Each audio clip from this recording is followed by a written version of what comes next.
playing Bugs Fable. I'm finishing it up. I beat the game yesterday. Now I'm just doing the 3 new quests I just opened. Mm. Which was fucking Interesting. brutal. Because the final boss.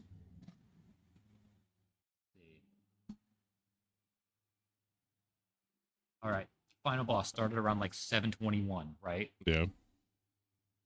I beat him at 7:50 Damn. because he had 60 HP and 1 armor, so that reduces the damage he takes by 1, right? Yeah. My person at the front does 3 damage. The other 2 characters only do 2 damage. And then I have an additional minion that will also do 2 damage.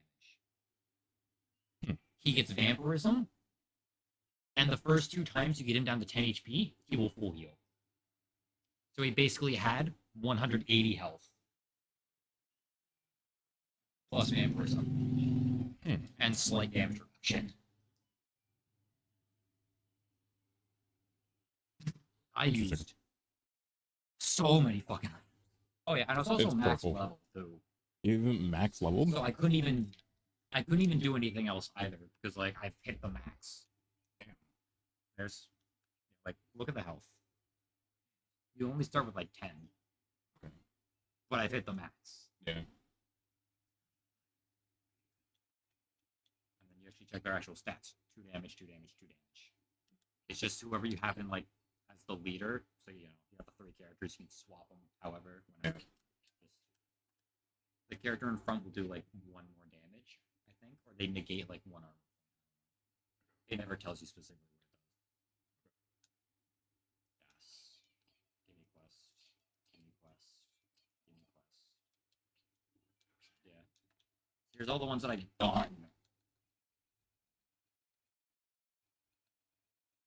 God.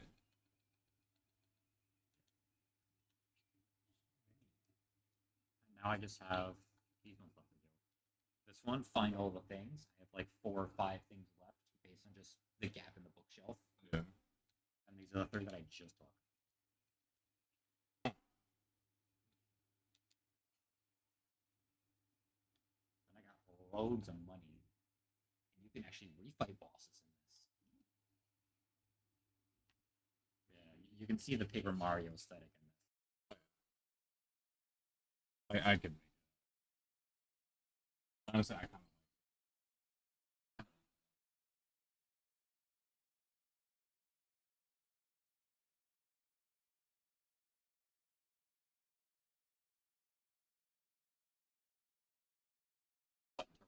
The attack or like block it or dodge or whatever. Yeah. Yeah. I that feature. think one of the Paper Marios had that. I don't remember. I barely played any. So. I know the Mario and Luigi games had it, but I don't know about the Oh, hey, there's the guy. Ooh.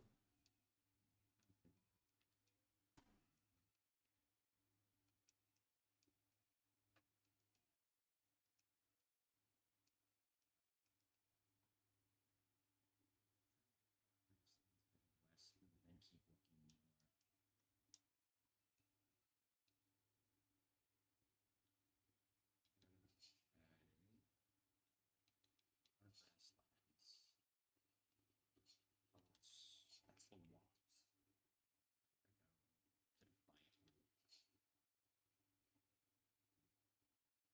The game has a very convenient fast travel system. Oh.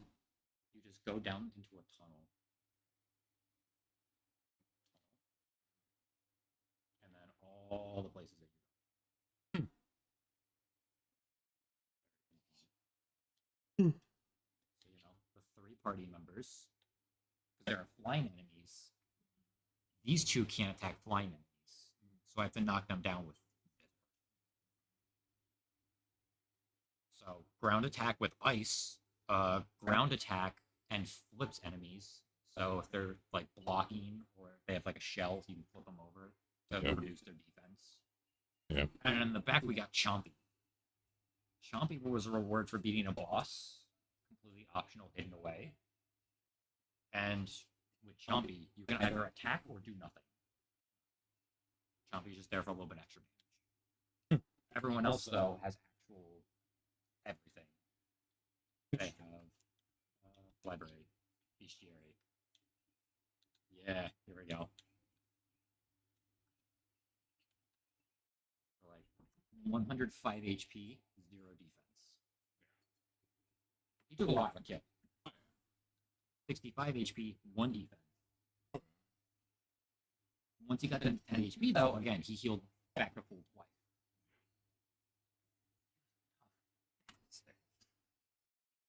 Because that's like your special point to use your moves. Yeah. Every is it 2 or 3 turns? I think it's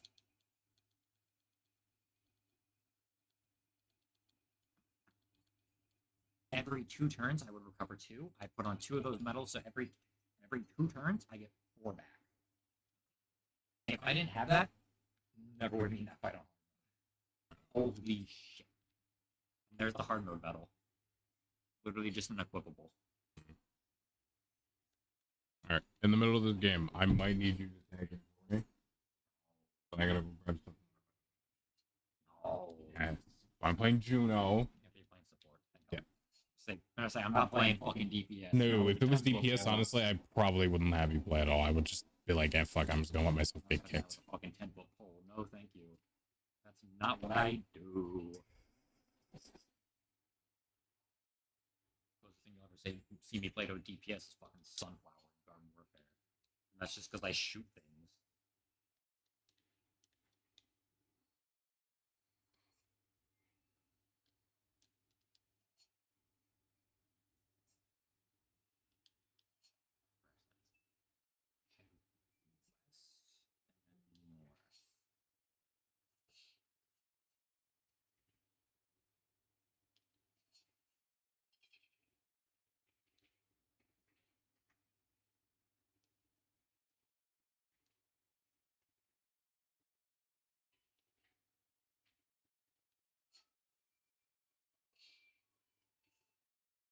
Why is my Sierra so far above? That's not even Sierra, that was Genji. I'm stupid. The Sierra was dead.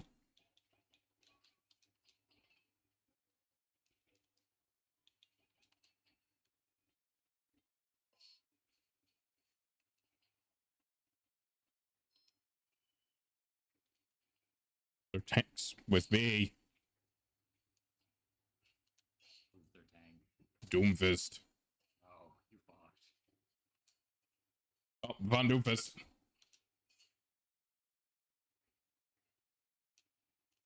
What the fuck? No!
Damn.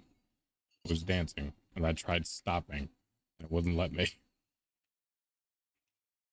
Oh, my first death.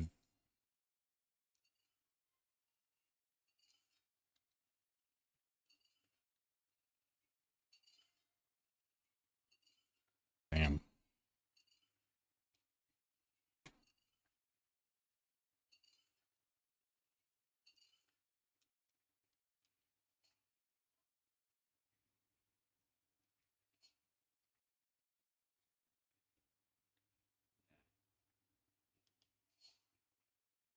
Where even are they? Where's Doom? Oh, he's above. Fucker just disappeared.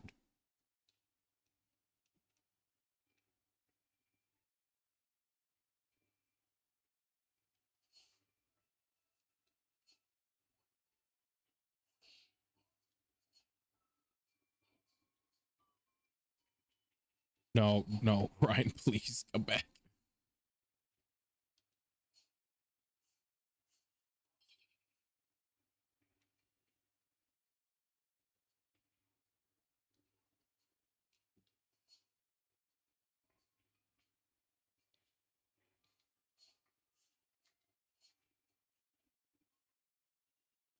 That's an easy pin, yep.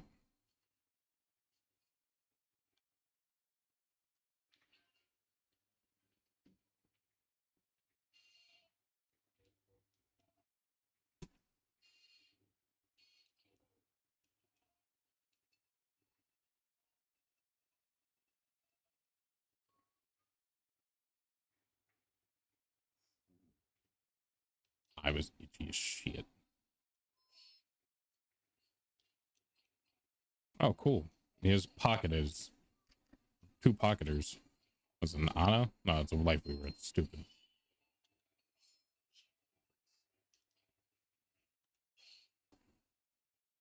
I tanked it for you, Mizuki.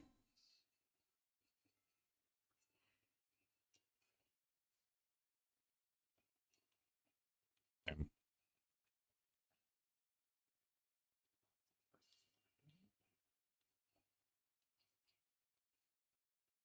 Genji, I can't heal you. I also can't heal Reinhardt.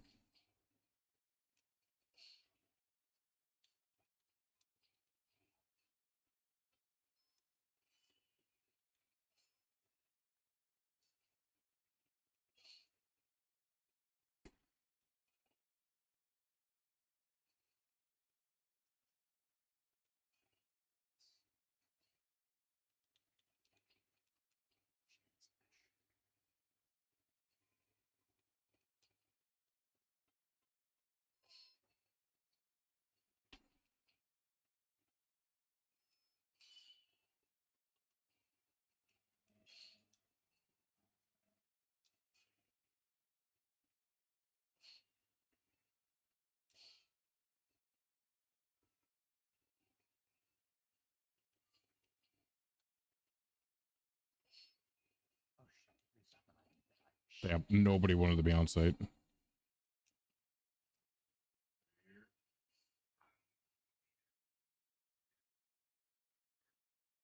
good. You won. Perfect timing. I don't have to do anything. Thank God. I started a mini boss fight with the guy who has 80 HP and 1 defense. I didn't restock on items after the final boss. I can hold 15 items. Going into that final boss, I think I had like 13. Right now I have 3. I need to not fuck this up.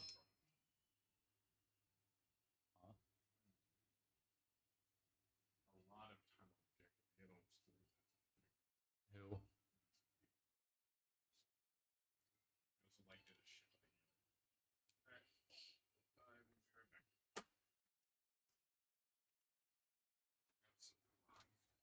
Shit. No! No! Fuck.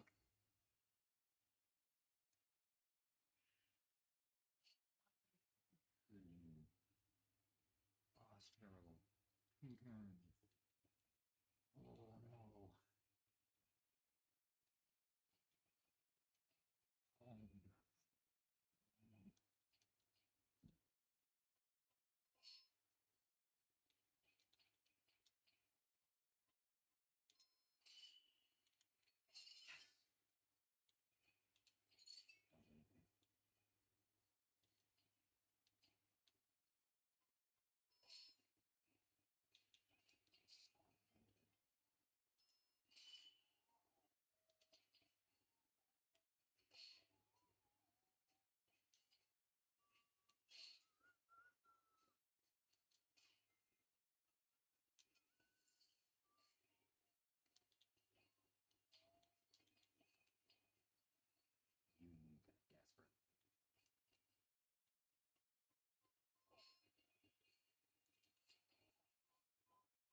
Oh, I love it.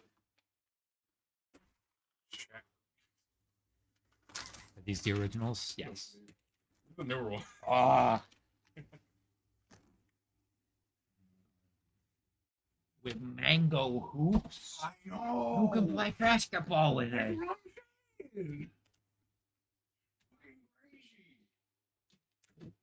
Ah, yes, the back.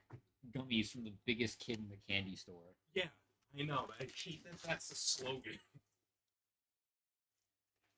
That just makes anyone who buys that just makes me think that he's calling them fat. Which means technically on paper he can't really.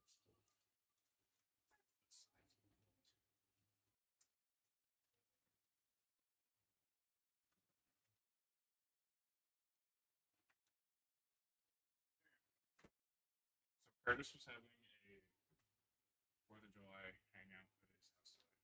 Sounds about right. They didn't talk about it until like 2 days ago. Because I don't know if they were, I was gonna go, but I had the entire thing planned out. Where yesterday was gonna be me and you hang out. Today was gonna be I go.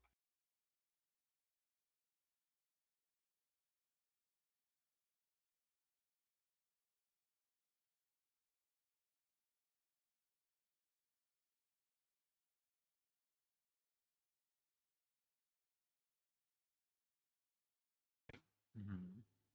Hang out with you. Enjoy. I was gonna consider going when I got told about it. Mm-hmm. But I also was like, I just want a me day, and I want to give you a day to yourself again instead of making you go. Fucking Curtis. Plus, I mean, you wouldn't have really been doing anything anyway besides like sitting there and being on your phone the whole time. So it was like, I'm not gonna bother. But I just wanted the day to myself. Go fishing. Oh, That's my reward for beating this boss. oh Fishing. God. Why don't we- And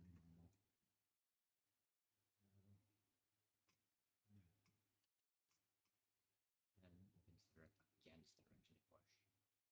push.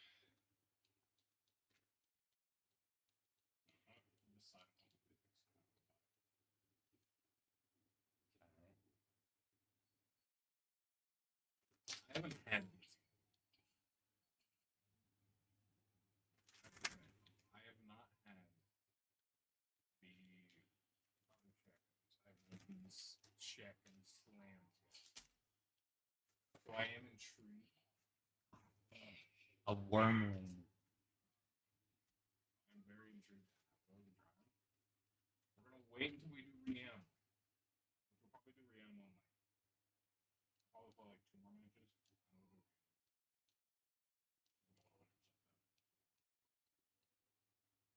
It's in. It's in dire need. It's like necessary at this point.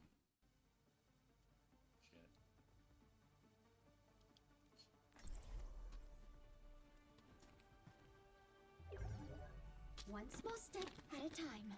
Jack on me? I'm here to support you, but you have to put in the work.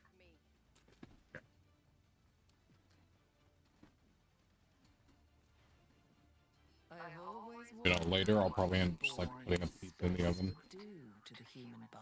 And then if you want pizza, you can have a slice. If not, then I'm eating the whole thing, I guess.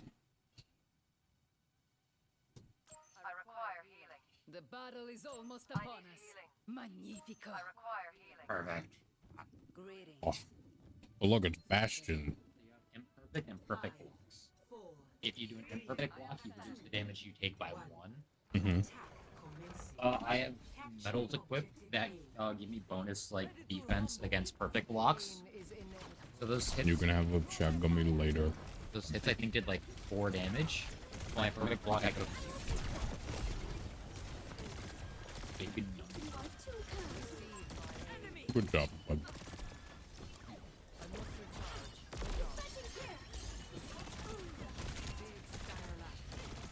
the basic enemies do it. Still kick my ass. I will help you. Reloading.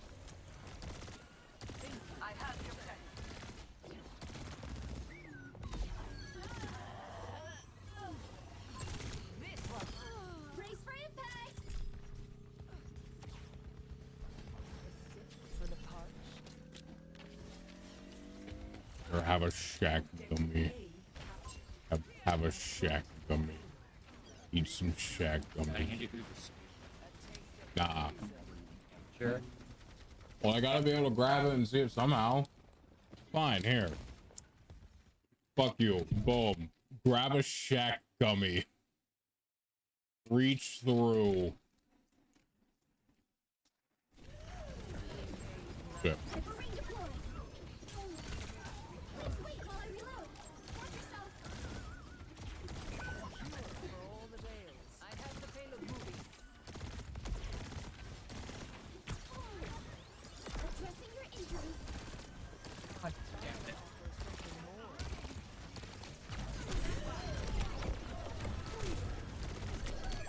Damn. You're welcome.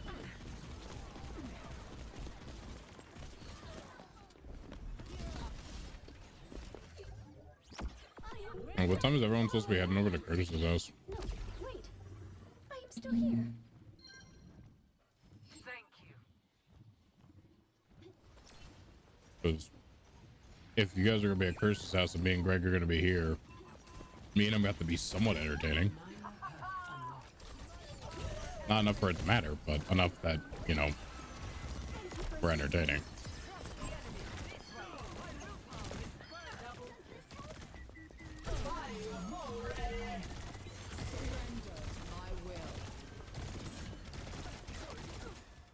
Yeah, my Moira's carrying healing wise.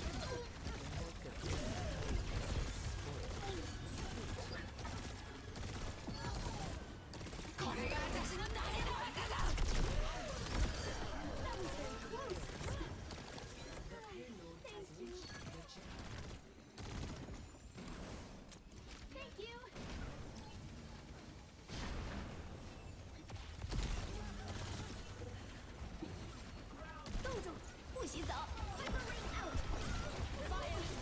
No, no, no, no. Sorry, you're the best. Thank you. Cosmic phenomenon.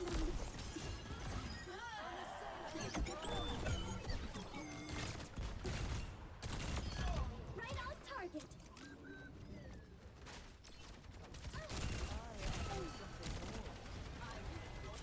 Thank you for assisting.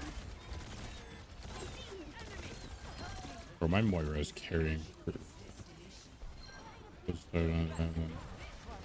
I feel like you have to pop in. My Moira's carrying. We're fucking healing, dude. They already have almost 6,000. They have 6,000 healing. I have 3. Damn. Victory.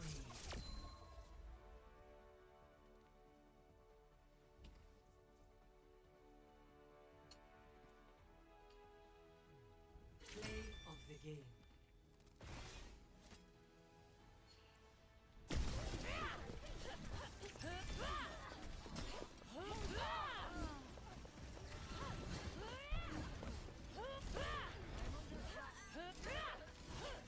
I did not do shit that entire game. Give my actually, you know what? Kind of based. 9 players saved though. Huge. Fine, you're your biggest fan. All right, let's not lie here. I got fans. Not that cool.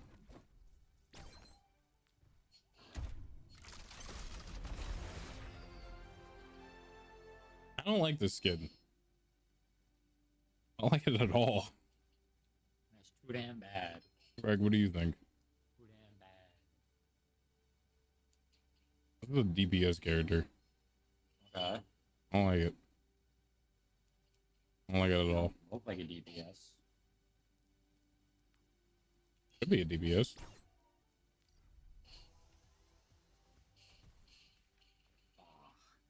Not a DPS? Am I stupid? No, she's right here. Okay. So you're here. Doesn't mean you're my biggest fan. It means that you enjoy supporting me.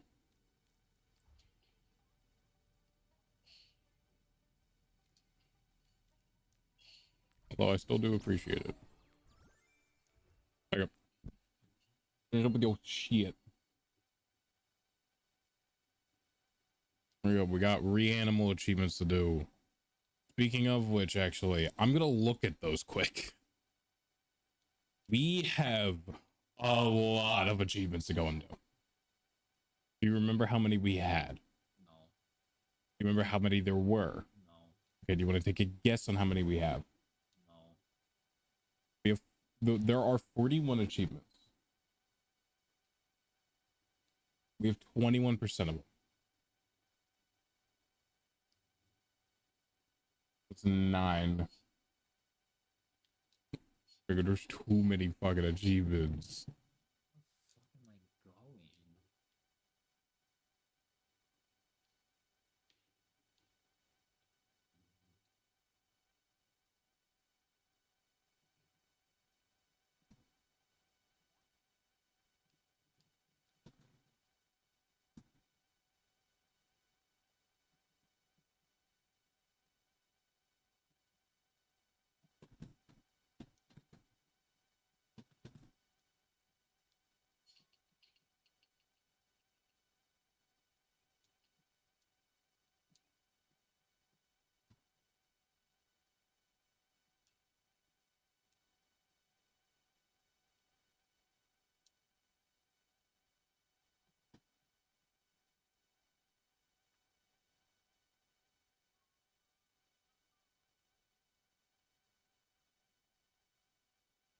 There you go.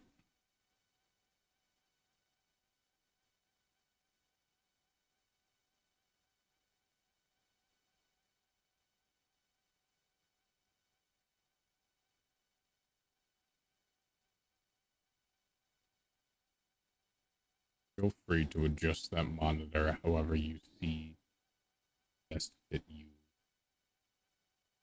Anyway, so the rest of the achievements that we need, not looking at the 19 hidden ones, isn't too bad.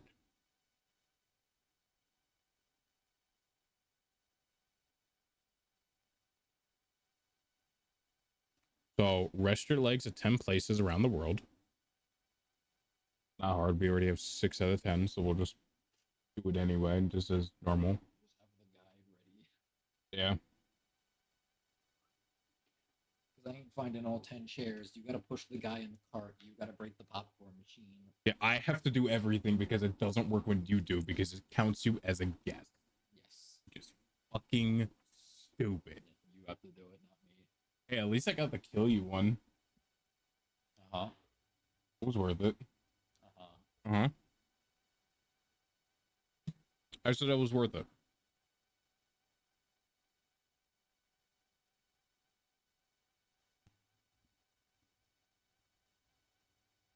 Fine. You can either use this cord, or you can take your cord and plug it in here. Got it. But it's already plugged in. Is it right there? Or-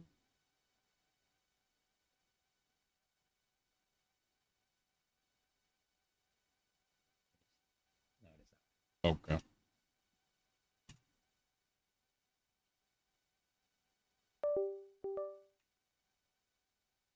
Oh, yeah, actually, it's part for border.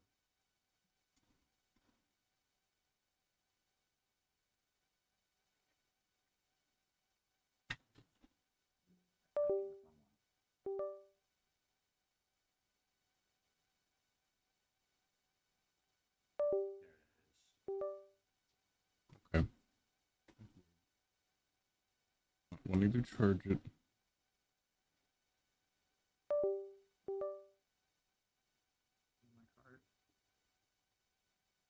Okay, just... I agree. Purchase. Perfect.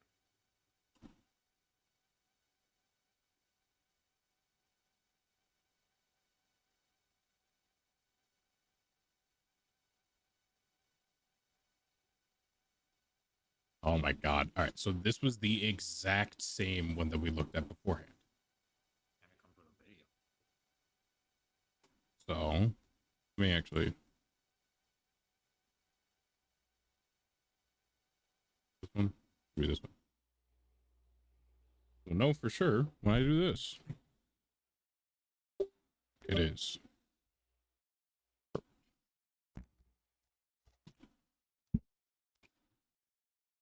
Okay. So this will show all 18 masks, 20 posters, 5 statues, 5 coffins, 5 critters, 20 fucking naval blazing. That's for the 20 landmines, I think. That makes sense. All achievements, normal ending and secret ending. I didn't even know there. Actually, I don't remember there being a secret ending. I think it's Because you got to get the 5 coffins. right. Right. So there is a video that is tied with it. Do we want to pull up the video for it to be a little bit better to picture where we are, or do you think this is good enough just using the images? The pictures are good enough. The only thing we might need the video for is for the mines, since there's 20 of them. They didn't put 20 pictures. This is true. Okay. Everything else, yeah, we can just use the image there. Because I'm sure we're, you know, not dumb enough to not know anything. So what we'll do, hold up just like this.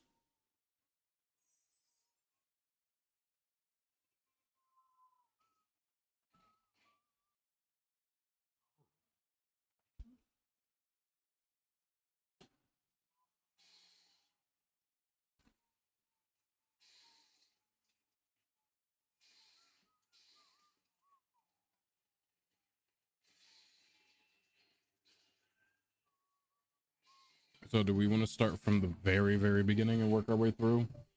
Or do we want to like jump from chapter to chapter? Is there a way to do anything else, or do we have to? That is a good question. Because I'm pretty sure the guide said that like you had to do it from start to end for one of the things. I think it was like the rabbit lights or whatever, maybe. I think so, yeah. And yeah, at that point, just start from the very beginning.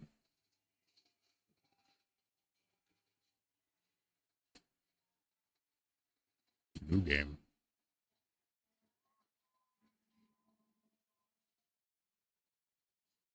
Oh, we could still select a chapter because we played through the game already. No. Yeah.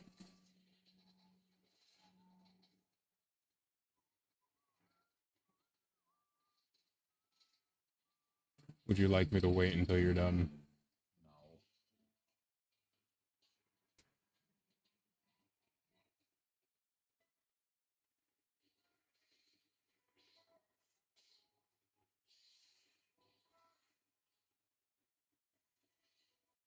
Yeah, no. I can't skip. Oh, it does save some shit. Okay.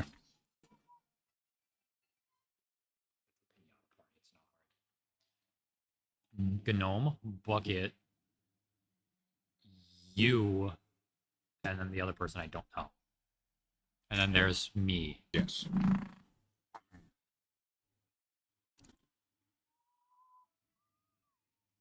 I have to drive around for like 10,000 meters.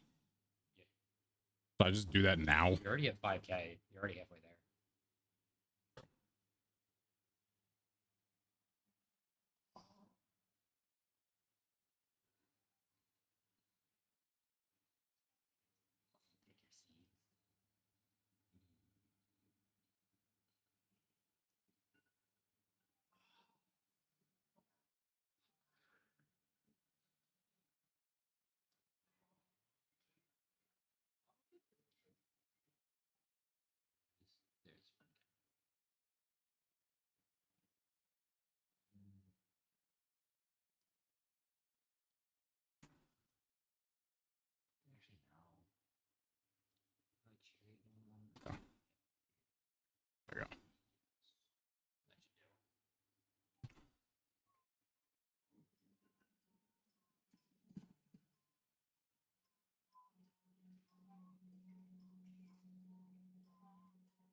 Oh, rumbling. What the fuck happened?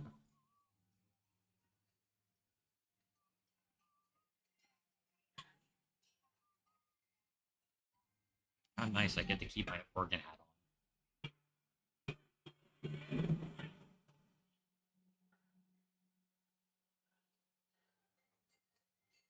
Look like the type of creature that'd be chasing you like in a fucking horror game. Got like the fucking like hospital gown on with the fucking just organ head. Yeah.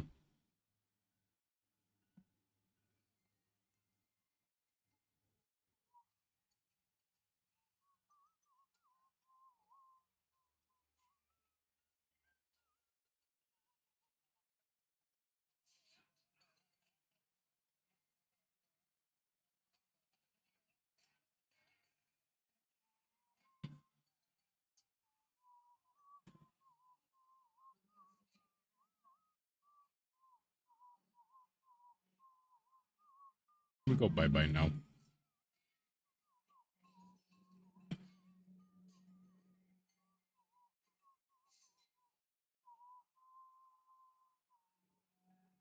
Die. Die. Die.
Hey, look, there's a bomb.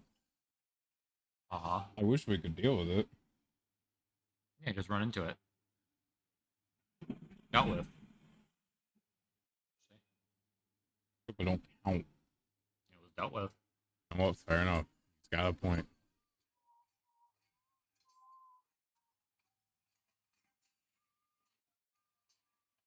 Hey, look, there's more bombs.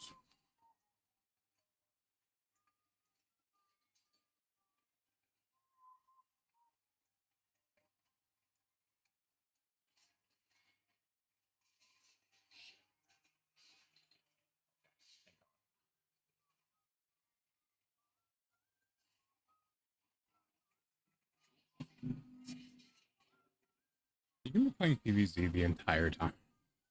Yeah. Not like there was anything for me to do yet.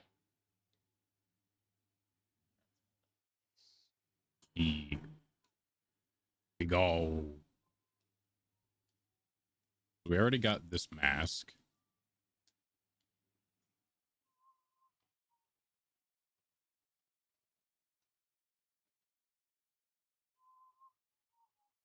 Extra legs. I know we've already done that, but we'll do it again.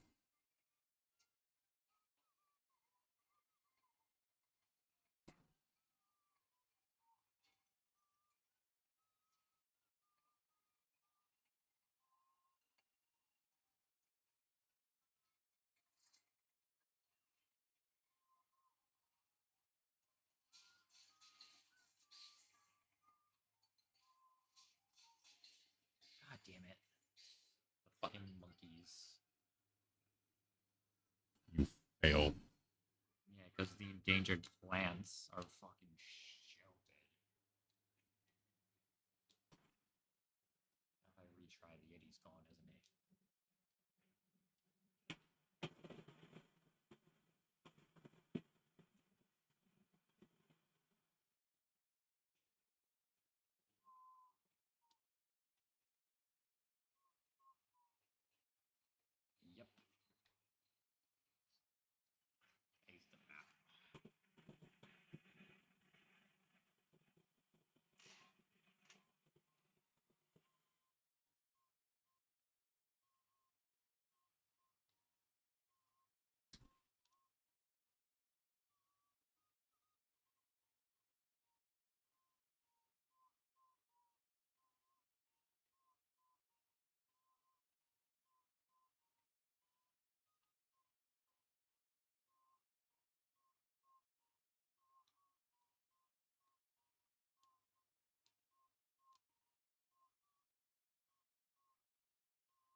Oh,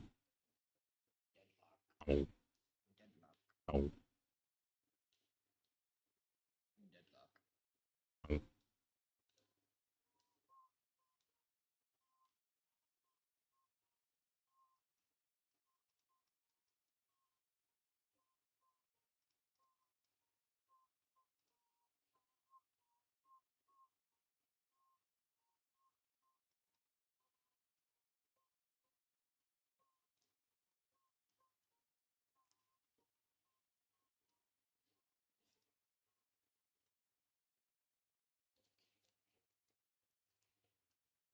You shouldn't leave. Stay. Oh shit. Like that?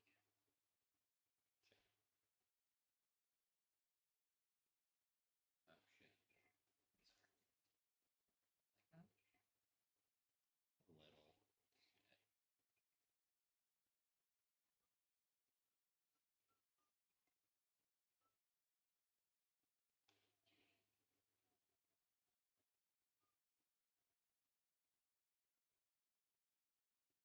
I don't remember. What? I don't know. There was a hat out. There was a mask that was out here. Take a seat. Wasn't the red mask was then? What the hell? Generator.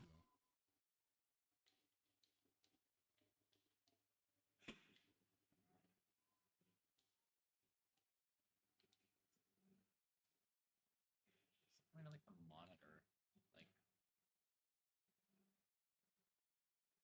Like you can just do that.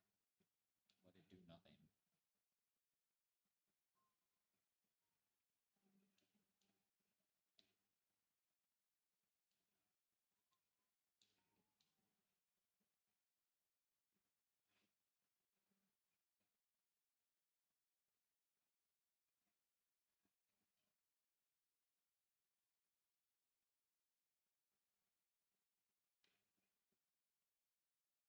Right? I have to jump up there and then I can jump down on my Yeah. own.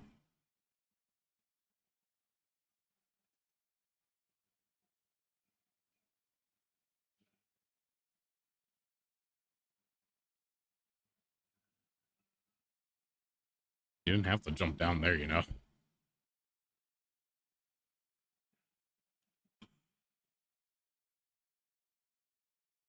Depends on when you stopped it over the hole.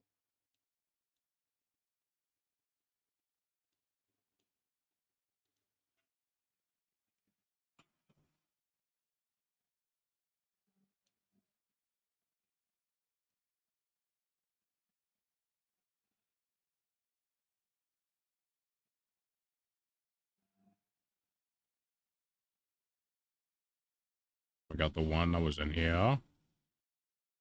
This is the second mask. But we already got that mask, so it's fine.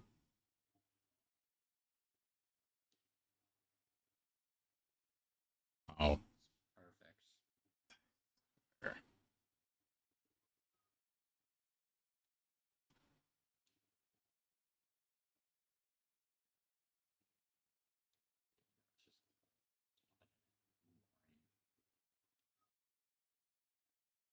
Next, I gotta push the guy off the thing.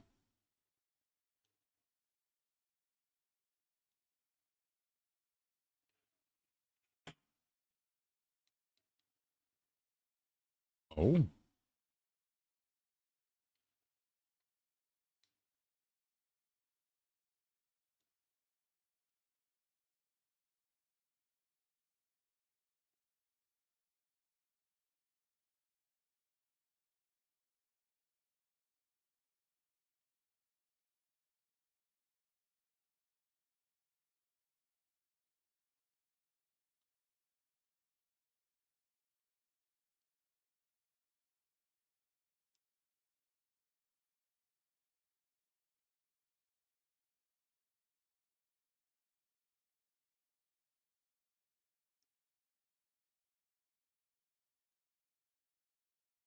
You won't get fucking pushed over. Come here, pussy. Fuck you.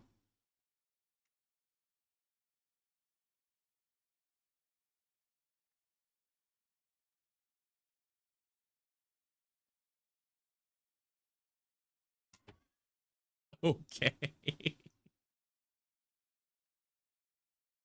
Just sound at this part of the game. No, there is sound. It's just quiet. Not so- My God, dude. Holy shit. Right behind the two chairs, there's a poster stuck on the wall. Make sure you interact. Darts. Yeah. Yeah, it's the one right here. Did we already get this one? Do you remember? I grabbed it when I pushed the guy down as well. Grab it again, just in case. Say nothing down there. Ooh. Nothing. No concept art or anything saying. Okay. And the second one's gonna be in the bathroom. This one we also already got, but we're gonna do it again anyway.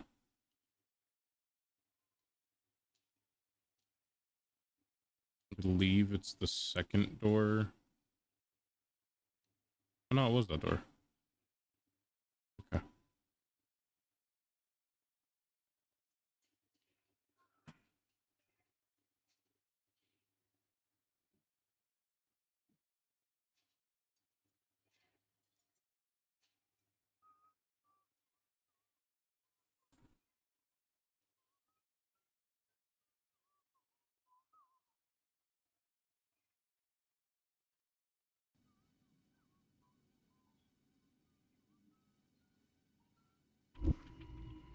Oh my God, that is too loud.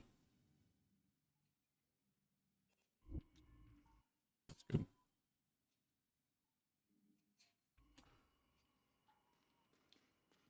Oh, how do we miss this one?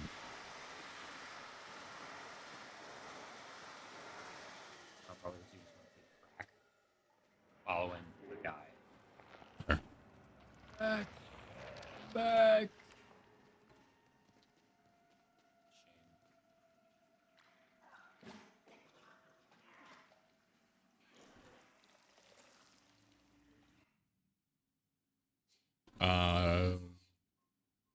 We already got that mask. Your legs. There.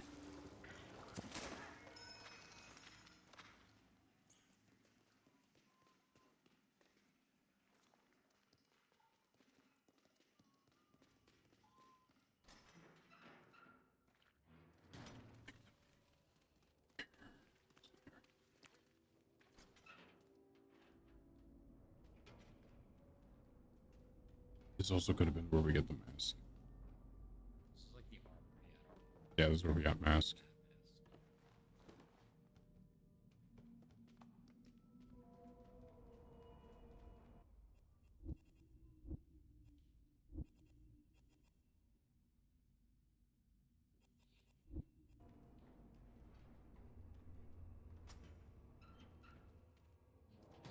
Mine jiggles more than yours does.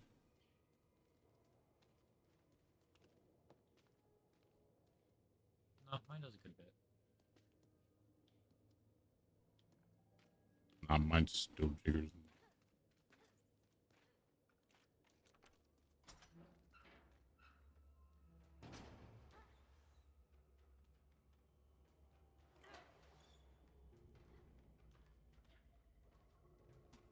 Right.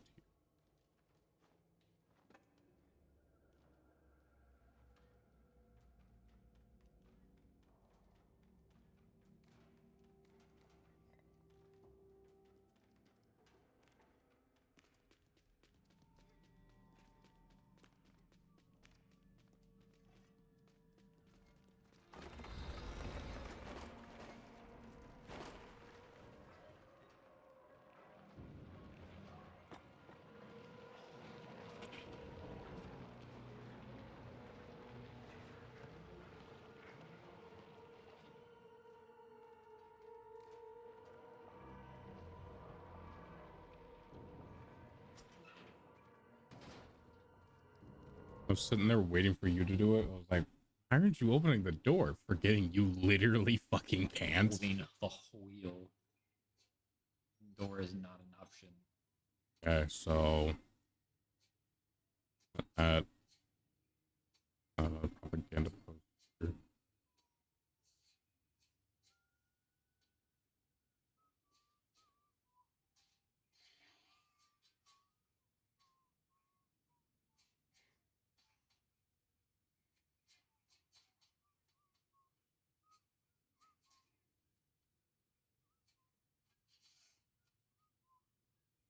Okay.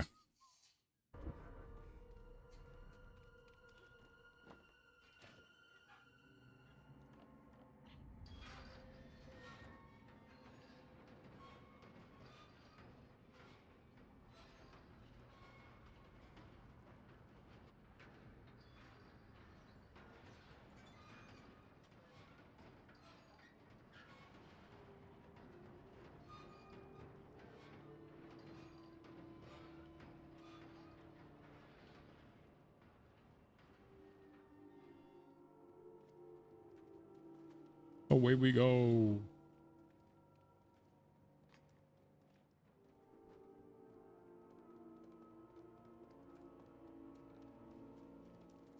So yeah, no, it is this one. We have to do all over again. Get to help me open it.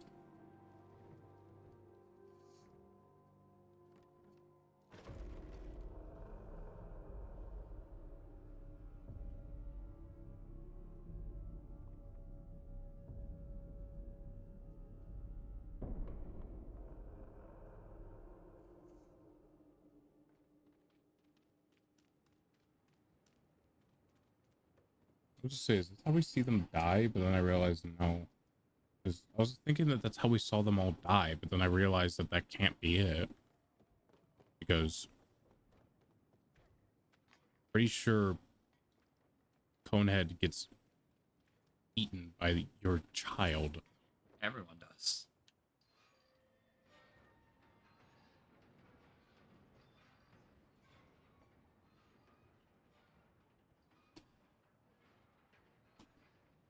And then we gotta stop in the sheep. That's right. Here. Gotta stop at the sheep. At the end of the thing. Oh, at the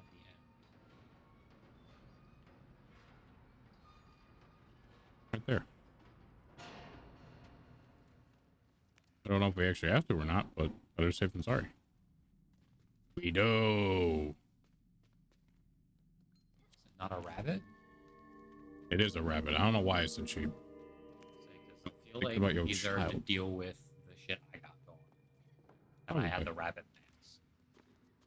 Would make sense.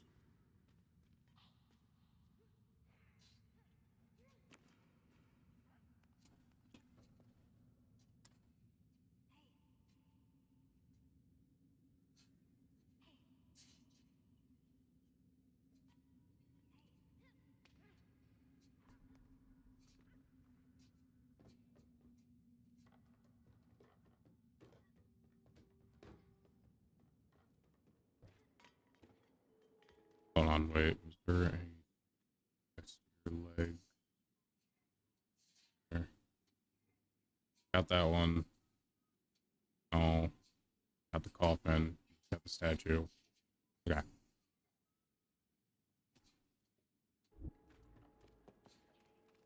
So we go through this entire sequence. We have to finish the chase with the ice cream truck. And instead of following the path, we go left until we find a camping trailer.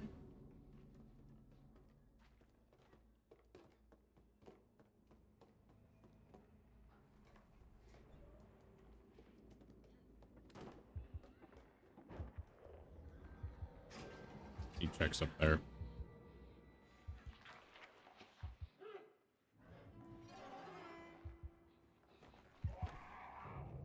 Damn. The only place he doesn't check is where. I guess I believe that should be true.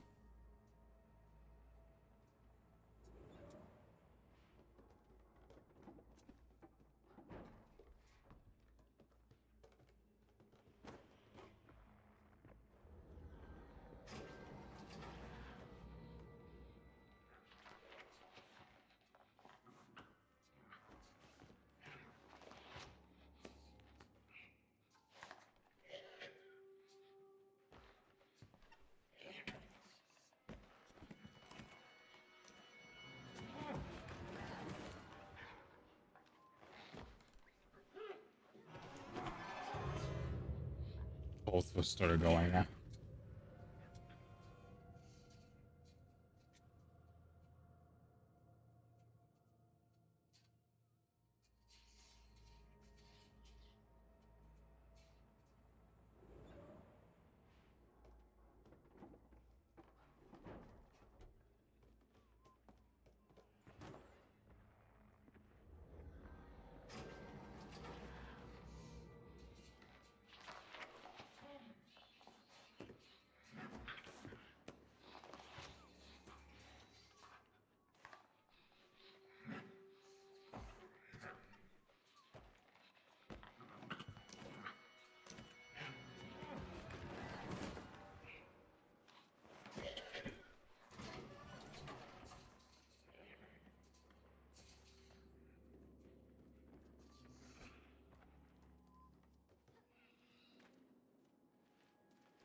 A little stupid.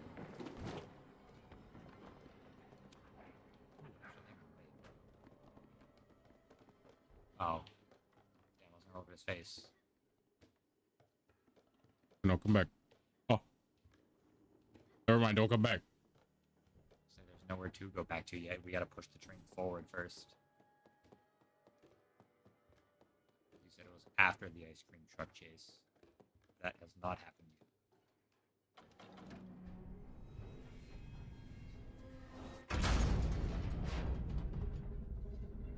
He's coming.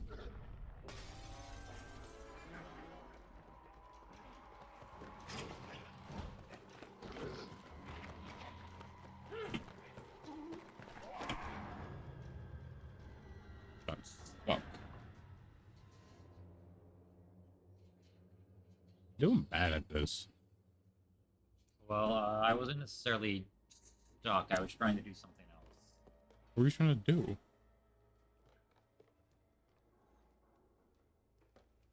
Oh, were you trying to slide? Into you. Okay.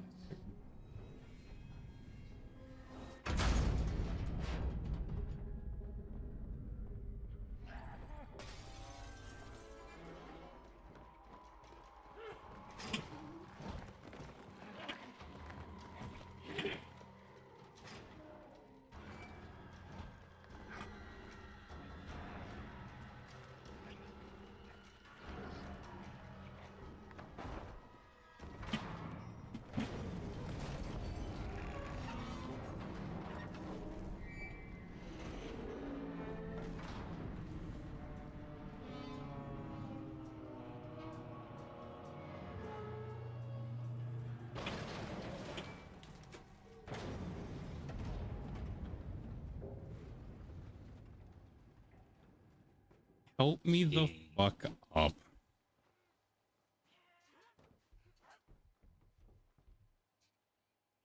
No long living, no king.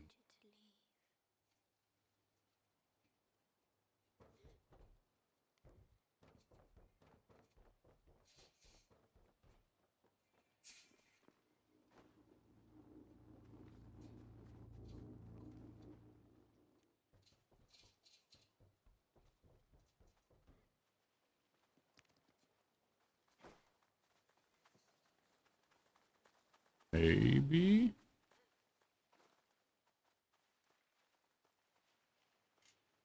It's after the ice cream truck. Hasn't happened yet.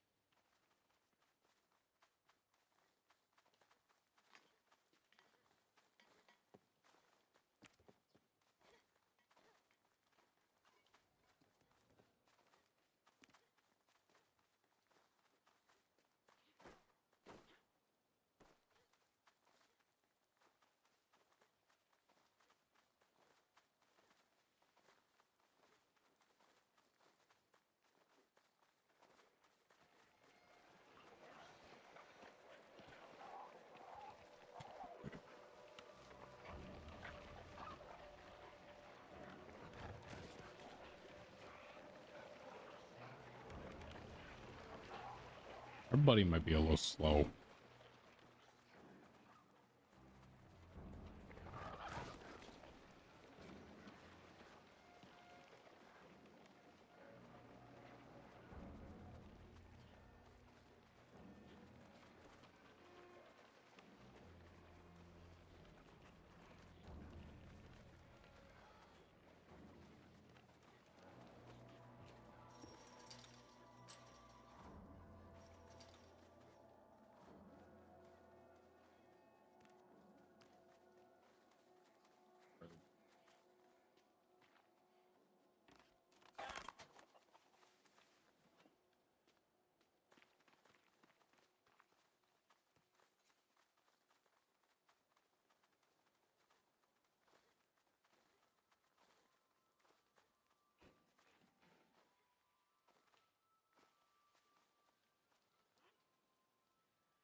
I didn't do anything wrong. God damn it. Fucking saw.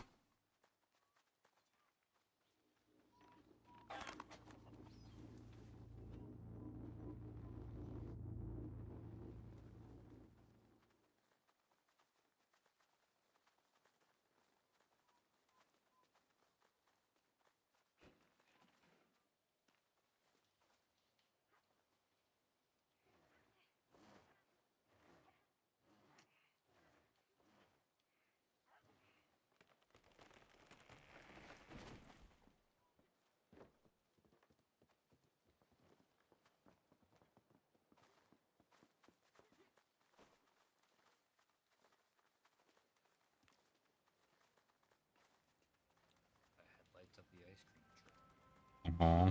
And then you walk straight towards it and die. I saw them before. But I thought he got out. You just camping in it waiting.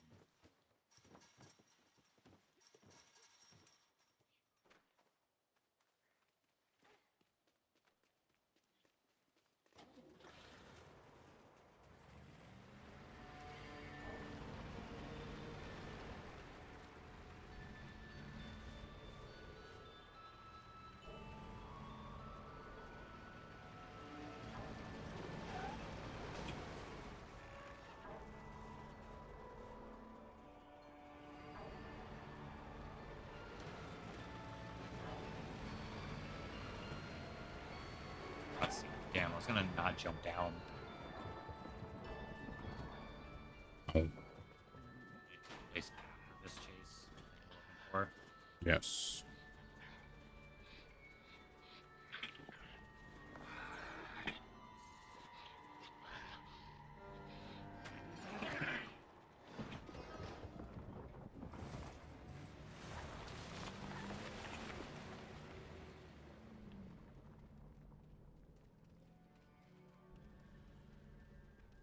Propaganda. Perfect. Yep. What's next? Congratulations, you made it through the first gauntlet. This achievement is an automatic story unlock that will pop up as soon as you finish chapter 1. Okay, cool. Next, we already have that mask.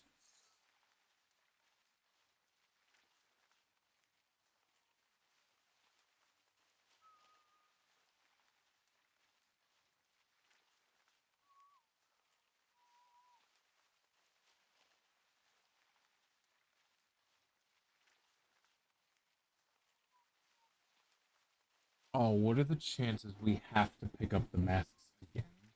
I don't think so. Hope. I'm gonna hope.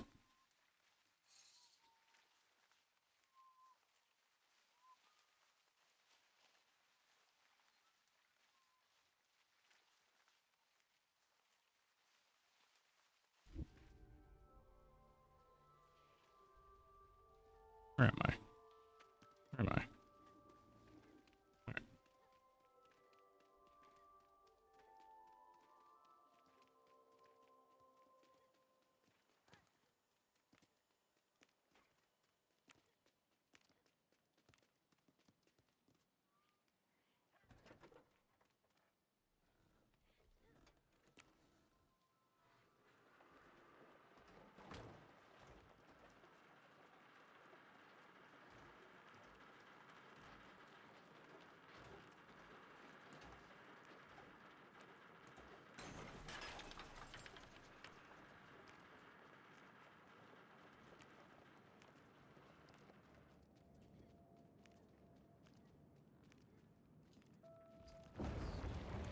What?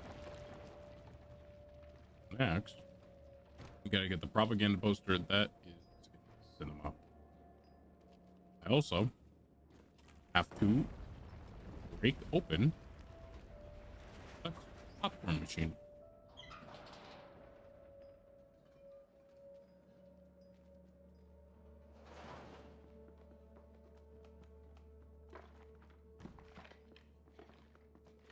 I also have to take a seat here, I think.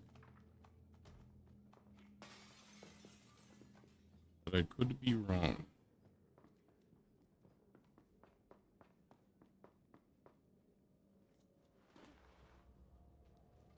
Big.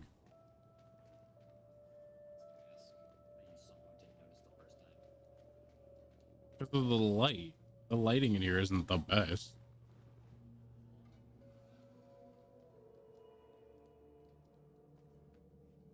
I would much rather you. Oh. What? Just because of that? Fuck you. Fine.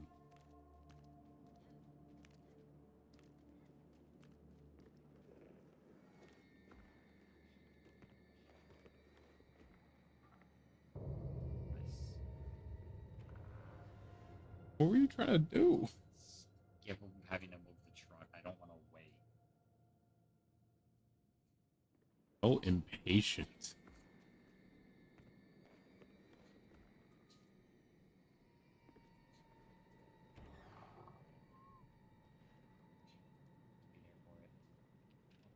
I can't. I gotta wait. Like, cause both of us had to fucking be in here.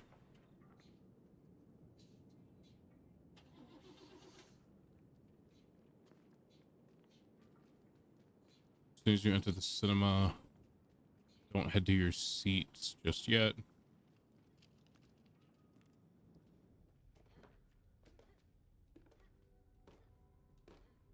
Like, okay, goddamn, dude.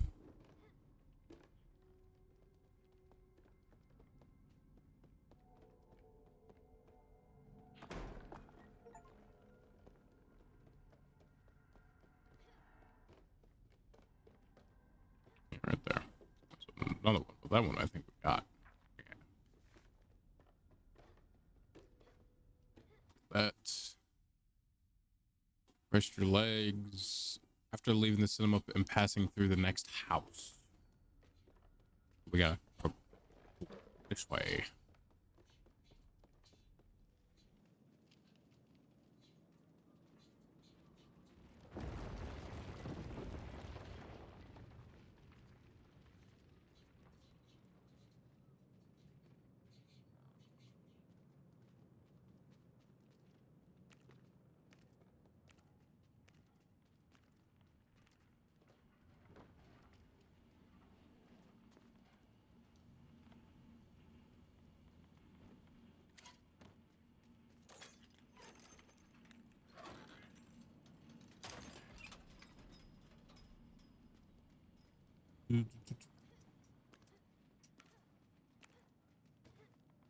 Okay, I know where it is.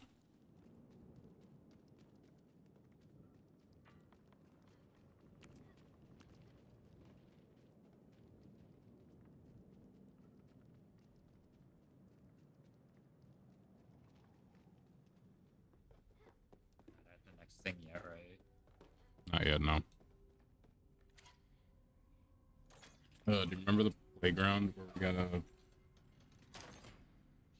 Like when we start getting chased by... Yeah, with the slide and all that, yeah. Yeah. There's gonna be the bench or the couch baby system.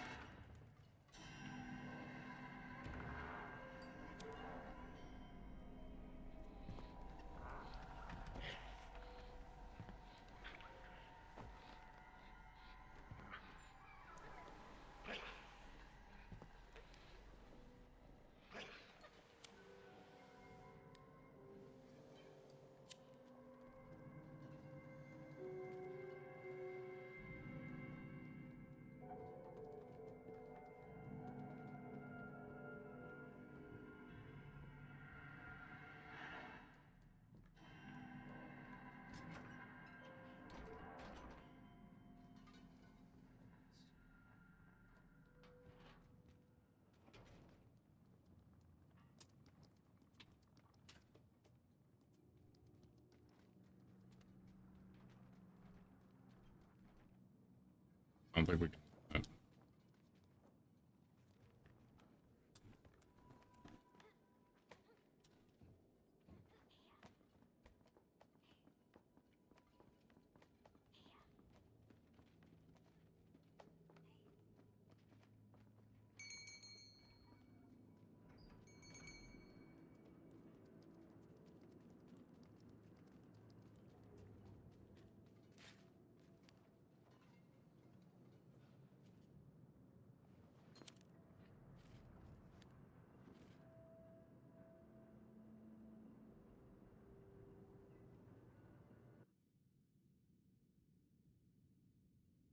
while you're still in the playground area, look just to the right of the couch where you just rested to find the fifth poster stuck in the fence right beside the slide.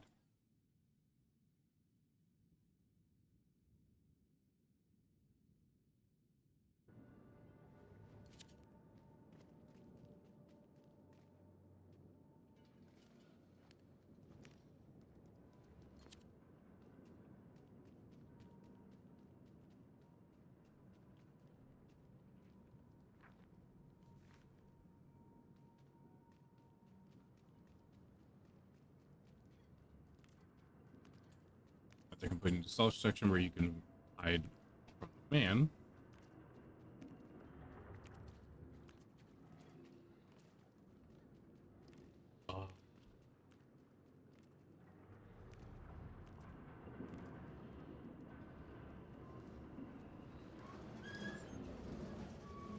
You'll enter a corridor lined with prison cells. Look for a chair on the left side and right next to the cell.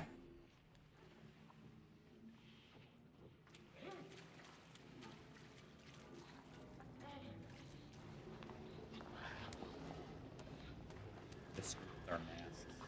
Yeah.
Did you like just forget to see me? Yeah, you weren't hiding anything.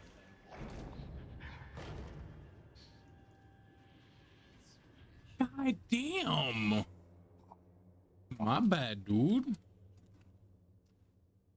must piss them off.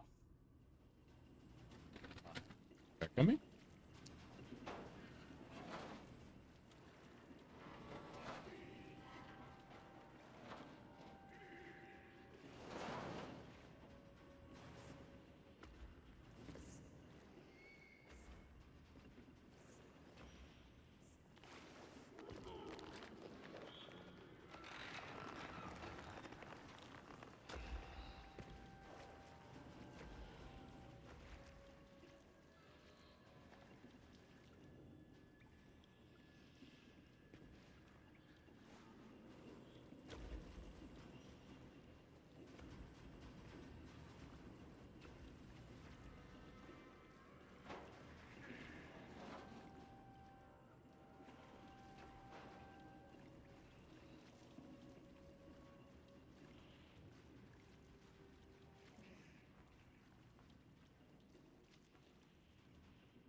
Sorry, friend. I have to rest my legs.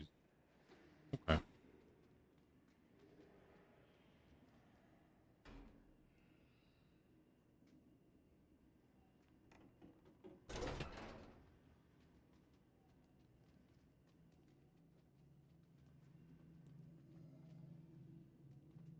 I thought there wasn't.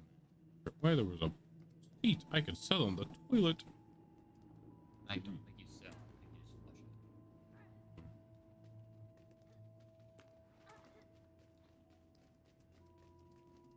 it. Oh wait, that's right.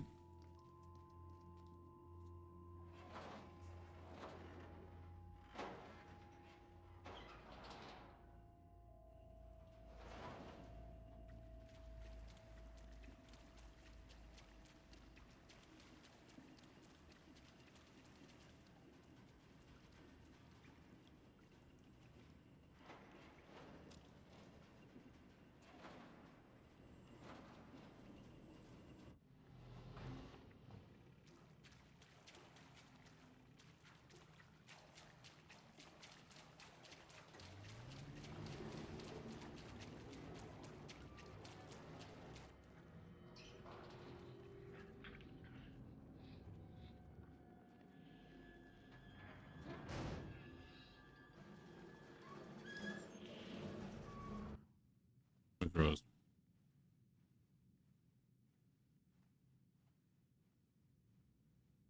Once you make it back to the cinema and use the crowbar to open the door, you'll find a toilet directly in front of you. Take a quick moment to sit down and register your 6th point.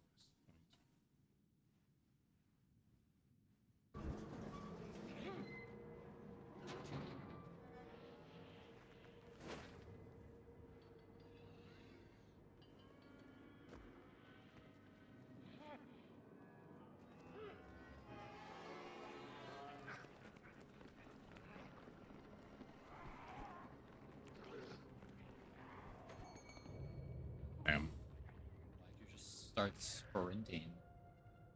I thought we could make it. No. I thought we could make it. I think we could have made it. I think we were just too slow. We're not faster than them. You don't know. I am. Yeah, because you was after me. Exactly. I am faster. No, you started sprinting before I did. It's like starting a race and fucking tripping the other person. Of course you're gonna win. You No. literally got a head start. No. Okay.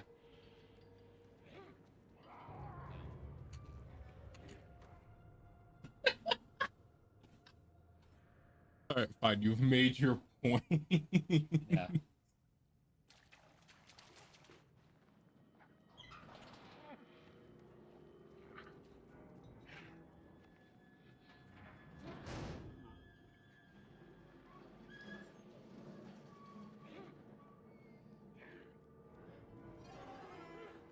He noticed us. We gotta go.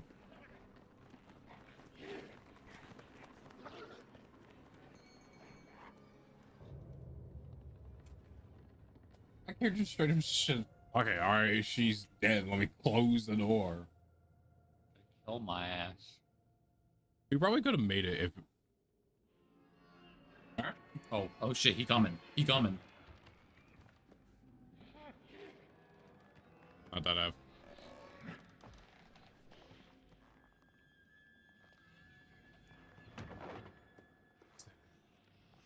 I know, because I got crushed on that table before.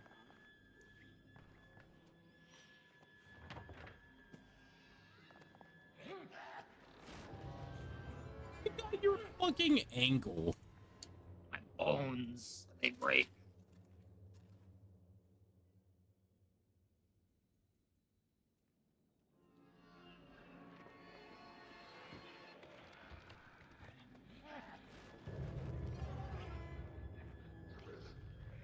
I just little.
Yeah.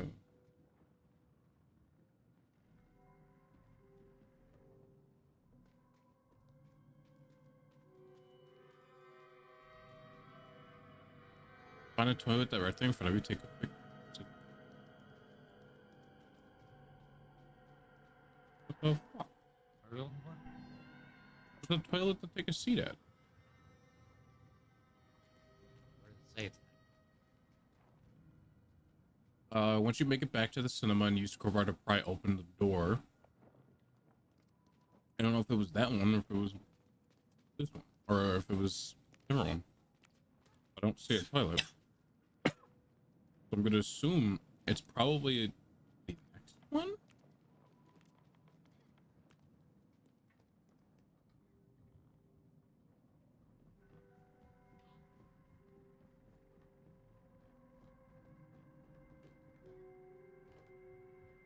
Nope. Okay, so continue forward through the cinema.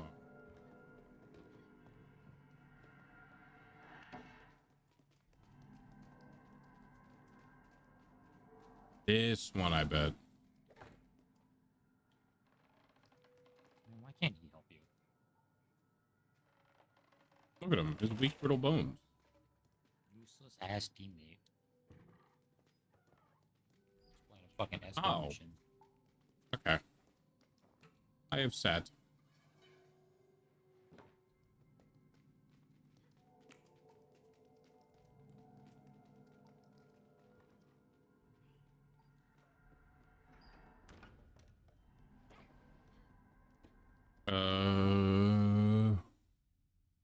After exiting cinema again, head toward the broken building on the right side. You'll spot a critter hiding under an orange cone that quickly skimmers away.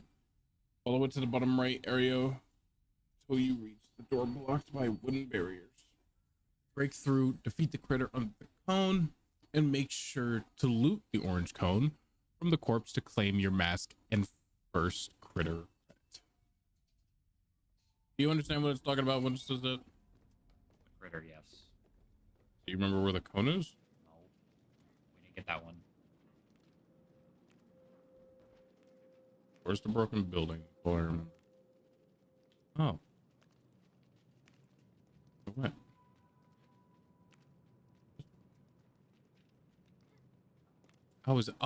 Is it in here?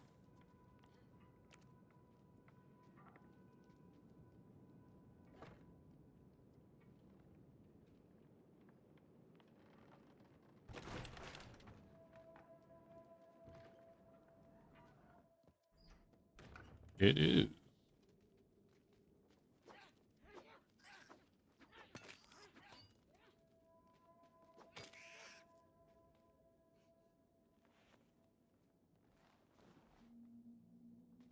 Oh man.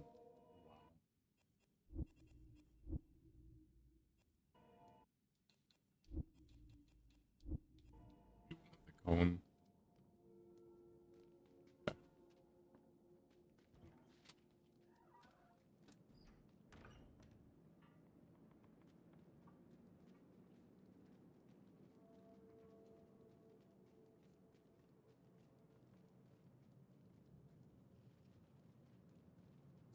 He tries to jump us.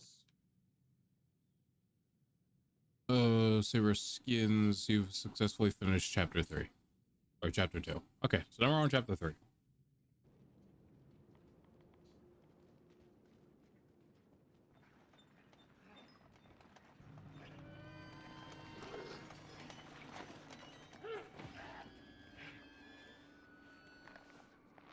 You can very easily go through it.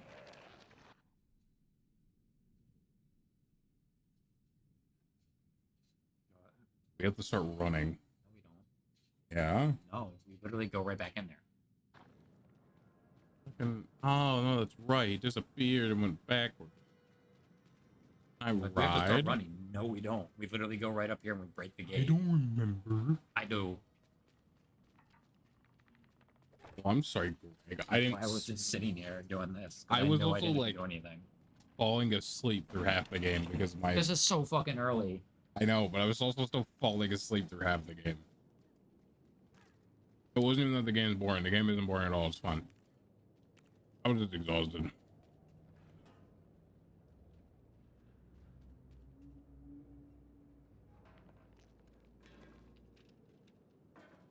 It's gonna come out of the belly. We gotta go.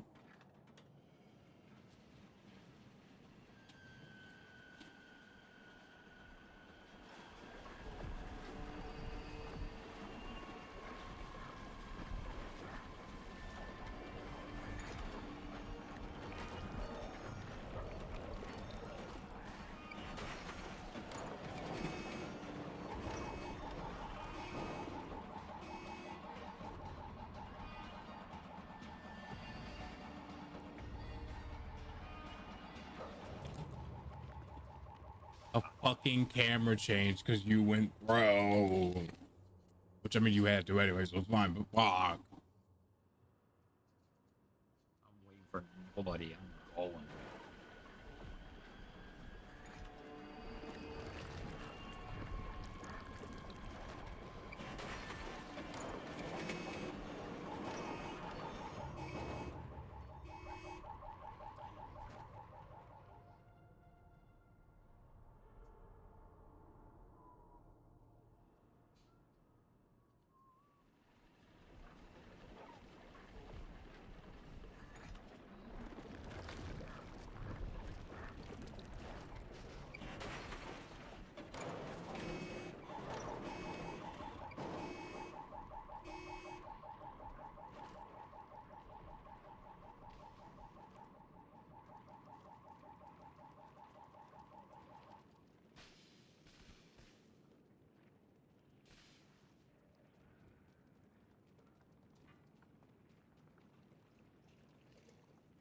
You didn't.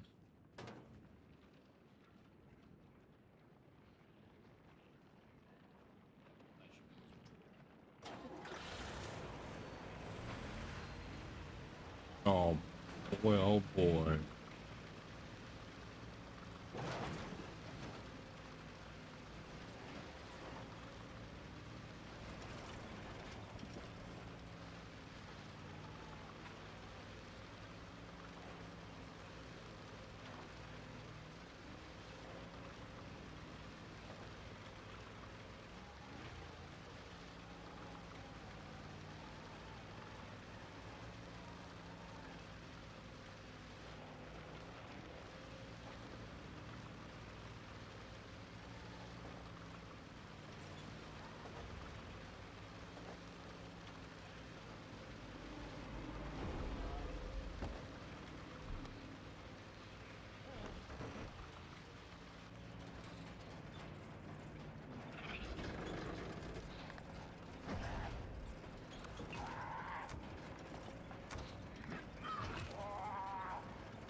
Only I knew I could attack him as well when we played the other day.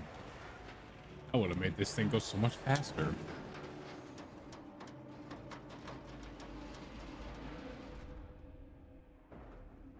Alright. Our friend might not be all that good at drawing.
Baby? What do you mean the baby? Who's the baby?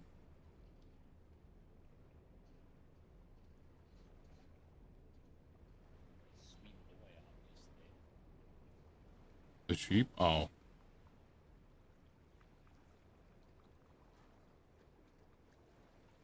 Yeah, I'm gonna kill that kid. You're not. You can't. I will. I'll figure out a way. Uh-huh. Huh. You can't. He's too good. I can still figure out a way.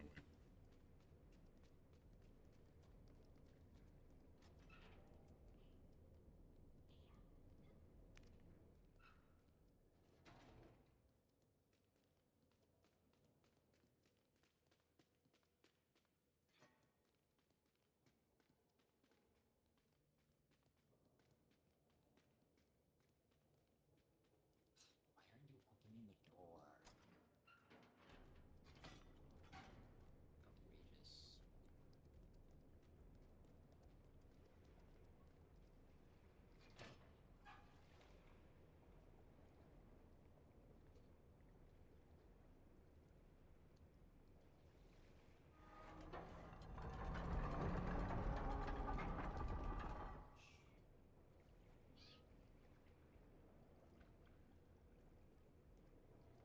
Oh, well, we can make it.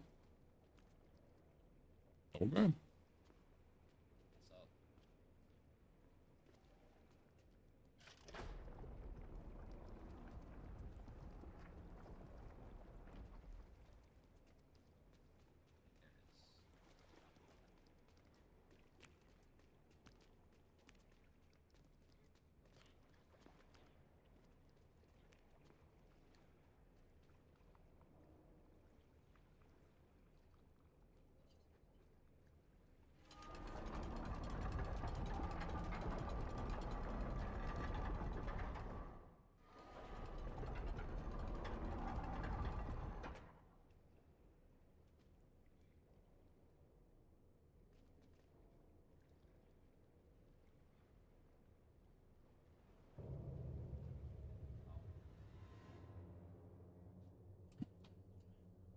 Hey, hell.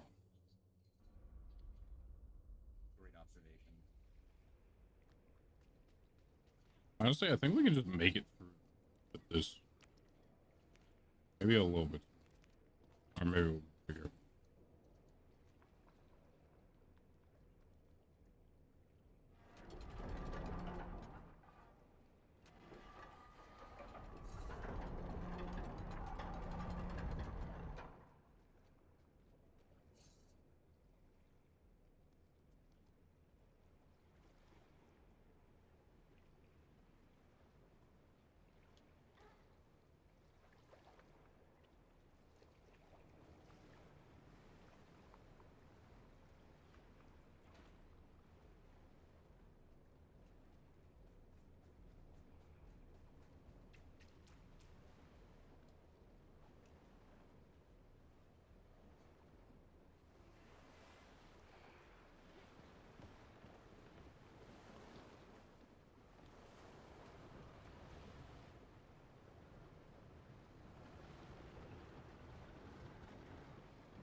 Agenda.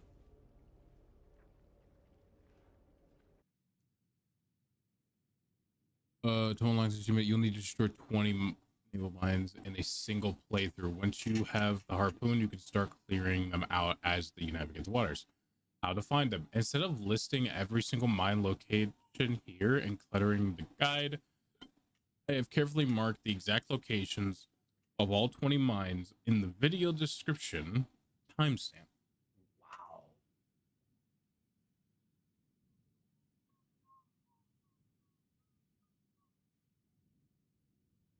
So here's my thing. Do you want me to pull up the video just in case? Or do you want me just to drive around and we just keep getting? Well, the fact that there's an achievement for getting 20 makes me think there's not really too many more than 20.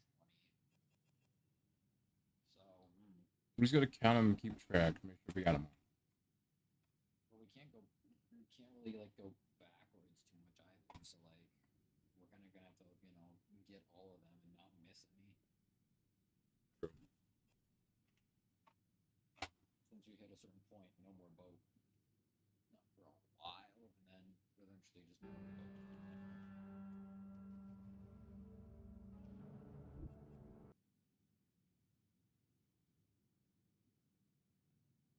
Save on car insurance with Liberty Mutual. Ah! Limu, be honest. Is this you?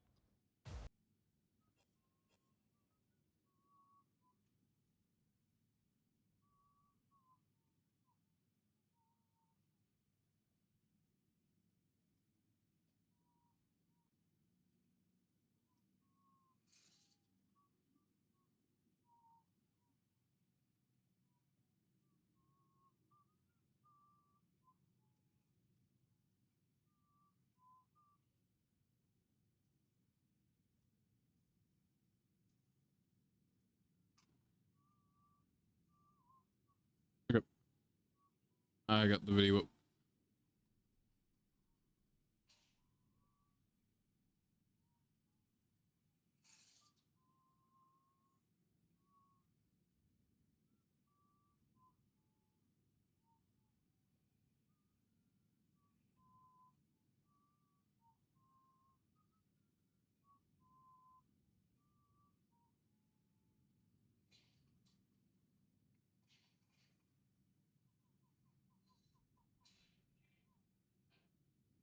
Perfect.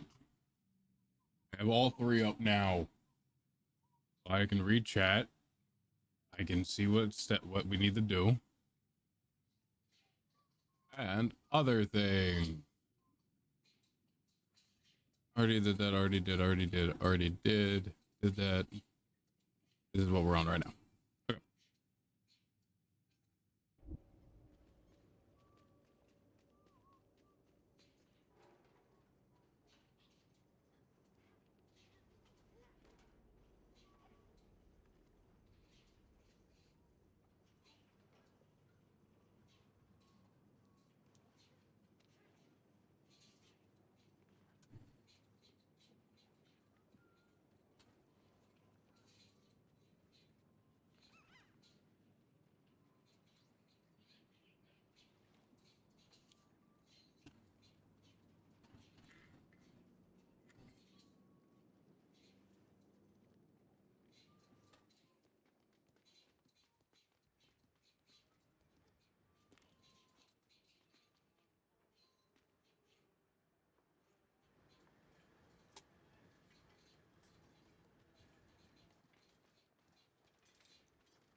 Yeah, so each one's marked in the.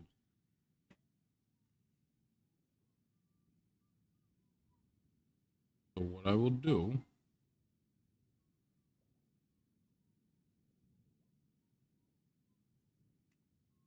is facing that way then.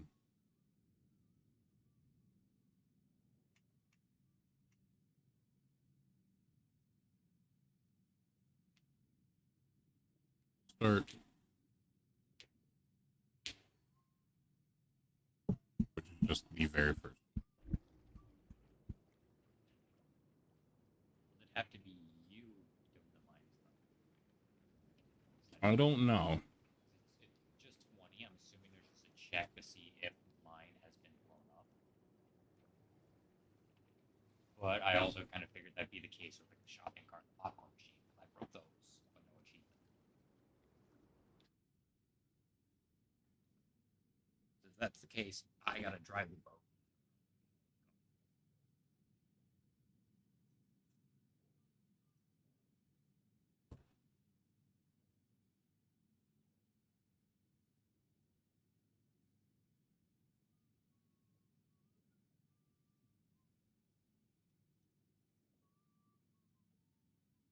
Oh shit. Oh hey, look, we only need one more. What? So 10 places rest your legs. Well, I don't know if it's gonna track with it being, you know, same area, different area, whatever, but only one way to find out. yep. All right. We will just try it with me breaking them, but let's see.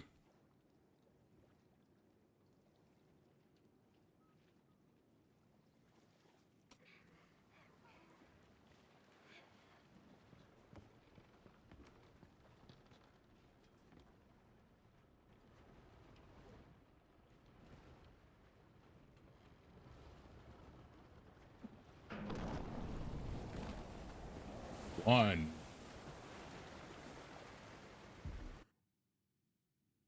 just keeping count. Okay.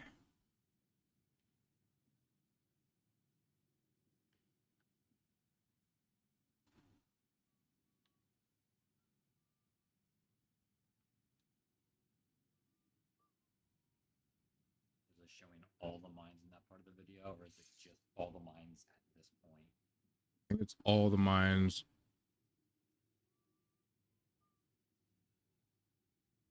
up until this point. Yeah, no, they only hang on. Oh, those gummies, good.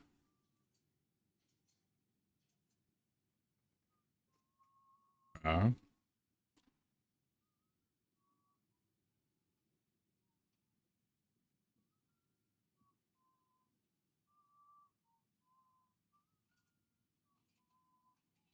oh, okay. So, remember how beforehand we went straight instead of turning it or anything? Okay. So you know where the mine is, where the body that has the body on top of it? I know of the mine, I don't remember where it is. So it is directly out to the right from here. Okay, throw it. Thank you. So it is to the right and dead ahead. We're going to go this way, but we're going to make another right here just before. Into that alley right there. There are two mines over there.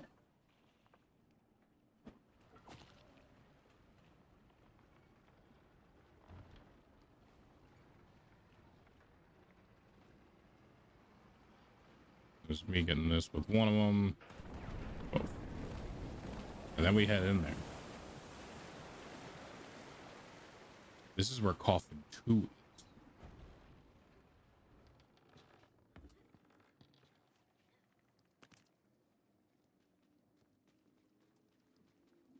Trying to make sure there's not anything else.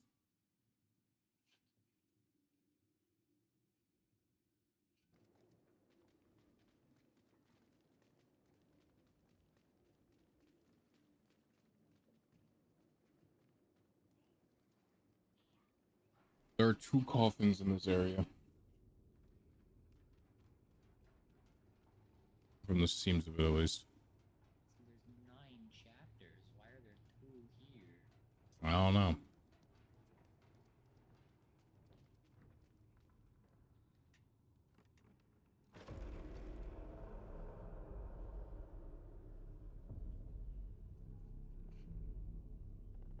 Hey, look, it's me. I think.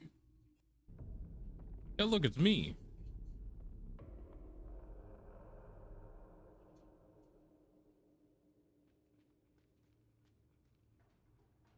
Hell yeah. Wait before entering the hotel. Take the flooded path to your right. Yep, already got that. After exiting the hotel, you'll reach a wide open sea area with a massive cannon on a central island. To find this secret, drive your boat around the right side of the cannon island. Look toward the back left corner of the sea area for an clue tucked behind the mountains. Drive through the opening and follow it. The end to discover the third coffin. Does any of that make sense to you? Not really. We'll figure it out. Essentially, after we exit the hotel, Right of Big Gun. yeah, that's pretty much the only thing I can tell you because yeah, I don't know.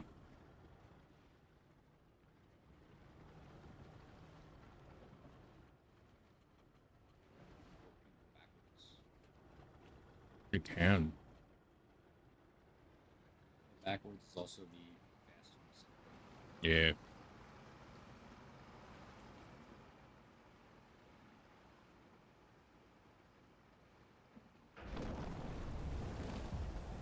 Drove straight into it. Greg, if we would have fucking died, I would have lost my shit on you. I was gonna keep driving even if I rammed into the line. I was hoping you'd blow it up first. You did. This is what the island's gonna look like. That we gotta look for. It is Very nondescript. Yeah, I know, but that's the best I can give you. All right, here's 4. We just did 4.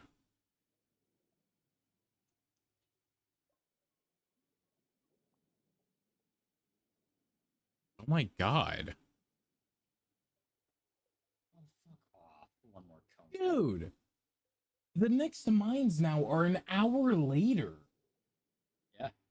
Because we're not using the boat for a while. Because we got the It's Pelican. fucking And then we have what was after the Pelican? a horse. No, the horse was much later. I think it's horse. No, 'cause we get past Pelican, and then we continue going all the way around for a while. The spider. It's Pelican, spider. Right. Then we get the bomb to kill the horse. Right. And we go down into the water to get the fucking eyeball from the horse, because that makes perfect sense. No, from the whale to give to the horse. Well, from the horse to get to the whale. Oh, right. I was close. Where you going? Trust this guy. Okay. The shady fellow. Just sit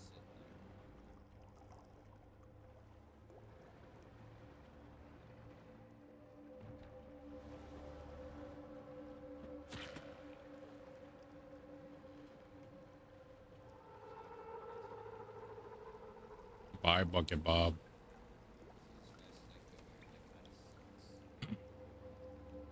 What is? This is as fast as I can go here. I can't use it. Yeah. Oh, I know.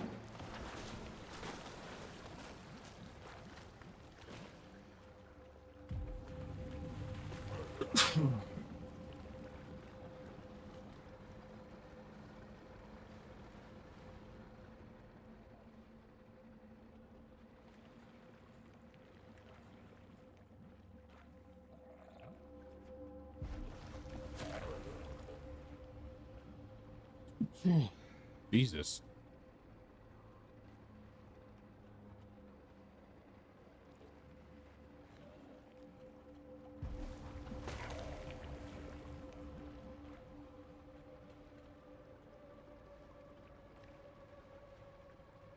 Just the fuck out of this goddamn hotel. There's too many things.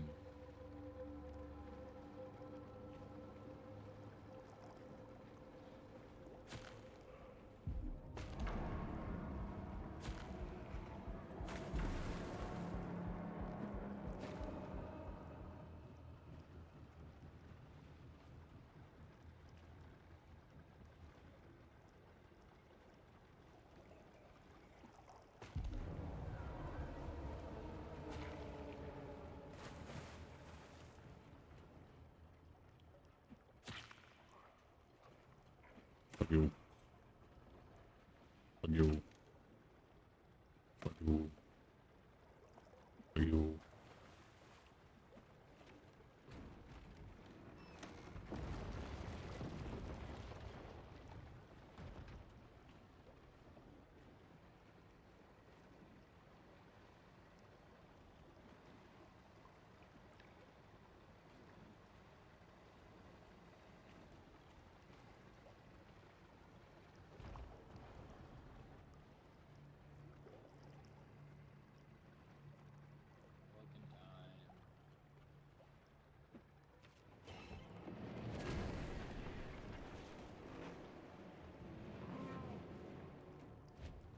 Oh, he's leaving with his big sack. Up to the right or here?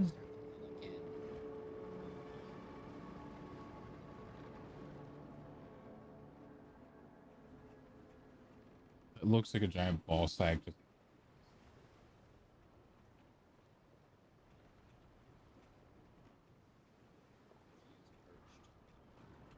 indeed. Anyway, we gotta go over there. Between those mountains right there. Oh.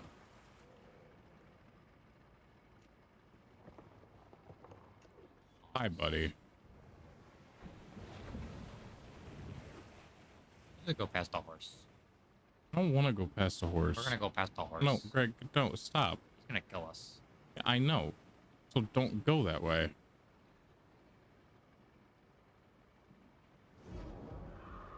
Yeah, because now he's coming back. I don't like it. I do not like that. Oh my god.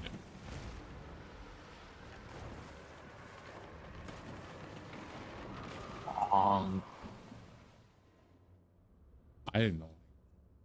I didn't like that at all. You remember what we did last time? I think so. I think though. We shot him unprovoked. He's just eternally pissed. I don't think he's eternally pissed. He's eternally pissed. We shot him and took it. Yeah, but I don't think he remembers us.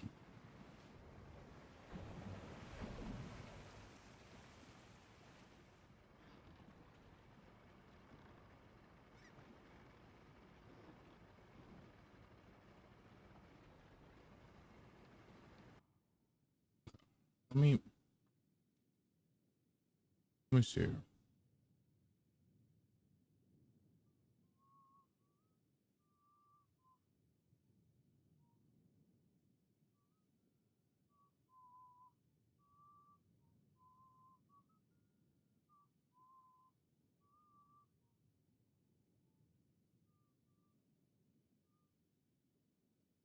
What the fuck happened?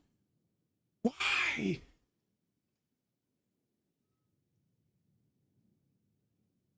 Okay, so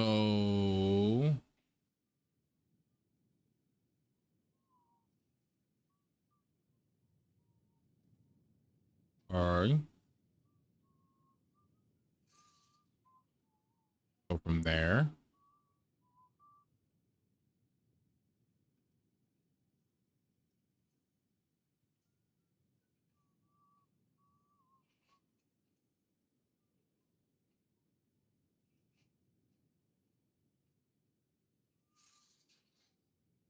Oh, I think I see. I do. Okay.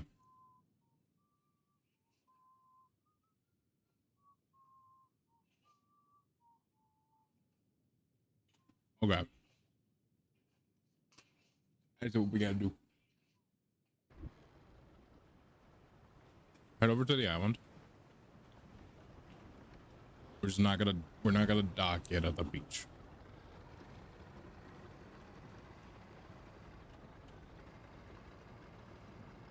Go to the opposite side of the where you can actually see the beach and the sand is.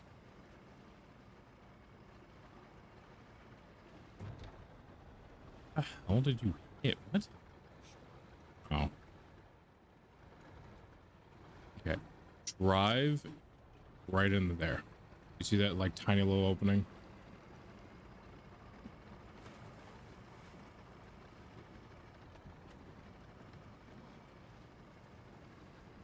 This is where the other coffin is. Honestly, I don't think me and you would have found this too easily. Move away. Oh. I hate that grabbing it and also grabbing it is both your right bumper and also your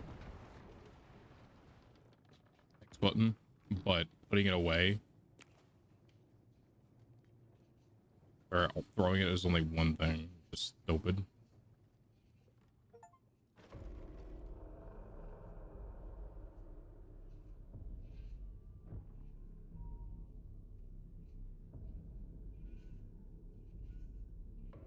Okay, so if that's the case,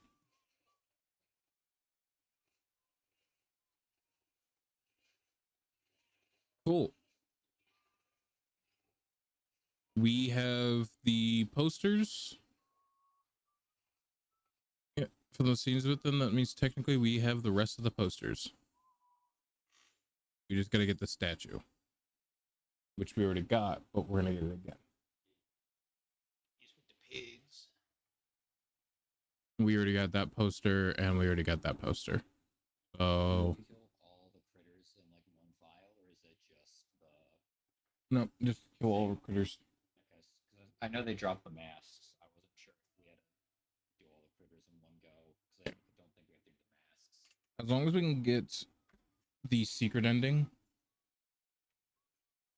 I'm pretty sure then other than that, we can just jump to each chapter that we need to get an achievement for.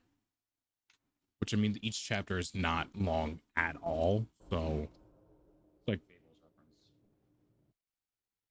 Bug Fables reference. Bug Fables reference. Is that one of the characters you play as?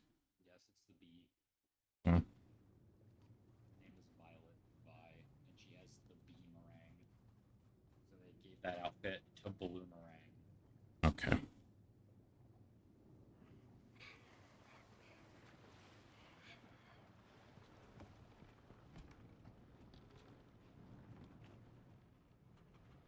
So from here, kill the fucker.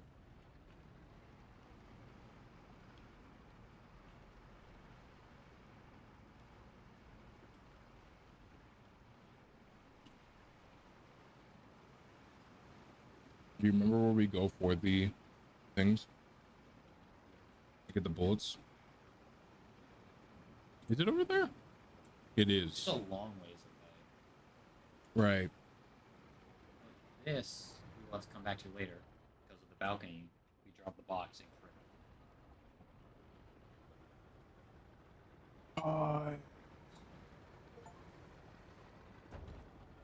Hey, trouble great distance on the boat. We did that one now. and now we're gonna get jumped by sea monks. I'll get your knife ready.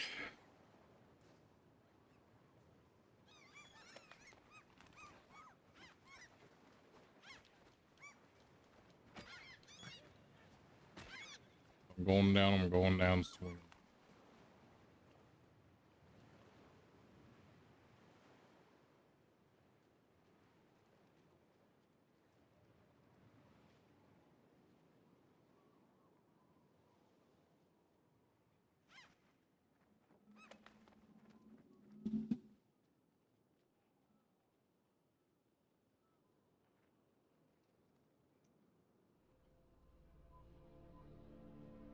Oh yes, ladder. Oh my god. But you can climb.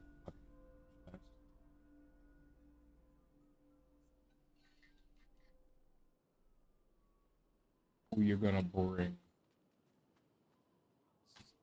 Overwatch.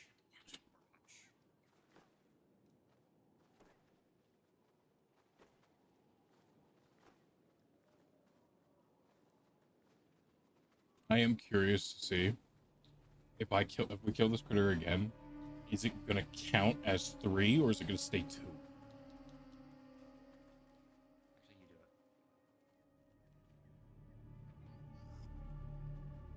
you do it. I'll take a sip of my water, you bastard. be.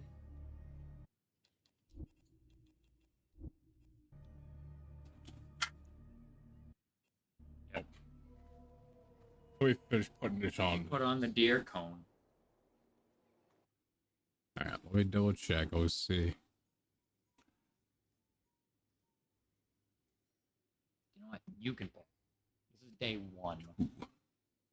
So it picks my sun producer Okay. and then one other plant. 5 others here. You're gonna get to pick. What are my options? Literally everything that it's available in the entire game so far.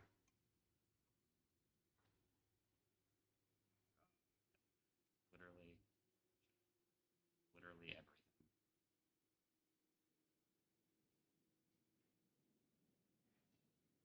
Literally everything. There we go. What? Wait, is it showing like a white icon on the wheel? Yes, that's why. It's because it's the USB port. Yeah, it's a little awkward like that. Anyone here?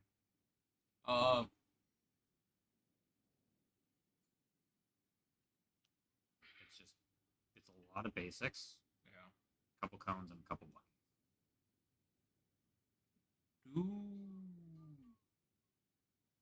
Cherry.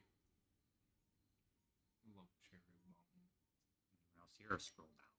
Scroll down. What's your main source of damage? Nothing so far. Potato chip is kind of like a potato mine that takes no time to harm, but does a lot less damage. Okay. You literally just put it down, a zombie touches it, and then a little kaboom. We will do. So I just have an insta, and sunshroom. Because they bring sunshroom to kind of explain its night levels. Bring mush. I remember the name. Small mush. Puffshroom, that's right. It's here. Do electric. The electric same. Yeah, that one. Lightning breed. Anything or down. Down. Chomper. Fire pea shooter. Oh wow, that's actually the name. Honestly, I'm kind of surprised. And then Guess what? In Garden Warfare 2, they had the Electro Pea, and then they added it to Plants vs. Zombies 2. Whoa. I know. It's 475 sun. Is it even worth getting it? It can be, but like I'll give you some. it's very situational with its usage. You have to use it against like high density, low health. Because it fires a projectile that'll pierce everything, but it'll also shoot like chain lightning from that projectile. Actually, So it's good for like a lot of basics, but it's really bad against like cones and buckets. I see. Scroll up, actually. I want to give you the tall walnut. Yeah. Oh. Why's he got a mustache? Why's he got a beard mustache? Okay. Okay, now he's dapper. Now he's French. Now he's a cowboy. Now he's a bandit. And pause. We can continue. Yippee. I'll do that level in a little bit. Alright, now I gotta open up everything because I'm stupid. There. This is a 5 difficulty world, so I will actually have to pay attention to that level. Yeah, Even though it's just level 1, I will still have to pay attention. understandable. It's nighttime. Ooh. There's only one world like that previously in the official game, but that was Dark Ages.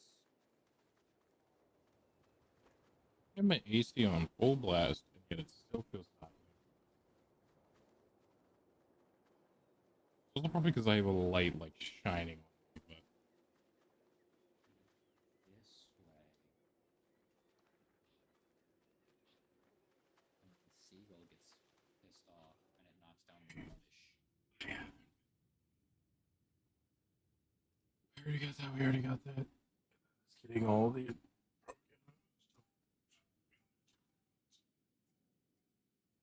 need to get the statue. Oh yeah, Shortly right. after finding the second critter, you'll enter a large barn filled with pigs. Stop. Before you squeeze through the pigs. That's where the statue is. I know, we found that one. Okay.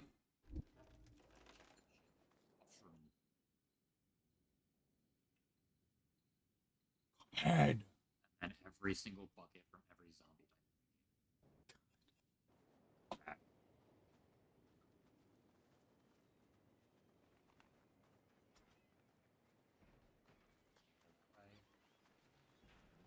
Seals knock down the rubbish.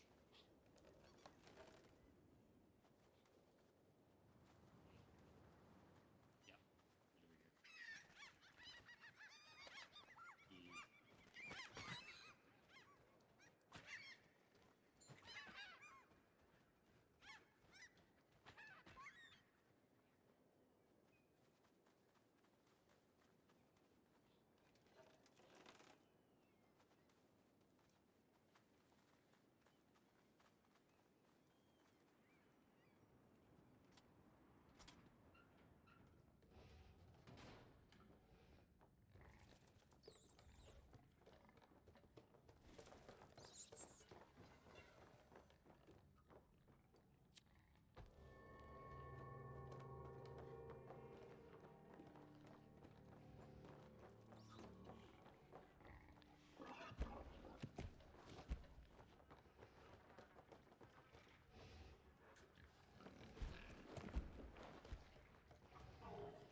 I don't remember what was over here.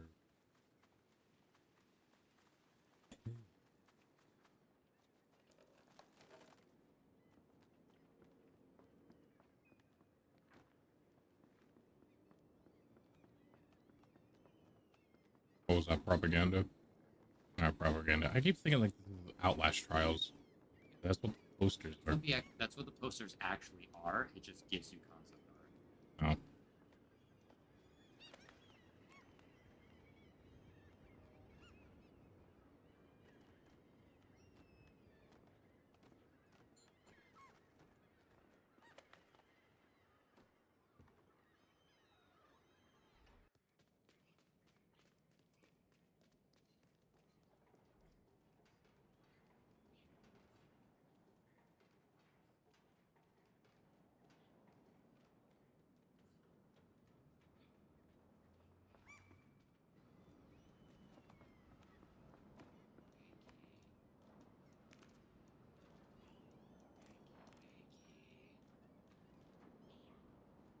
I don't.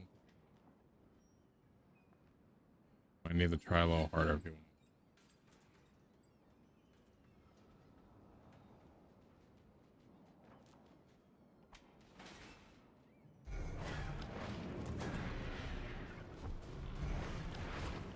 God damn. Oh. Oh.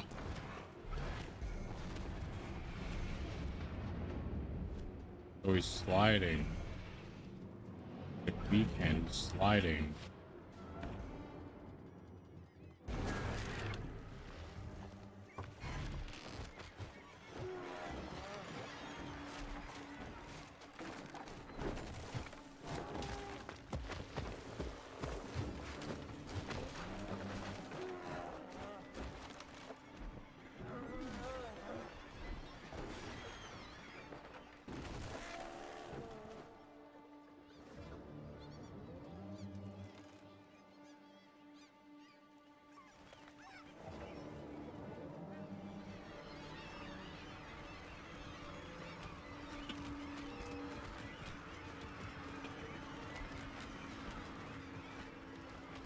So many just dying.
Wait, there was a propaganda poster.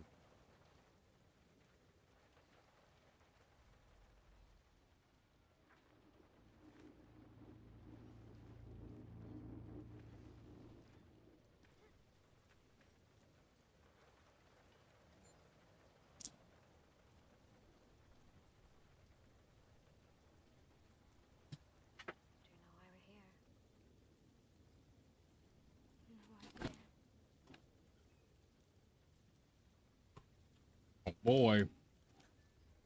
Right, you're having another one of your episodes.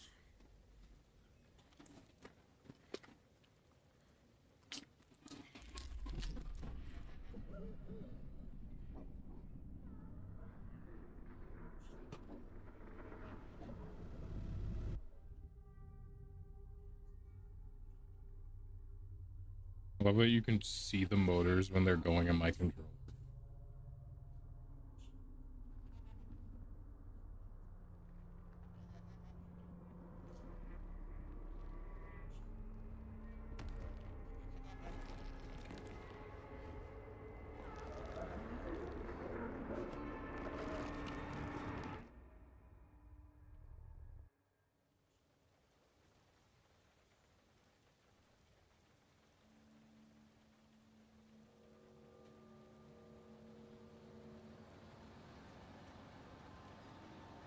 How the fuck does someone with the least damage and also kills get MVP? What did they do?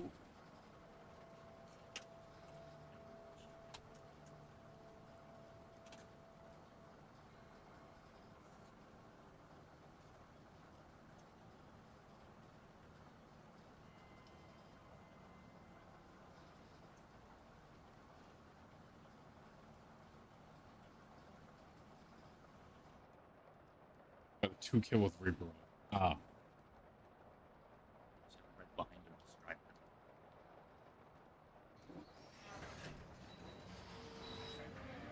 Has it ever occurred to you that bus driver's dead? He's chilling. That bus driver is dead. She's sleeping. At the wheel? It means he's permanently sleeping. Hunter, my leads. I don't think they need to bleed EP, but okay.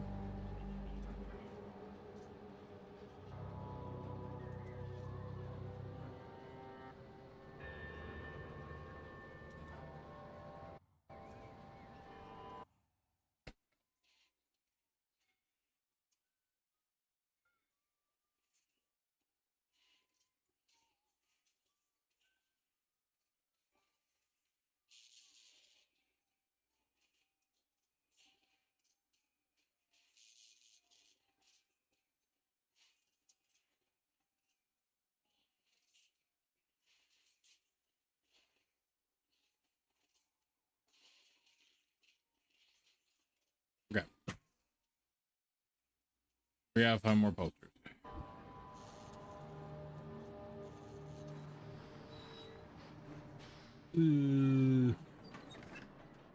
Honestly, part of me doesn't want to try and get all of them yet. I want to try and like span this out for like 3 different streams and whatnot. So we can do this one, and the next 3 chapters we can do another. Next 3 chapters. But at the same time, I also know you, and you want to get this shit.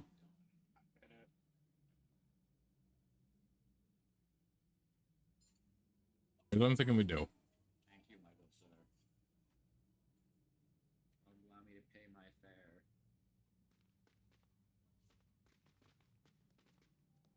Fuck off the goddamn. Back.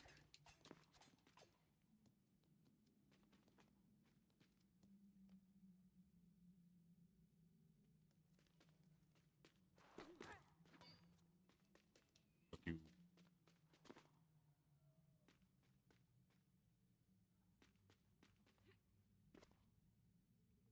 Where's my cone have holes in it? So you can breathe and see better. It's got a big hole in the bottom that does that. Yeah, but not enough air gets in. It's got a No. hole up. Again, not enough air will get in. Oh, no. Again, as well, it also so that way you can see. Time for the children. Forgot about this one. When we get to the top, I'm gonna smash all of them. Yeah. I just gotta try and get the crown. Ah, look at that, a thing. Yup.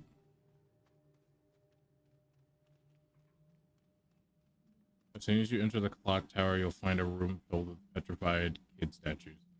To unlock this achievement, you must destroy all 13 using the crowbar. Which is you, because Yes.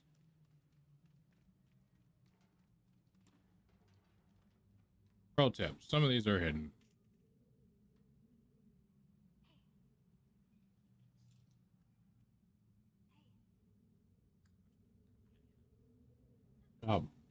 Go the fuck up and get the ladder.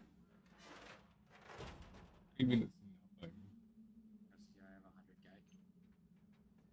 Just that boomerang costume alone is 10k. Yeah, 10k. Don't look how many there are. God. I did the math. I need like 800k total, I think, for all of the outfits remaining. How long did it take you to get 100k? Quite a while, because I don't do the endless ones anymore. Because they get fucking insane. But do they give good? I do think they have a slightly higher chance of dropping money, but they're ridiculous. Like I was doing Frostbite Caves one, and like the third wave of enemies, you know, they'll spawn like one zombie that's wave one, wave two, they might spawn like 2 or 3 basics. Yeah. Wave 3, snowstorm with like a brick head, a bucket head, 2 cones, just like fucking middle of the lawn because it's a snowstorm. It's not. I only get through that by bringing tile turnip and power lily, so I can just spam plant food, and I plant food like 5 things at once. 4, 5, 6. Other number. 8. 9, I think is right here. 9. There's one. Good. Maybe he can't be smashed. Oh no, there you go. Here.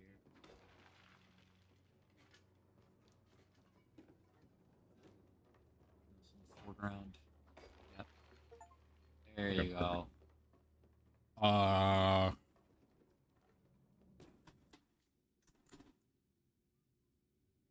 Press your legs. That was it. Right here. Oh, okay, I guess I'm opening this now, apparently. Okay. I don't know if we did this last time. We did.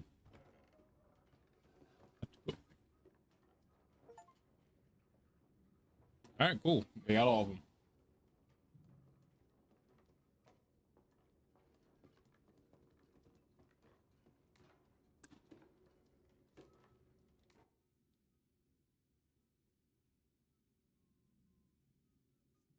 I got another critter. No critter. Critter before the king. I believe so.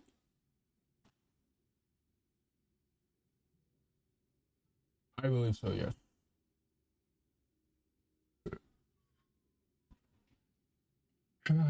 Same room as where you find the pouch. Look for a hole in the wall on the far right. That's the case. Hold on. There's a propaganda in the other room. I don't remember. We got it. I can. Far right, there's a hole. Ah.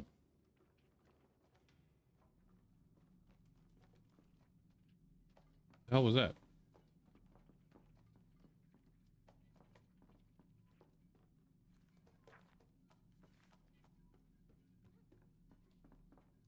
After finding the poster, head back into the main room where the petrified statue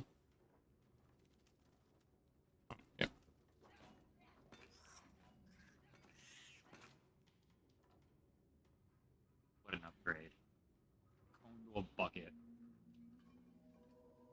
You were less likely to breathe with that one.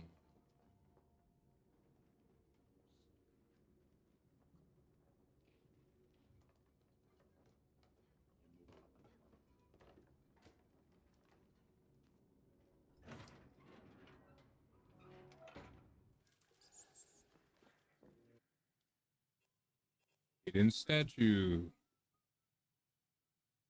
got this one. You found it.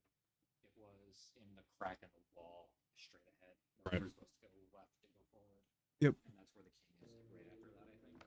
I think. Whee!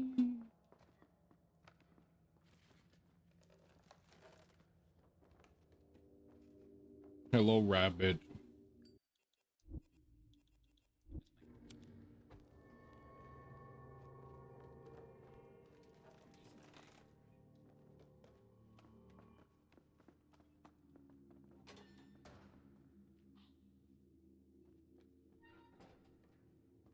Okay, so there's the king. So let's sneak to the table first, like to the edge of it, and then just run straight for the throne. Because he's gonna run away, like a bitch boy.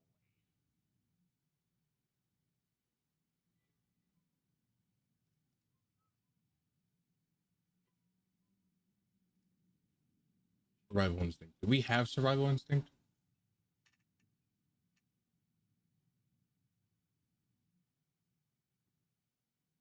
Stand back and let them attack your companion until he's defeated.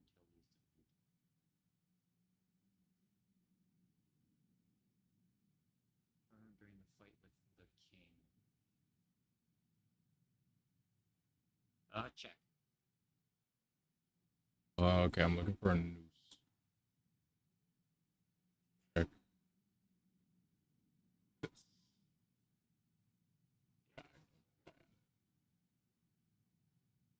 Nope. Nope, I do not believe we had it. So we literally just have to get into a tussle and just fucking die. And that person I think has to avenge him.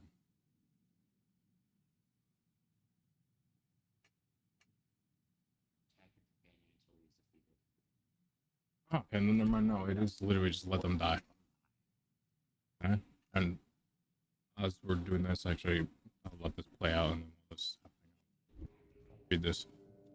After passing through the vent, you'll enter a throne room. A king is sitting in the throne, but cannot damage him while he is with it.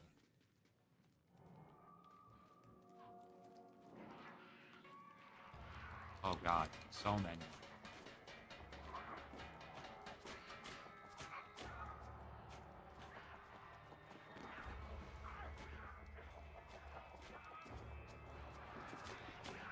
Just let this happen, right? No? Maybe you have to be the one to die? Just scroll down. Here. Back up. Through the hatch from the wardrobe, destroy the barrier. No, we didn't do that. That's right here. In this room with those enemies. We didn't do that. So it has to be what? During the fight with the king. You choose Kishimomo assumes your friend else. Yeah, you go and die.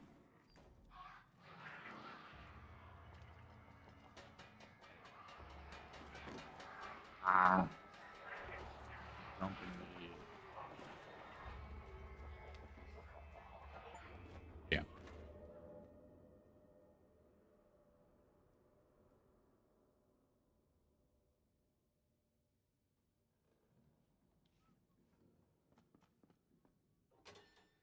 I feel like it's a good thing that we didn't have you, or that you ran by the game, because it would have been a pain in the ass to these achievements again for one another, because it It would might have counted for both. But I don't know, I slightly doubt it. So, how to catch the king? This He beat up everybody else, then he tries to leave and chases us. king decides to climb down. Okay, so until he climbs down. Once he reaches the floor, he will disappear behind the throne. Watch closely. He will try to sneak behind the throne toward the top right corner of the room. camera trap. He's very hard to see because of the camera angle besides in behind the throne. Okay. Look for the kid with the crown on his head. You must defeat him quickly before he leaves the room. If he escapes, restart checkpoint immediately.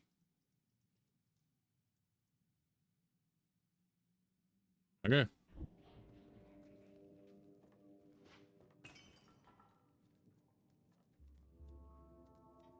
I'm stuck on a bucket. They don't notice the inconspicuous cone. They don't see the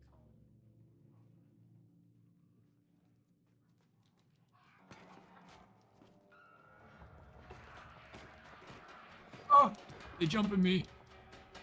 Even behind the throne.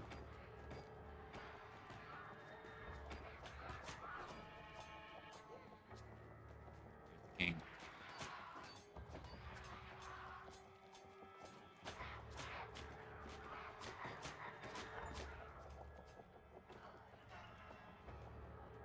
Oh, shit, they're jumping me! I didn't even mean to get it. How we did it? We have it now. That was significantly easier than I thought it was gonna be. I'm not gonna lie. It was weird because, like, he jumped down, like, right here. So I just started swinging this way, but he never came out this way. Yeah, no, he was over Went here. out. I couldn't see, and I was just swinging randomly, and eventually I started hitting him. What's up, fucker? You're a fucker. Okay. After leaving the throne and head upstairs and cross the air. Actually, no, that's resting your legs. We don't need to do that. For the previous couch area, pull the lever on the wall in the sink corridor and enter the next room on the left. Cross through this room, defeat 2 kid enemies waiting for you. Before you exit the next area, you'll see the 11th poster pinned to the wall directly in front of you.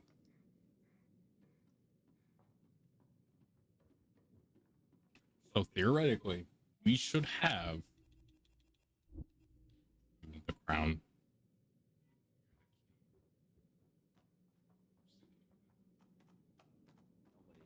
Well, you have the crown, so you're the queen then. There you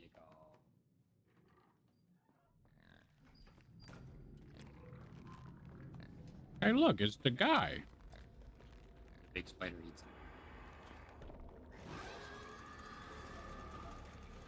That's fine. Hold on. What about this door? This door was something that we could open? I don't remember. I don't remember which one's the way forward. Not that one.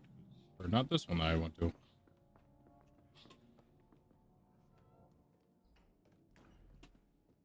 Now we can sit on this couch. This was one of them. And then... You already did the seats. I know, but there was something with the previous couch area. 2 enemies are going to be here. We have to hit the switch.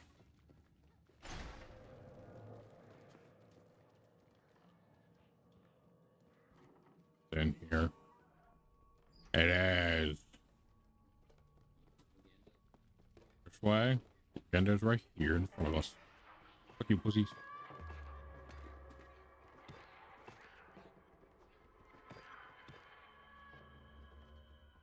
Propaganda. Oh, we already got it.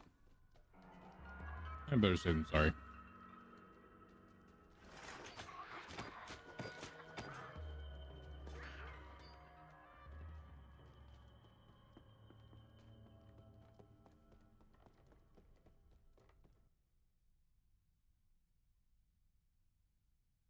Already got this coffin. After sneaking through the dark room with sleeping enemies, you will enter a room where 3 kids attack you. There is a large hole with a rope in the middle of this room. Warning, do not interact with the body on that rope yet. Doing so will end the chapter and you will miss this collectible. Guys, don't interact with the rope. Understood.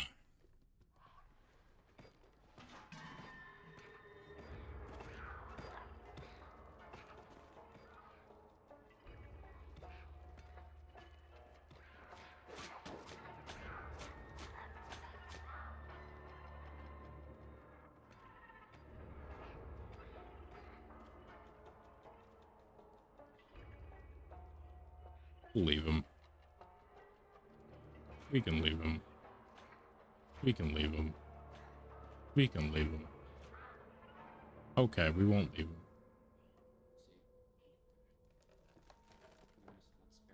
Let's they rise to challenge us again.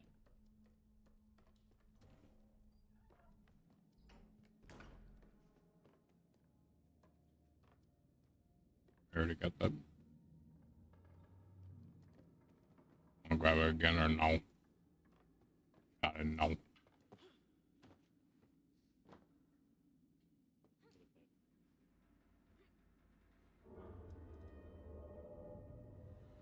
Should have been in.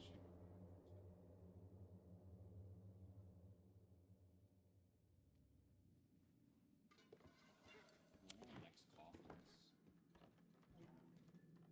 Here? 3 of 5. Sneak.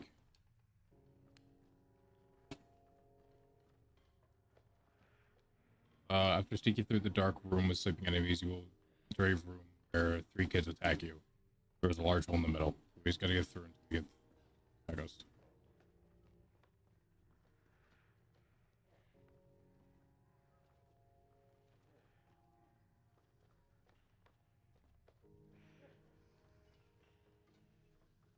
Around the arm. Touch his arm, you'll will come off. That's fine. Quickly get over here. It's kind of not an option when I'm getting jumped. Quickly get over. And be sneaky and you. Craig, quickly get over. Quickly. Craig, hurry. Quickly. Craig, hurry. They're coming.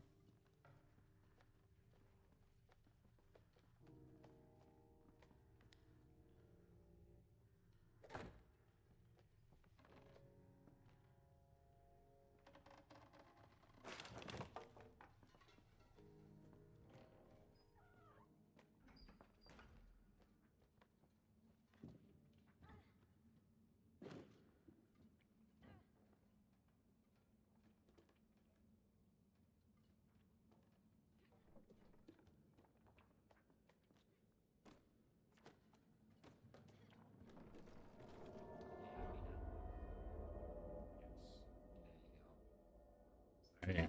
I had a hunch you were gonna try and do that, but I'm like, ah. I was also just curious to see if like jumping would actually affect it at all. Which I mean, yeah, it did, but like I don't think it affected enough for it to matter.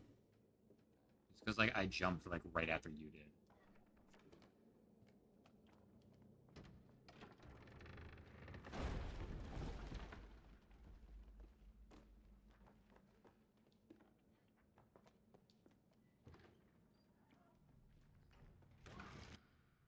Okay.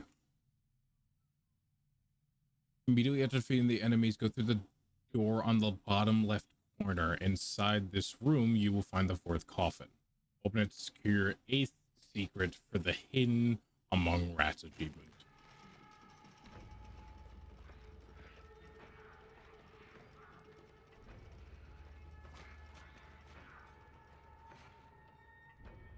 This way.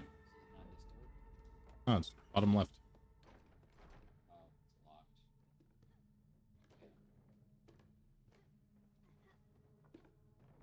The fuck am I? Oh.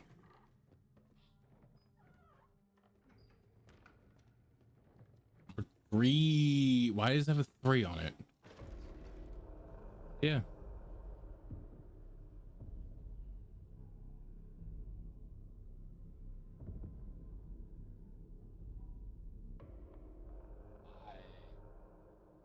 No, my friend.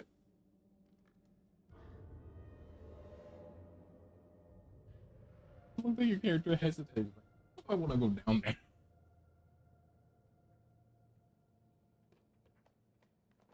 It should have counted that we had it, and that we got it. Don't have to worry about it.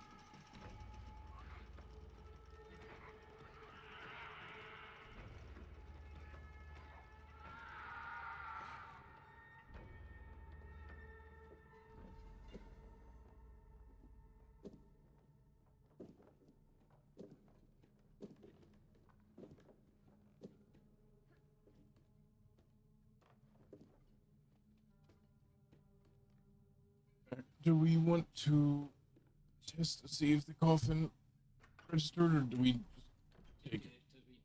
We died before on the first one because you went back on the Right. right apart. You Right. Just walk it. So then we checked to see if we had to do that again, and we did. What the why do I not remember what we had to do there? It didn't have me interact. It does. It's for me because I have the knife. Right. That makes more sense. That's the crowbar. Hey man, you can cut something with a crowbar, just not very easily.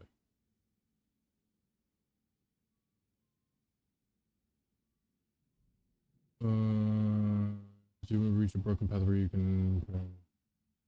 This is, I think, where we and you comforted the pig. Yes, you did that. Right. Take a load off. Already got that. Meaning this should be us in chapter. That's in the next one. It's a bright room. That's absolutely the next chapter. We get chased by the spider. It's the room right before that. It's our safe room. Yep. And do.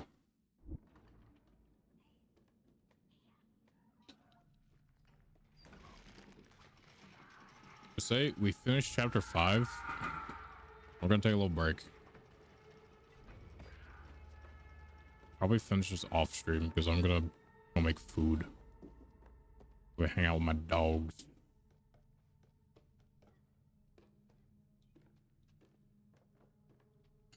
Ew. That makes so much more sense.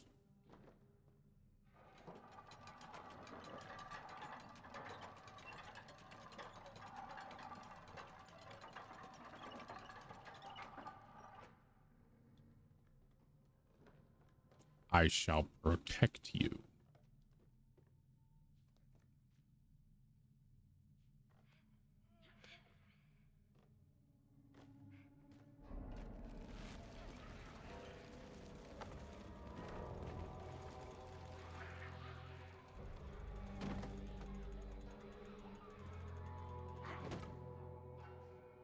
Oh, oh, Get the blood flowing. Greg. We're tied together. I'm getting another concussion on the way down. I know. And we're tied together. I don't want to be tied together.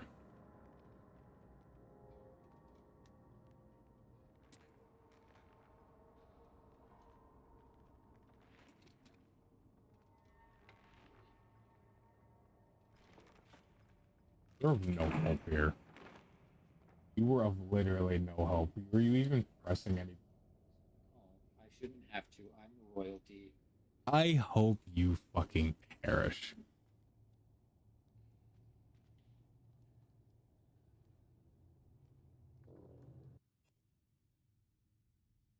Greg?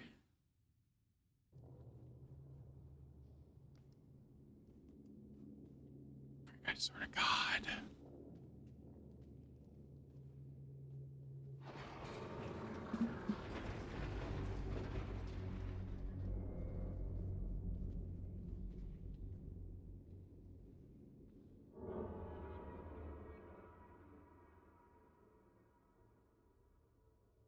Greg? I swear to God.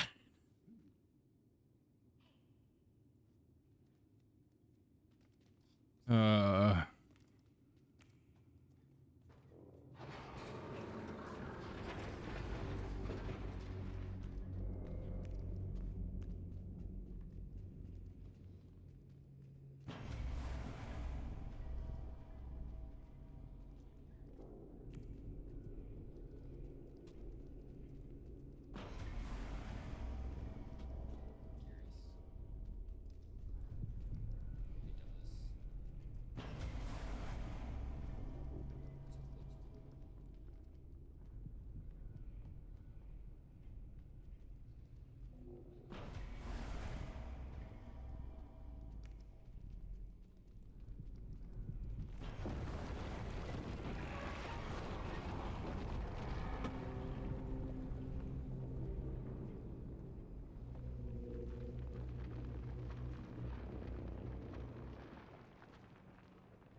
there literally nothing about?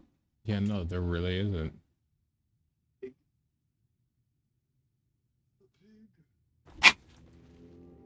Look at it, it's so loud.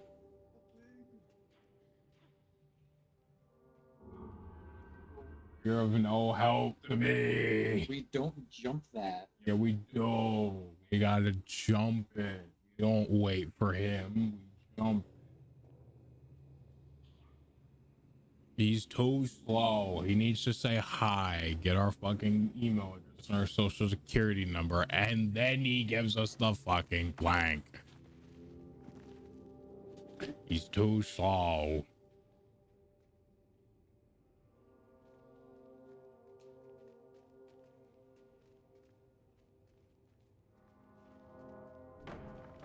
Now we jump. Oh. Am I stuck? What was that? You broke my game.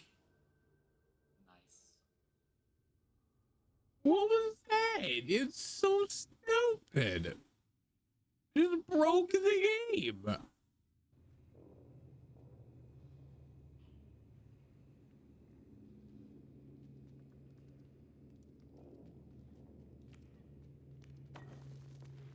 Um,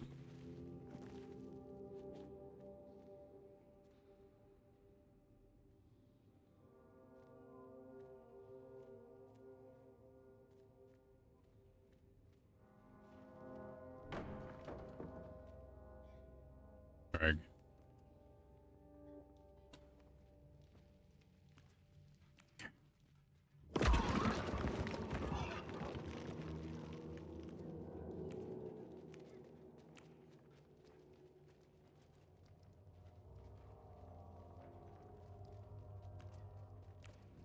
Hey, buddy.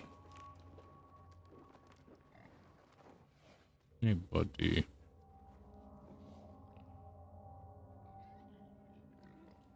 Fucking crown poking him in the eye.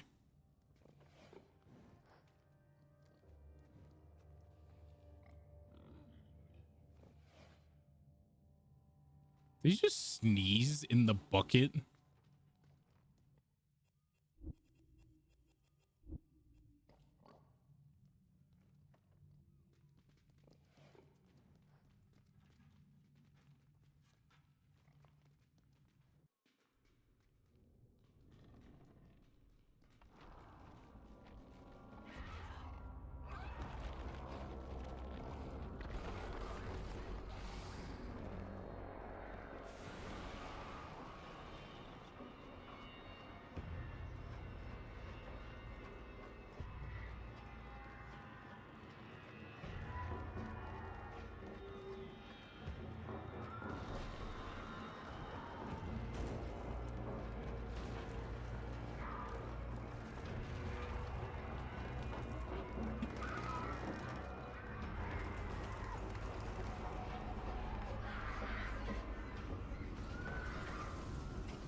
Got it.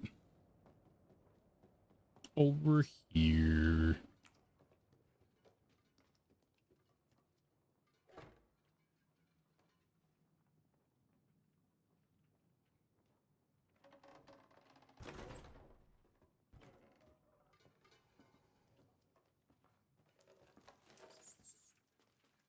Propaganda.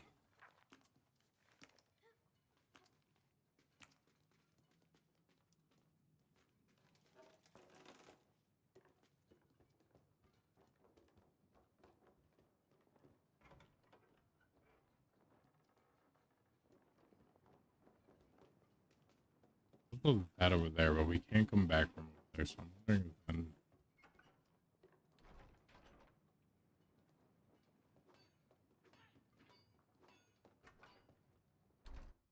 Open a door. After leaving the room where you found the poster in the final press by, you will enter a corridor. Jesus. Wow. That is a bird.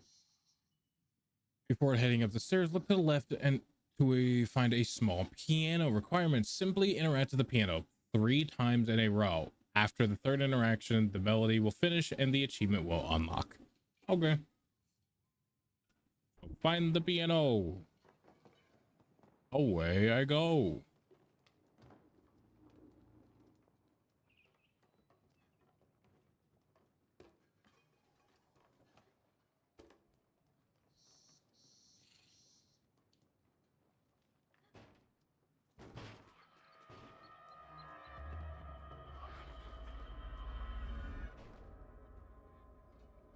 Piano.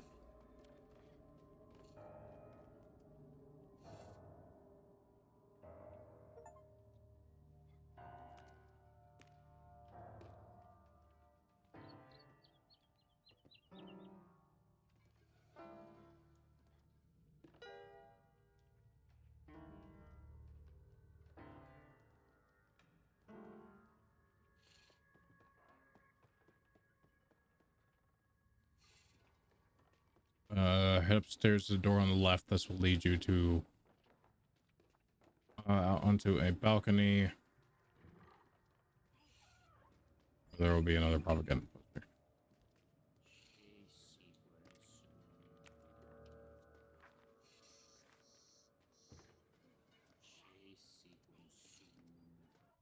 True, the chase sequence is coming soon.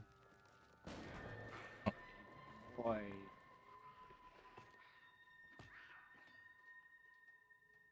During the boss fight, you will. Okay, so there's just this. 13. I thought it was 10. Right. I'm thinking about how many I had to destroy earlier. You know, there's 10 I had to kill.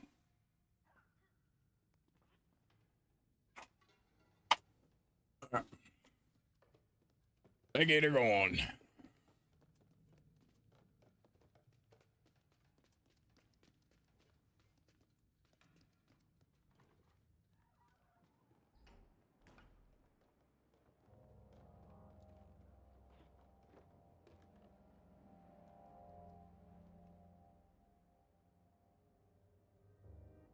Did you really have to go back and do that?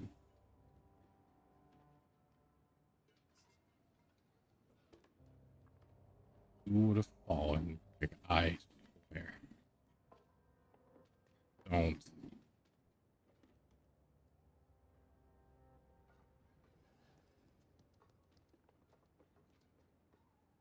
Dynamite.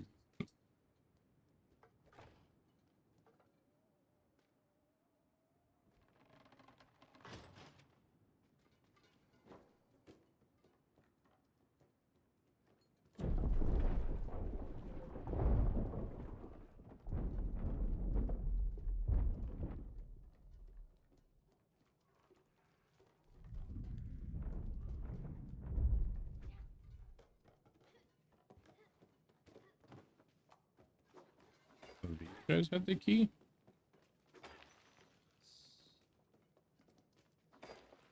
Wait, it was over here in like the corner, I think. Maybe with this guy, yeah, right here. Oh, damn. My bad, Holmes.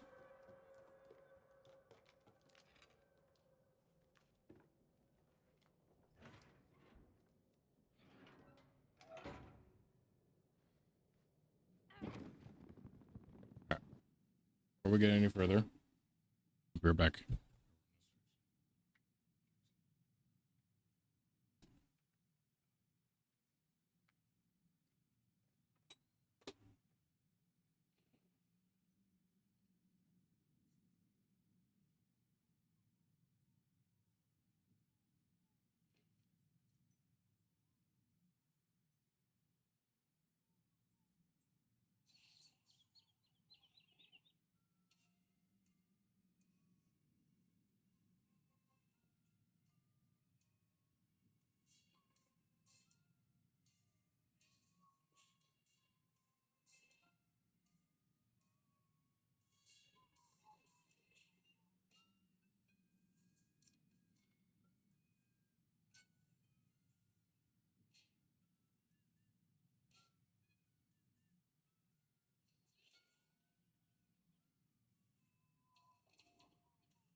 Fucking Greg.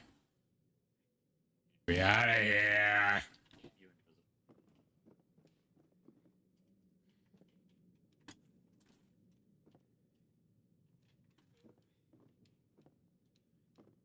Fucking get me out of here.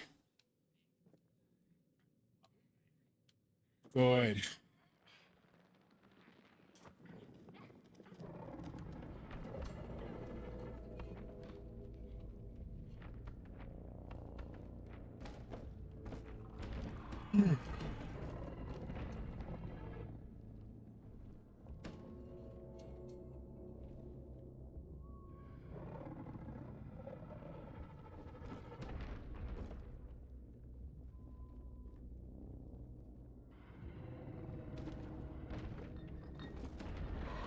Oh. Really just fuck the bottles again. Oh. Fucking shut up. Both the first time and this time. I don't care.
Time to spear Jeb Dickelvan.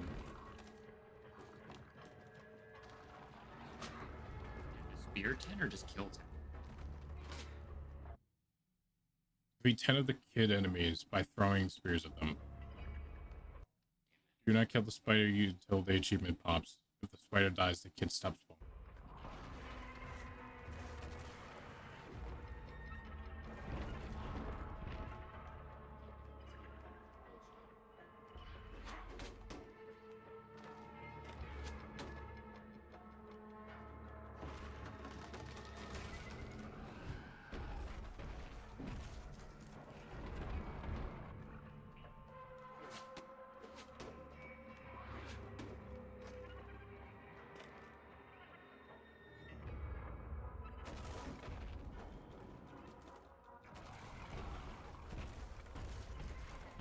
I forgot it.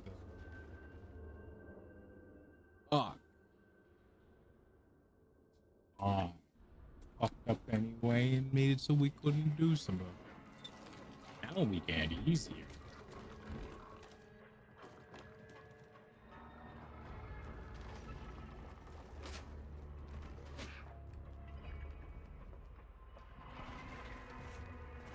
You're not able to grab it?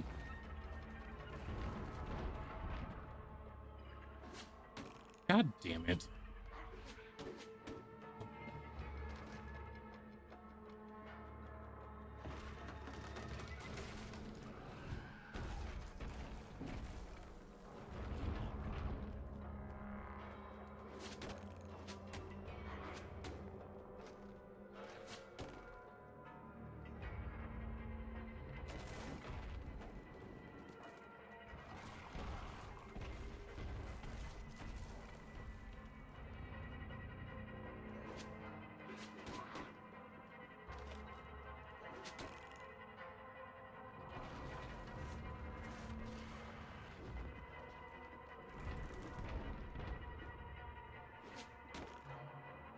Okay, so they can only hit the ones, I think. The lower level, yes. Got it.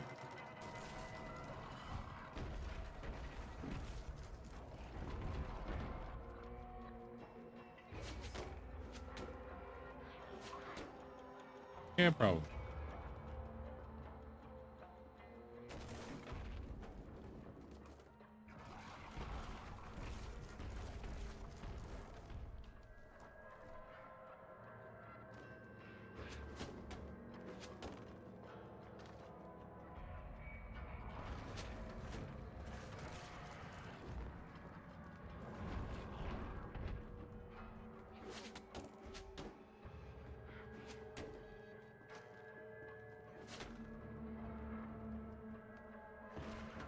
Kind of bad at it.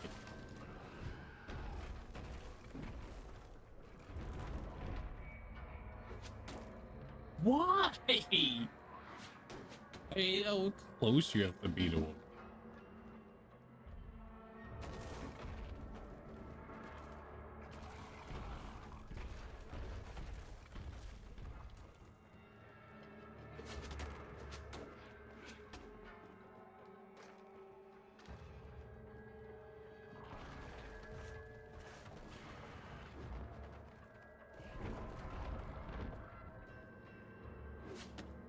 Oh, you have to be really close if you want to hit the ones that are down.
I didn't even know we could do that one.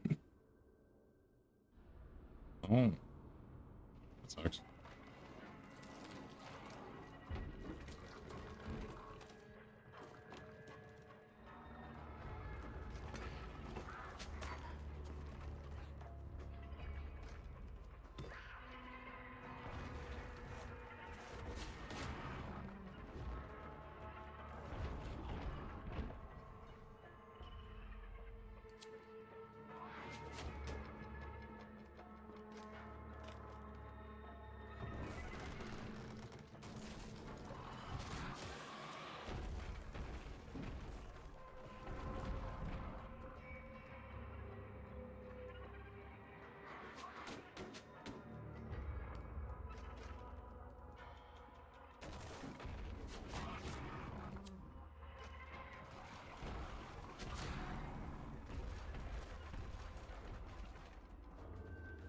I hate that it did a loop. He did a circle and then started running in that direction, but he was already heading to. Right from the right side. Yeah. From the left, he charges to the right corner. From the front, he charges to the right. Oh. Doesn't kill us.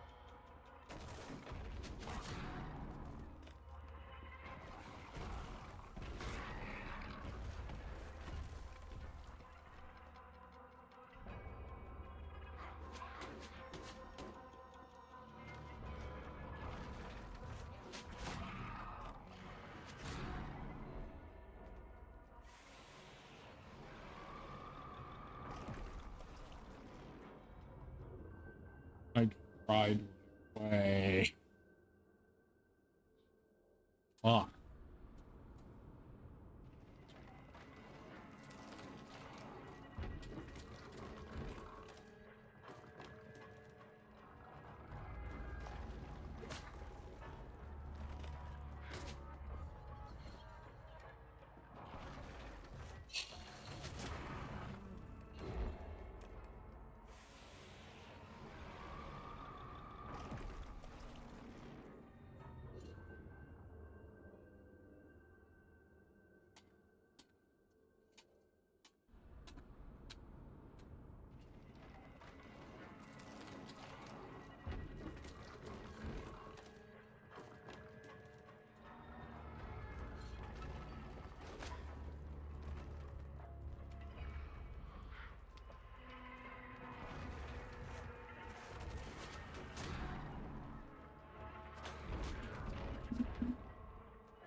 You gotta stop dying here. Jesus Christ. You have to admit, at least for that one, you wouldn't expect them to be able to throw through the wood. You're just gonna throw it wherever you're at, regardless of anything else. Yeah, but like, it shouldn't fucking hit me through the wood. You're arguing a very minor technicality. Should have thought about it, dude. Anything's possible.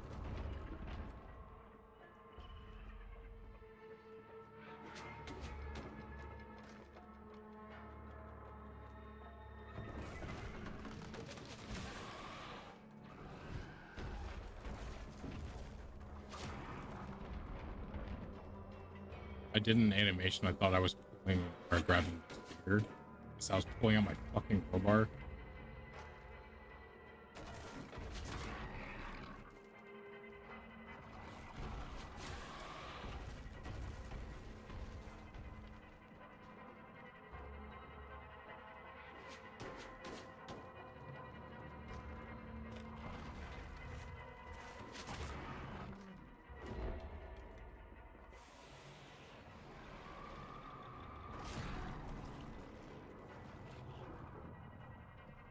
I should have let you die, but at the same time, we restarted too many times for my stupidity. I don't want to do it again.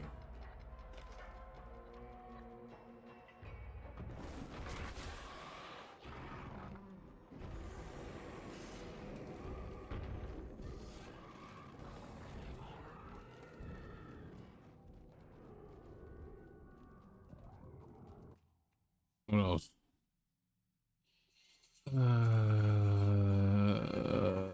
Okay.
Your child.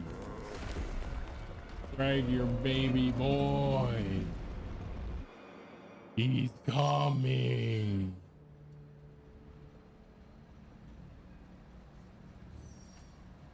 You okay?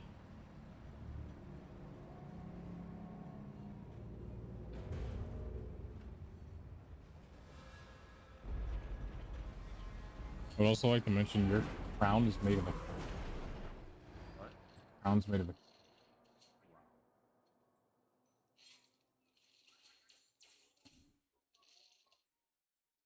Come on.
propaganda. Ah, I already know what it is. Top, so it's 1,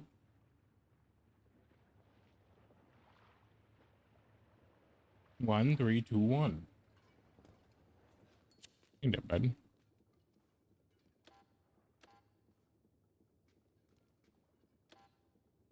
1, 3, 2, 1. I don't know why my brain was telling me it was bottom, top. For 1, 2, 3.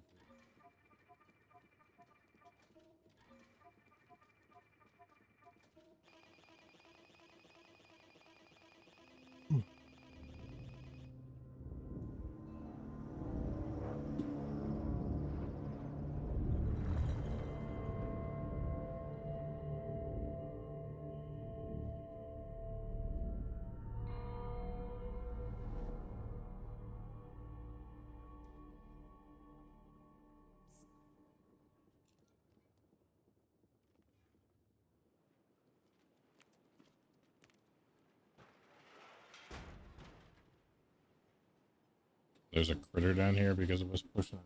I'm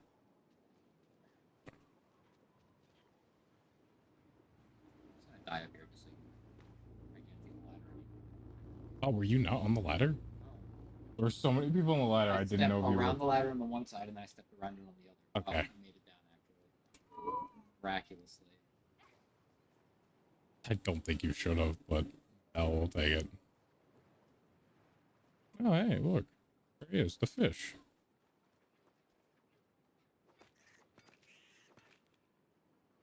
The fish. Tragedy.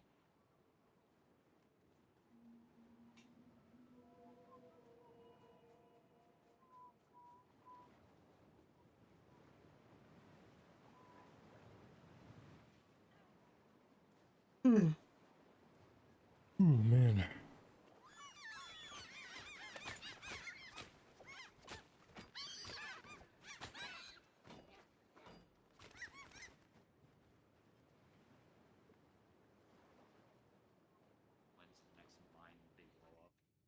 I have no idea. You have to watch the video for that, not this.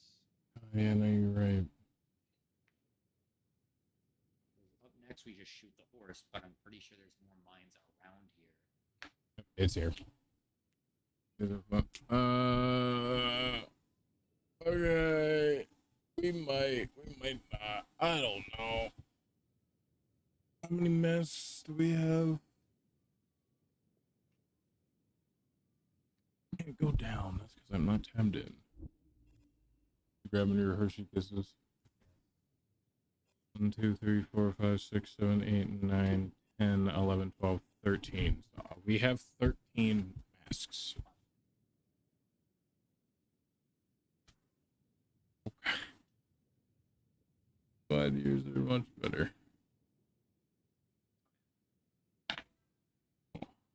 Solid now. They're all a little deformed. That's also because they were all melted. Yes. Did they melt in your car or did they melt? Car, I guess, yeah. Damn. They just were chilling in my freezer. Kirby. I have like 30 Kirby things, it feels like. I have like. And yet you don't play the games. Fake fan. I used Larper. to. Larper. I used to like Kirby. I just don't like any of the newer games. All it is. You tried one of the newer games. I know, but like none of You them didn't really even, piqued you my didn't even interest. try Forgotten Lands, the 3D one. Here's the thing. I look at every single one of the Kirby games. I can tell you right now, the last one I played was on the DS. That was the last one I actually beat. And all the other ones, I don't know, they never piqued my interest. I mean, it's the same way with some of the Mario games too. It's like some of them just don't pique my interest. Mario Odyssey was the last, besides me buying. That's why I don't play. I play Kirby because it has copy abilities, so I can always do something different. Mario has the power, sure. The games. I don't really find any of the newer games for Kirby interesting. I like Kirby. I do. I just don't really find any of the newer games interesting. Once again, you didn't try Forgotten Lands. They don't look interesting to me. They don't pique my interest. If it doesn't look interesting, I'm not gonna play it. One, you can't go off of just what you've seen. Two, the copy abilities are very different. I understand that. Greg, I looked at the games. Yeah.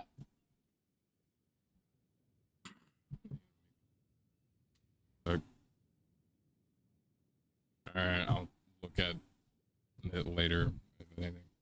But no, I will look at the games. I've looked at the trailers. I've looked at people playing the games after like a couple months after they came out. They don't look interesting to me. I just don't care. Big fan. Because I like Kirby, but I don't like the newer games. You'll like the older games because they're nostalgic. That's simply No. Yes. No. Yes. No. Yeah. No. Kirby has played the exact same for the last fucking 30 years. Exactly. At the time, I enjoyed the game. Okay, Yeah, if I were to go back and play, if I were to go back and play the games, I wouldn't enjoy it. I just don't enjoy that kind of game anymore. And then you play Mario. Barely. I barely do. Okay. Mario Odyssey is one game that I haven't bought yet. I don't think I'm going to buy, but it looks interesting and it looks fun. Okay, cool. Okay, you like Mario Odyssey, but you don't like Forgotten Lands. Dude, I have you. I'm absolutely gonna give you shit for that. Give me a minute to fight Nah. this. Give me a chance to explain I'm myself. absolutely gonna fucking just drill this Oh in. my fucking god. Jesus Christ. I am okay with Kirby. I think the Kirby games are cool in their own way. I have only ever played 3 Kirby games. I couldn't even tell you which ones they are. It was one on the Game Boy Advance. There was one on the Game Boy Advance, there was the one on the DS, and then there was the one that you let me borrow. Which I lent you 3 games and you played one of them barely. I understand that. It was Return to Dreamland Deluxe, the remake from the Wii. Mm-hmm. I am also not someone that is really big into solo player games. Little bitchy boy. Not into solo player games. And that's why you play fucking Overwatch, and that's why you play Call of Duty. And that's why you play all of those. Yeah. You're lonely. Yeah, sure. Yes. If that's what you want to put, yeah, no, technically, yeah, I guess I am. Sorry, I have friends and that I actually play games with them, and then all you have is your fucking solo player games. And that's because that's what you prefer. Solo. Yeah. Or with random friends. Yeah. Occasionally I'm like, yeah, fuck it, whatever, I'll do that. But that's the same way with some solo player games. Very bad. Actively not. I like Kirby. I just don't enjoy playing the newer games. Let me not kill you. Get up here. Okay. So, I don't fucking care anymore. Whatever. Shut up. Just drive me around so I can get the fucking bombs. I don't fucking know. Places, just drive around.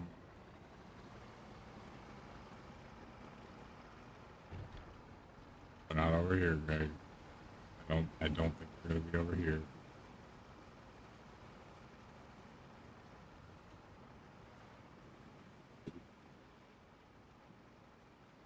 It wasn't that there was no winning that. It's just Greg doesn't fucking care, and no matter what my argument is, he's gonna say the same thing. So there's no winning. It's Greg's fucking stupid. I have played Kirby games to full completion. Uh-huh. They are engaging. I understand Just that. not for you, because you little bitch boy. No! Who needs your multiplayer shooters? No! Yes. It's not it! That is genuinely not it. Like, here's the thing. Me and you were to play through a Kirby game together. Okay, yeah, no, I would probably enjoy it. I would. The only few games I can think of that I actually played through the entirety of that were solo player games, and I wasn't in a call with someone, I can count on one hand.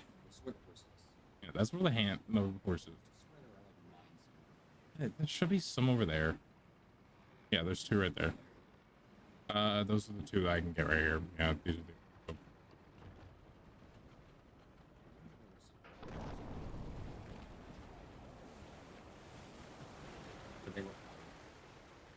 Oh, there's a few more over there.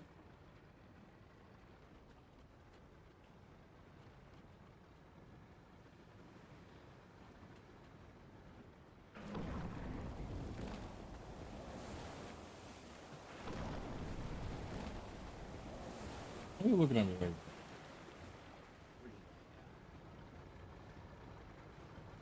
What? You want?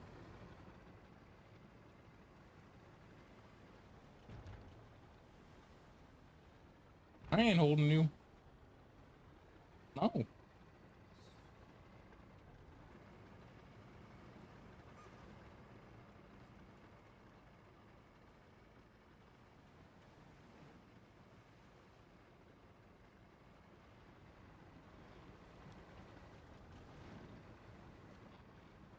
Ugh.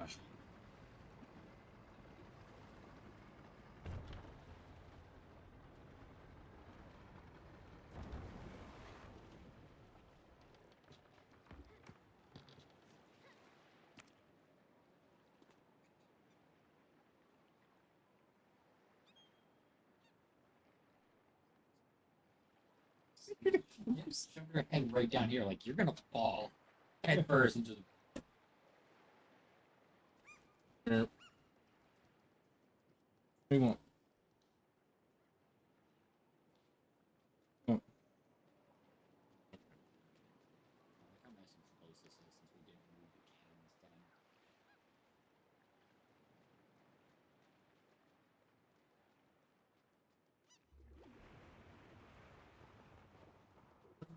Am I stuck on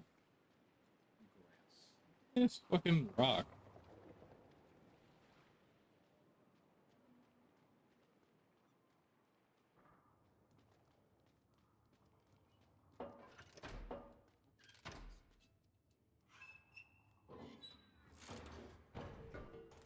Huh? Lifted the hatch as I was like standing there, I guess.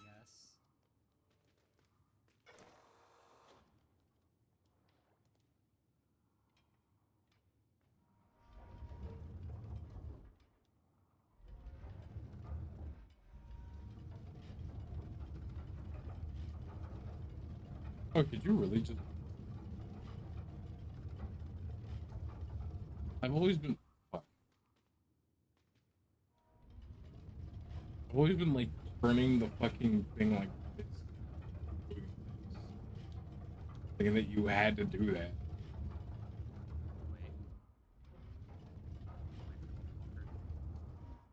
Wait. Right, you do. Fire! Fire!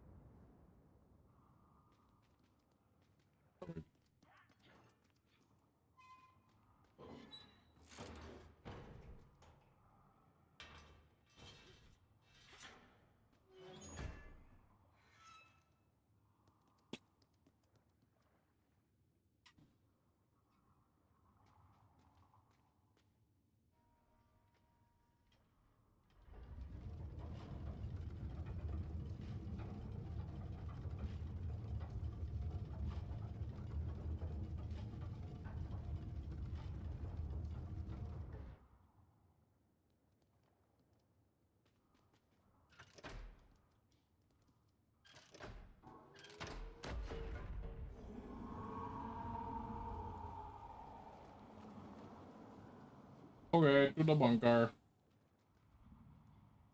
Oh, you're on my hand. Get off my arm. Get off my arm. Get off my arm. Get off my arm. Get off my arm. Minimize. We don't need that. Don't care. Aiming at the bunker. We already did. Reach the 11 man. You must first clear the path blocked by the massive sea monster using the cannon. Grab another shell from the red crate and load it again. Rotate the cannon toward the big sea monster and fire. Once the monster is hit, the way forward will be open. Navigation. Drive your boat down the path behind where the monster was. Continue driving all the way to the right. Okay. What is this for? This is for a mask. Do we have that one? I don't believe we do. No, we do not. I will say also, it looks like we're missing masks in between, and I don't know why.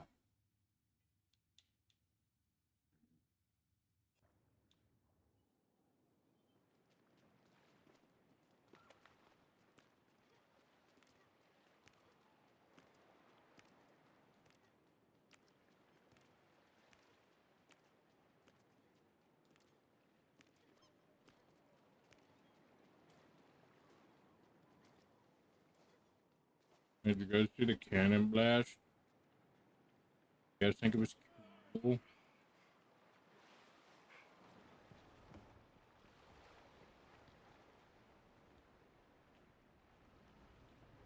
Onwards and upwards.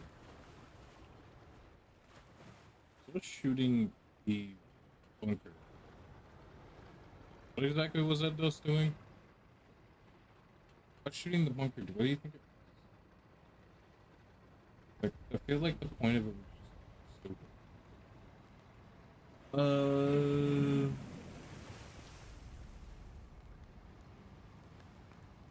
We built down the path behind where the monster was.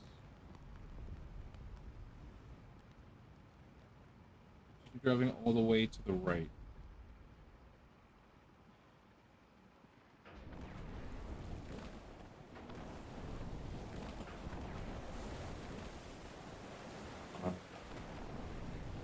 branch off to the left, I think. Could have been right. Following the cliffs until you reach the edge of the area where a small isolated beach is.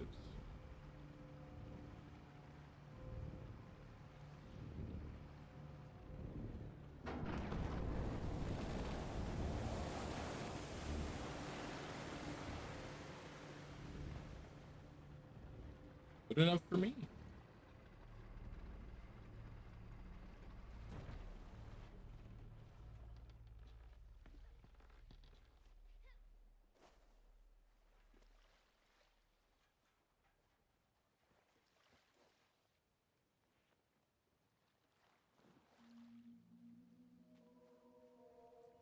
This is mass. What is a jiggle?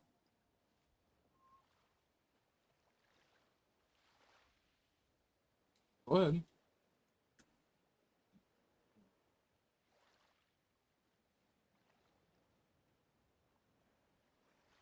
Fuck, that'll work. Yeah. Like 60% off. So it's like $20. By Ragnarok or no? No, it's only 40% off.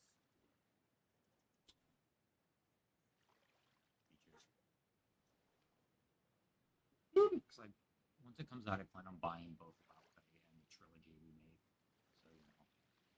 I think when I Lao get Fei. started now, Lao Fei, I think, is staying on. it'll be there for a while. They did with these as well. They were there for a few They, years. Sony said that they all now games that were PlayStation exclusive stay on PlayStation. Yeah, $20, 40.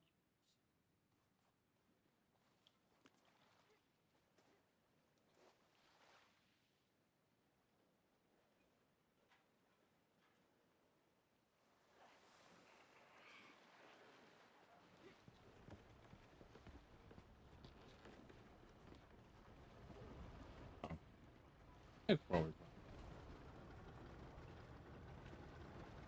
fine. I'm sure there's not going to be any bombs. There's probably going to be.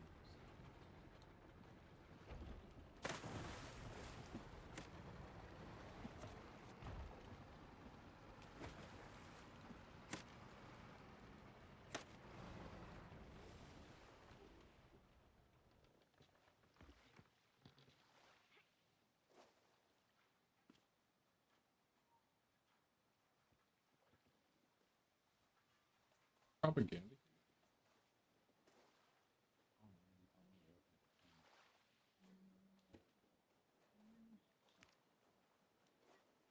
You're building this one beach.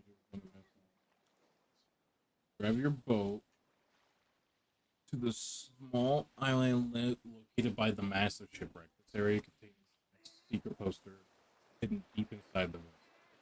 Boarding ship on boarding ship. Okay.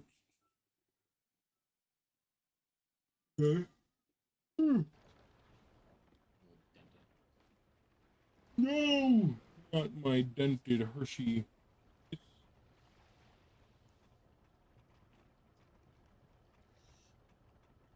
Hey, dude. You want? You want? You want rat? You want you rat? Ah. Ah. Ah.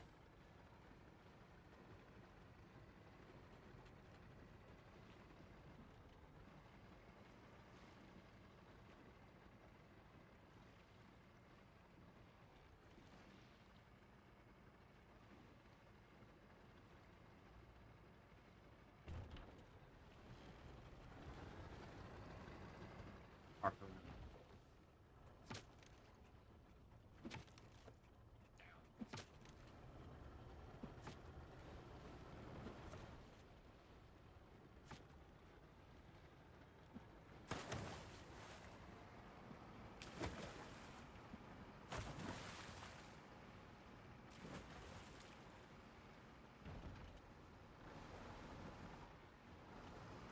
We're in the right area.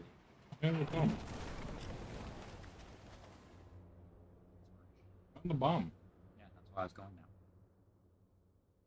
What are the chances that all the bombs are.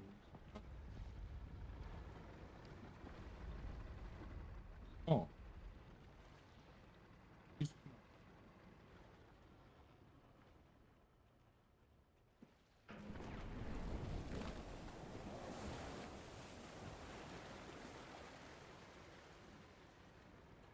Oh.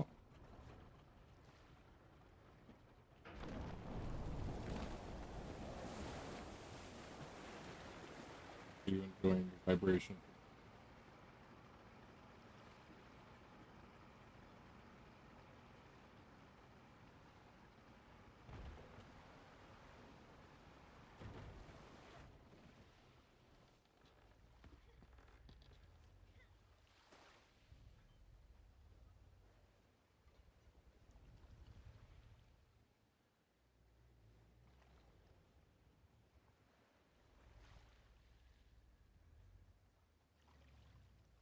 I like.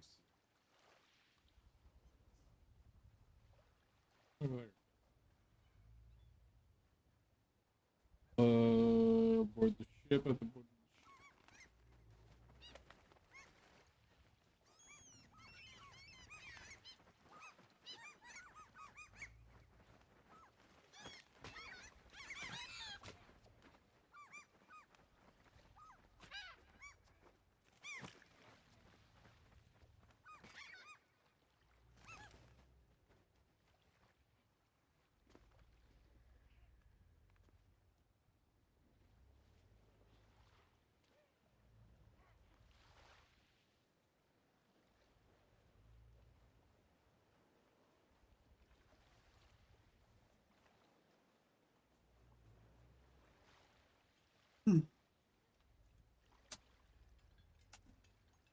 Going over there is not going to be any different. I know that.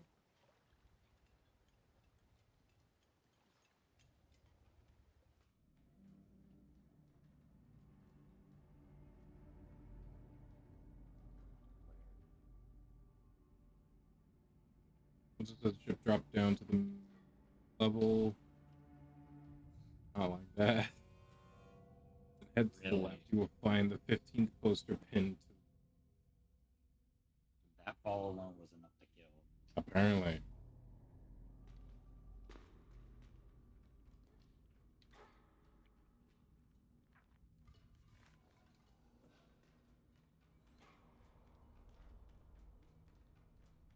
Still one more rabbit statue, right?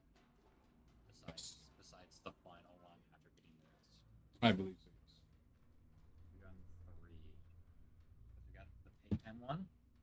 We got the clock tower one. And we got the first one, which was like further back. I don't remember exactly where. There's one more still.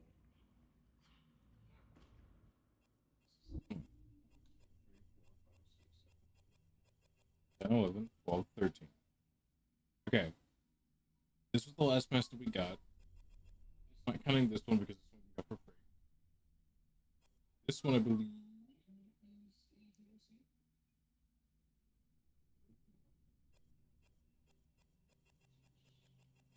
This is 7x3 grid. That's 21. Or there's 2 DLCs. One more here that will be put, and then there's. We don't have very many more that we have to get. Oh, hi.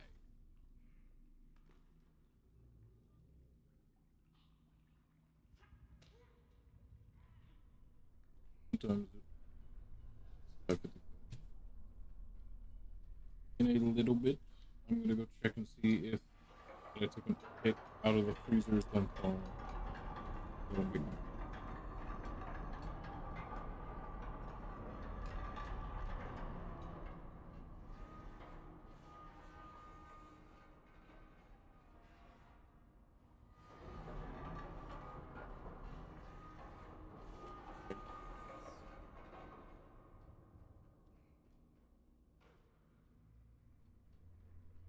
I can fit.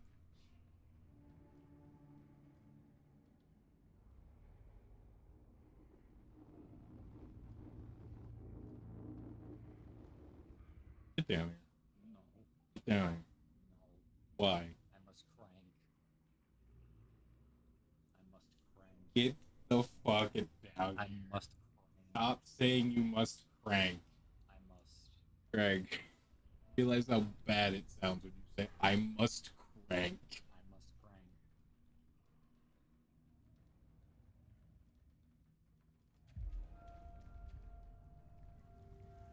crank. Okay.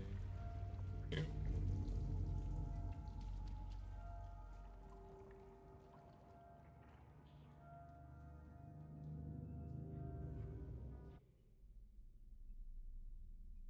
Four to five statues. This is gonna be the last statue.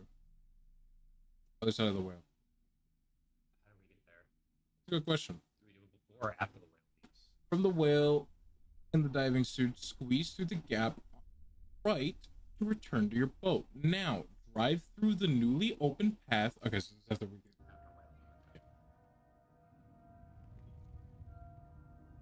Oh, what are you doing? Dude, you make no sense.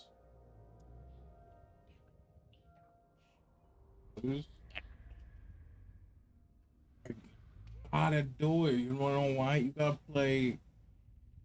I can't even remember most of the characters. Hey. Hey. Hey. Hey. Hey. Alright, game. Let me see that. I know it's about a guy. Not bad, but it's like it's something that I would like leave open and I'd be on my phone for like half the time.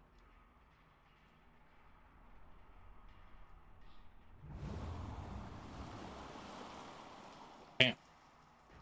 So impressive.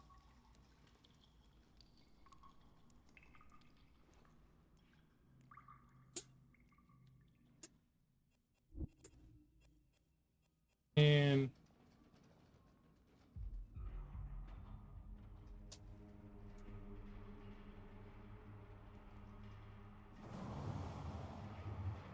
go home.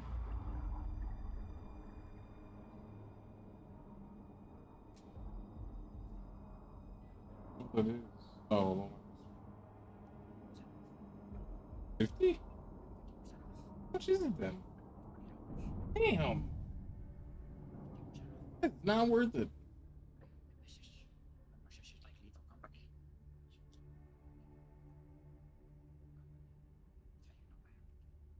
What? Huh? Is this somebody owns it? Is this somebody owns it or it's on their wish list? One friend wants this game. Again, Probably because it's all black and white. Yeah. that's Anakin. Yep. Well, down.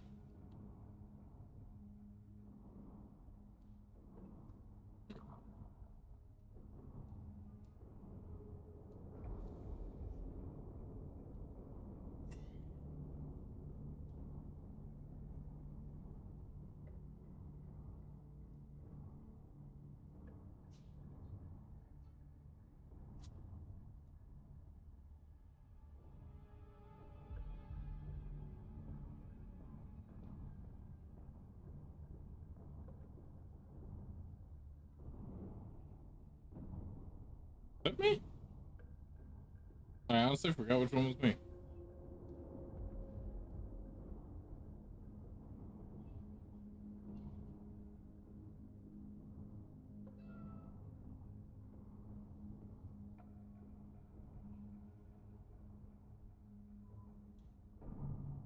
Oh, it is.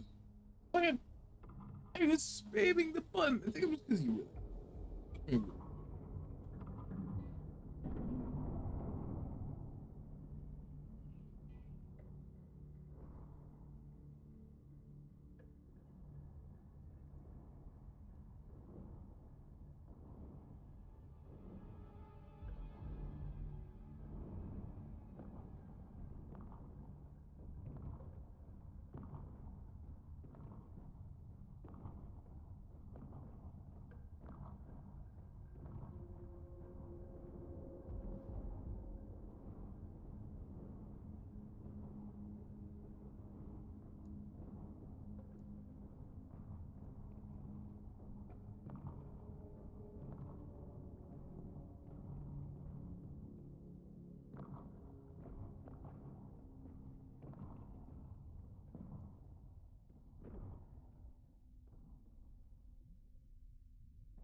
Oh, he's gonna bite us.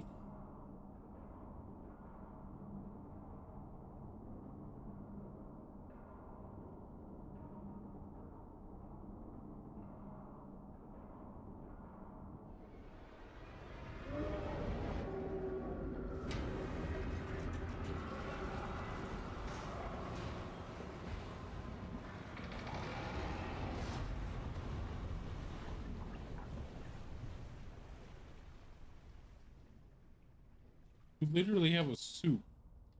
You're Nah, because I'm going back down there with the horse. It ain't fine.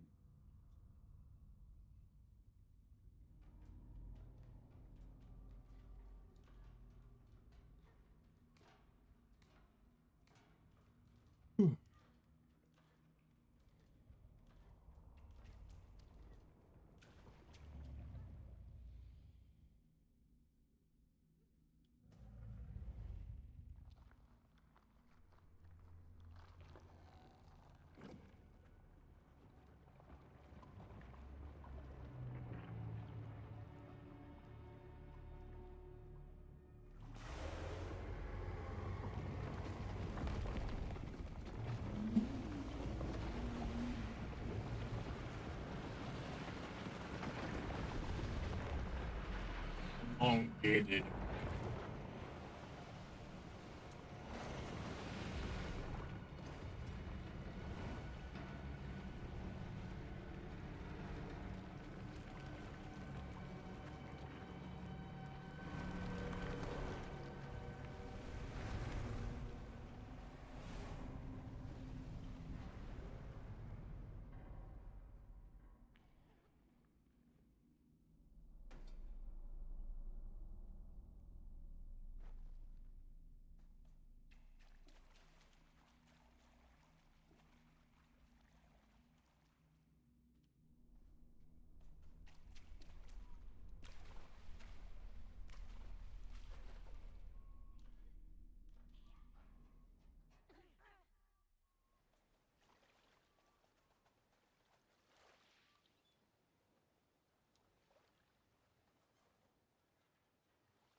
Until you reach the dark tunnel entrance guarded by several sea mines. Good till we find sea mines. Before entering their tunnel, turn your boat to the right. You will see a hidden path tucked between the cliffs.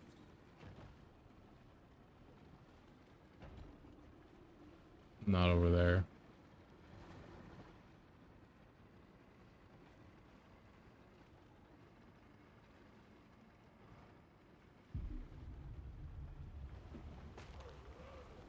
Oh, I see it. Where, we throw the body still.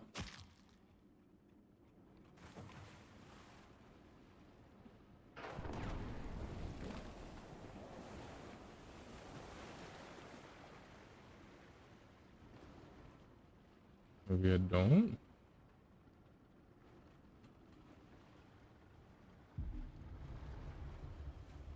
What the fuck is it? Where is it talking about?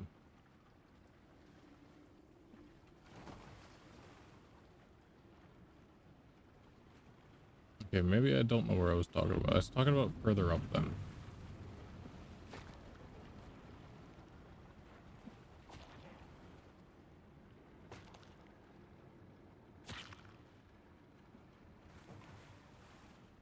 Yeah, it would have to be over here. Oh. Yeah, that makes sense. Do not take the camera from me right now. That wasn't me. Oh. Let's say. That's terrible. Why is it doing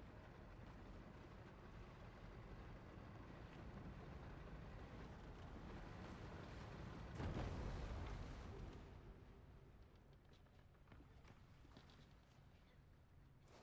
so many dead whales. Oh my god. I thought it was just like one or two.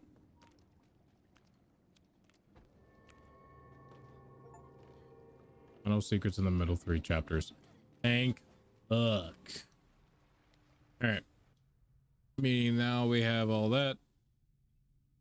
This achievement is ordered for sharpshooting throughout the native sections of the game.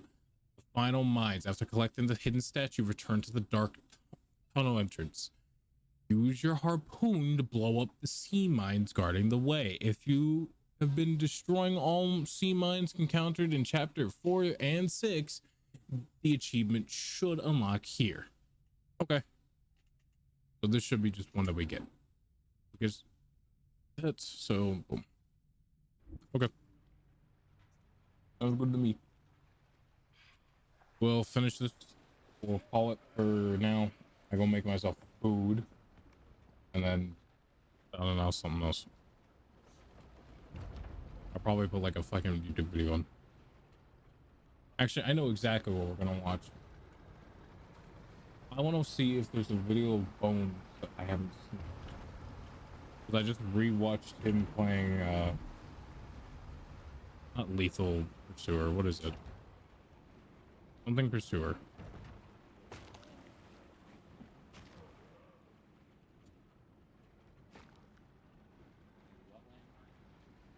Jeez. The one's right up here. I think it's the last.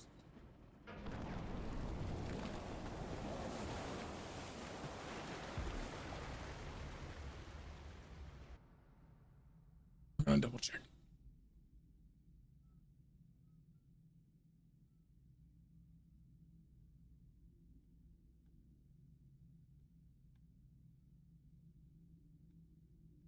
I got that one. I remember that. I got that one. I got that one. I got that one. Got those.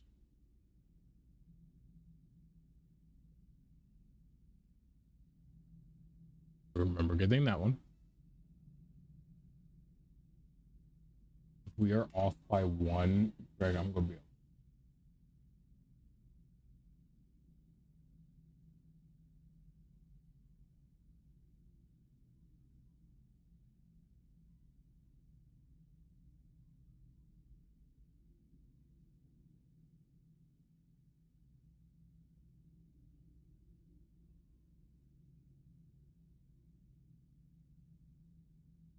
That one.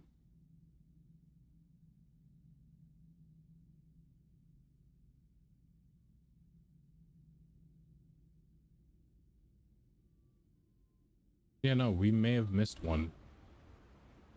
I don't know how, but apparently we missed one. Like, I don't know where. The only place that it could have been then would have been the one before. The area before this. It's like the only other area I can think. So, yeah. Go around, see if I can find it. If not, then that's it. And I'll go and get it on my own time.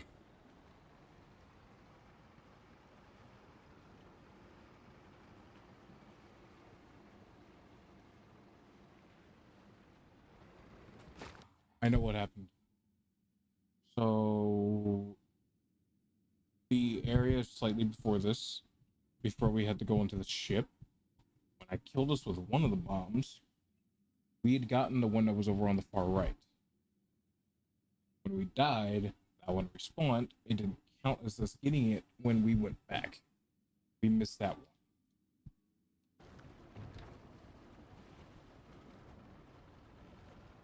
I don't know if we can go back. We might be able to. But we're gonna try it. But for the fact that you're already heading back. We'll be off to the left. Straight, one of the two.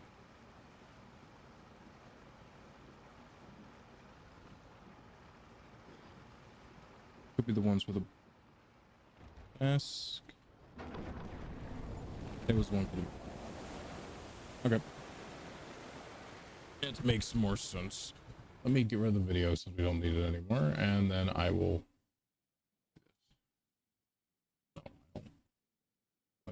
Like that.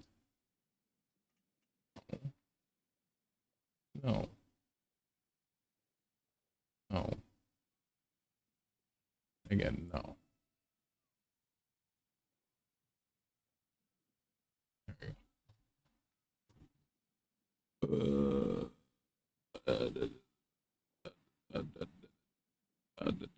go. Okay. Good. What were you looking at? Phone or Borderlands? Looking at your phone or Borderlands? It's for mixed reviews. I think it does. I It know. had performance issues. Yeah, those were big performance issues because the CEO was like, "Well, if you're gonna complain about the game, just make it yourself." Like he's being fucking petty about it. Yeah. So I'm sure that definitely fed into a lot of reviews. Yep, mixed. Yes.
Is Mac located on the... Oh, but no, sorry.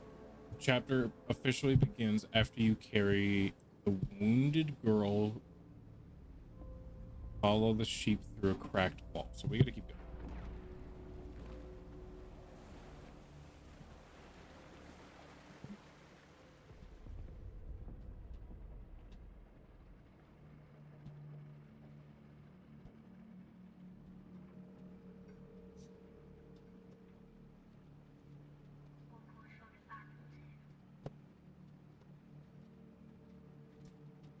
I wish we could go back.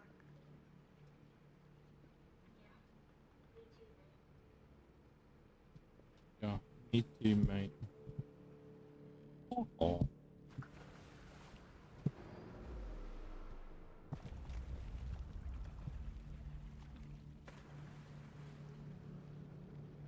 I don't know if you should be the one driving the boat if you're feeling under...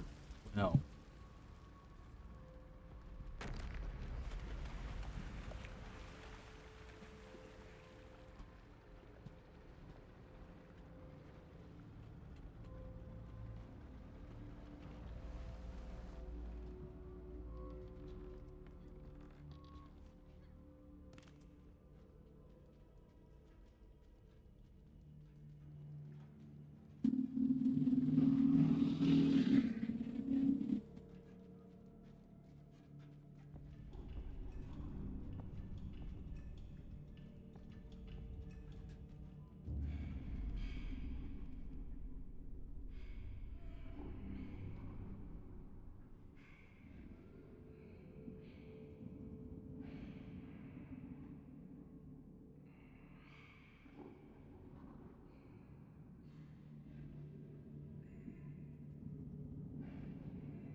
This room. In the first playable area, move forward toward the trenches before heading down into the trench area. Check on the wall on the left. 16th poster will be pinned there. Is it over here? Yeah, after you get it, we'll just go right.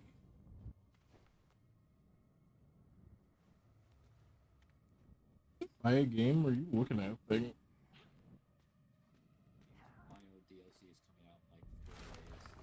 Because they just announced the third.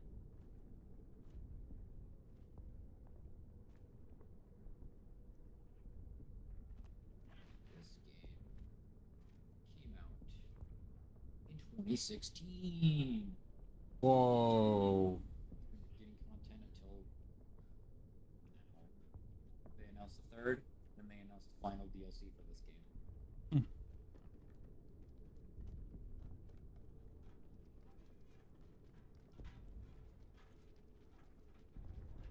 Wow. Hey. One more. But we're gonna call it for now. Because I always want to go make food and get my food in the oven. We'll watch something. You can play your game. And then we'll continue again. Let me get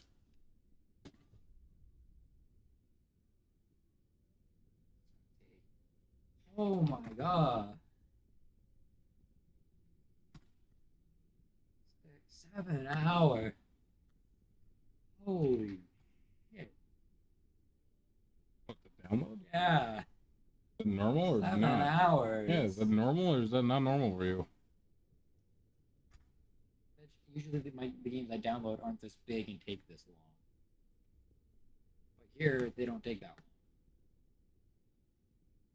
I'm not running on fucking shitternet. Oh, and powerful neighborhood updates. Can you beat every FNAF game at the same time? 7 games.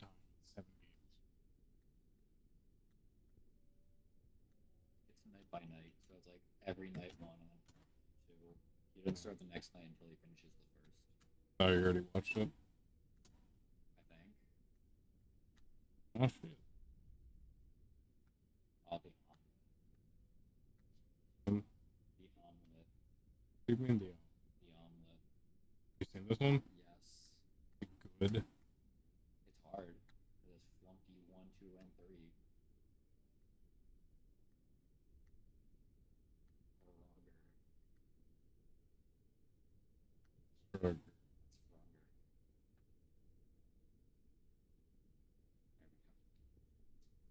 Oh my god, why did it double? 16, 17 hours. You on my Wi-Fi? 19 hours. You on my Wi-Fi? Oh, down to 14. 12. I'm gonna take this. Jesus Christ. I got cycles to do. Oh, that's the B.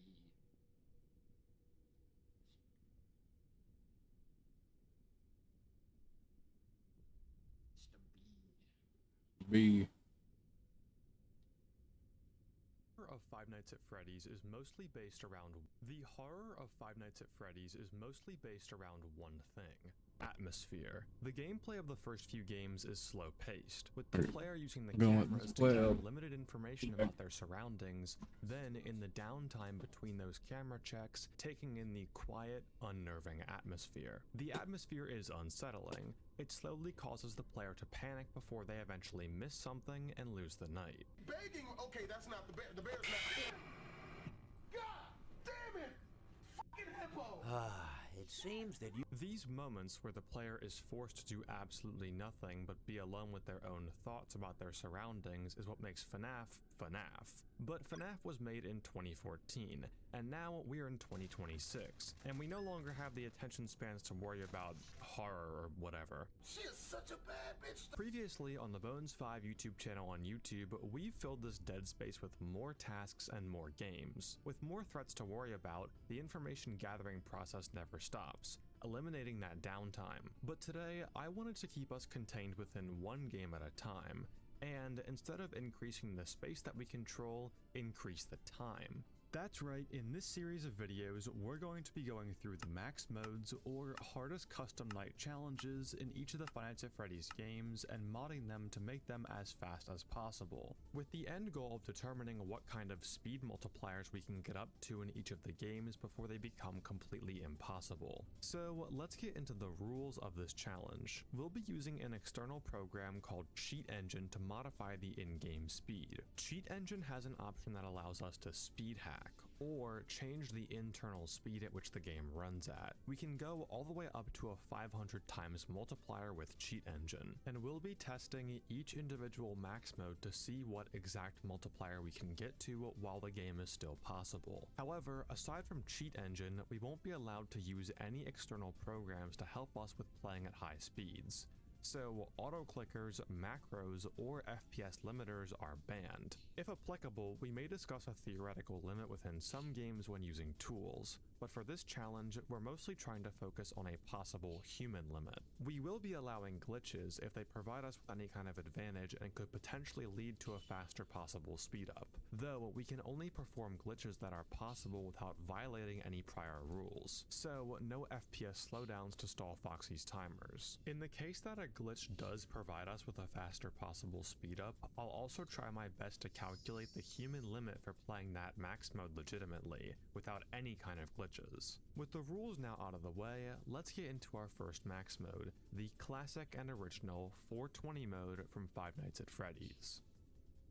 Out of all the max modes in these games, 420 mode was one of the ones that I was the most curious about. FNAF 1, in my opinion, definitely has the most boring max mode out of the mainline games.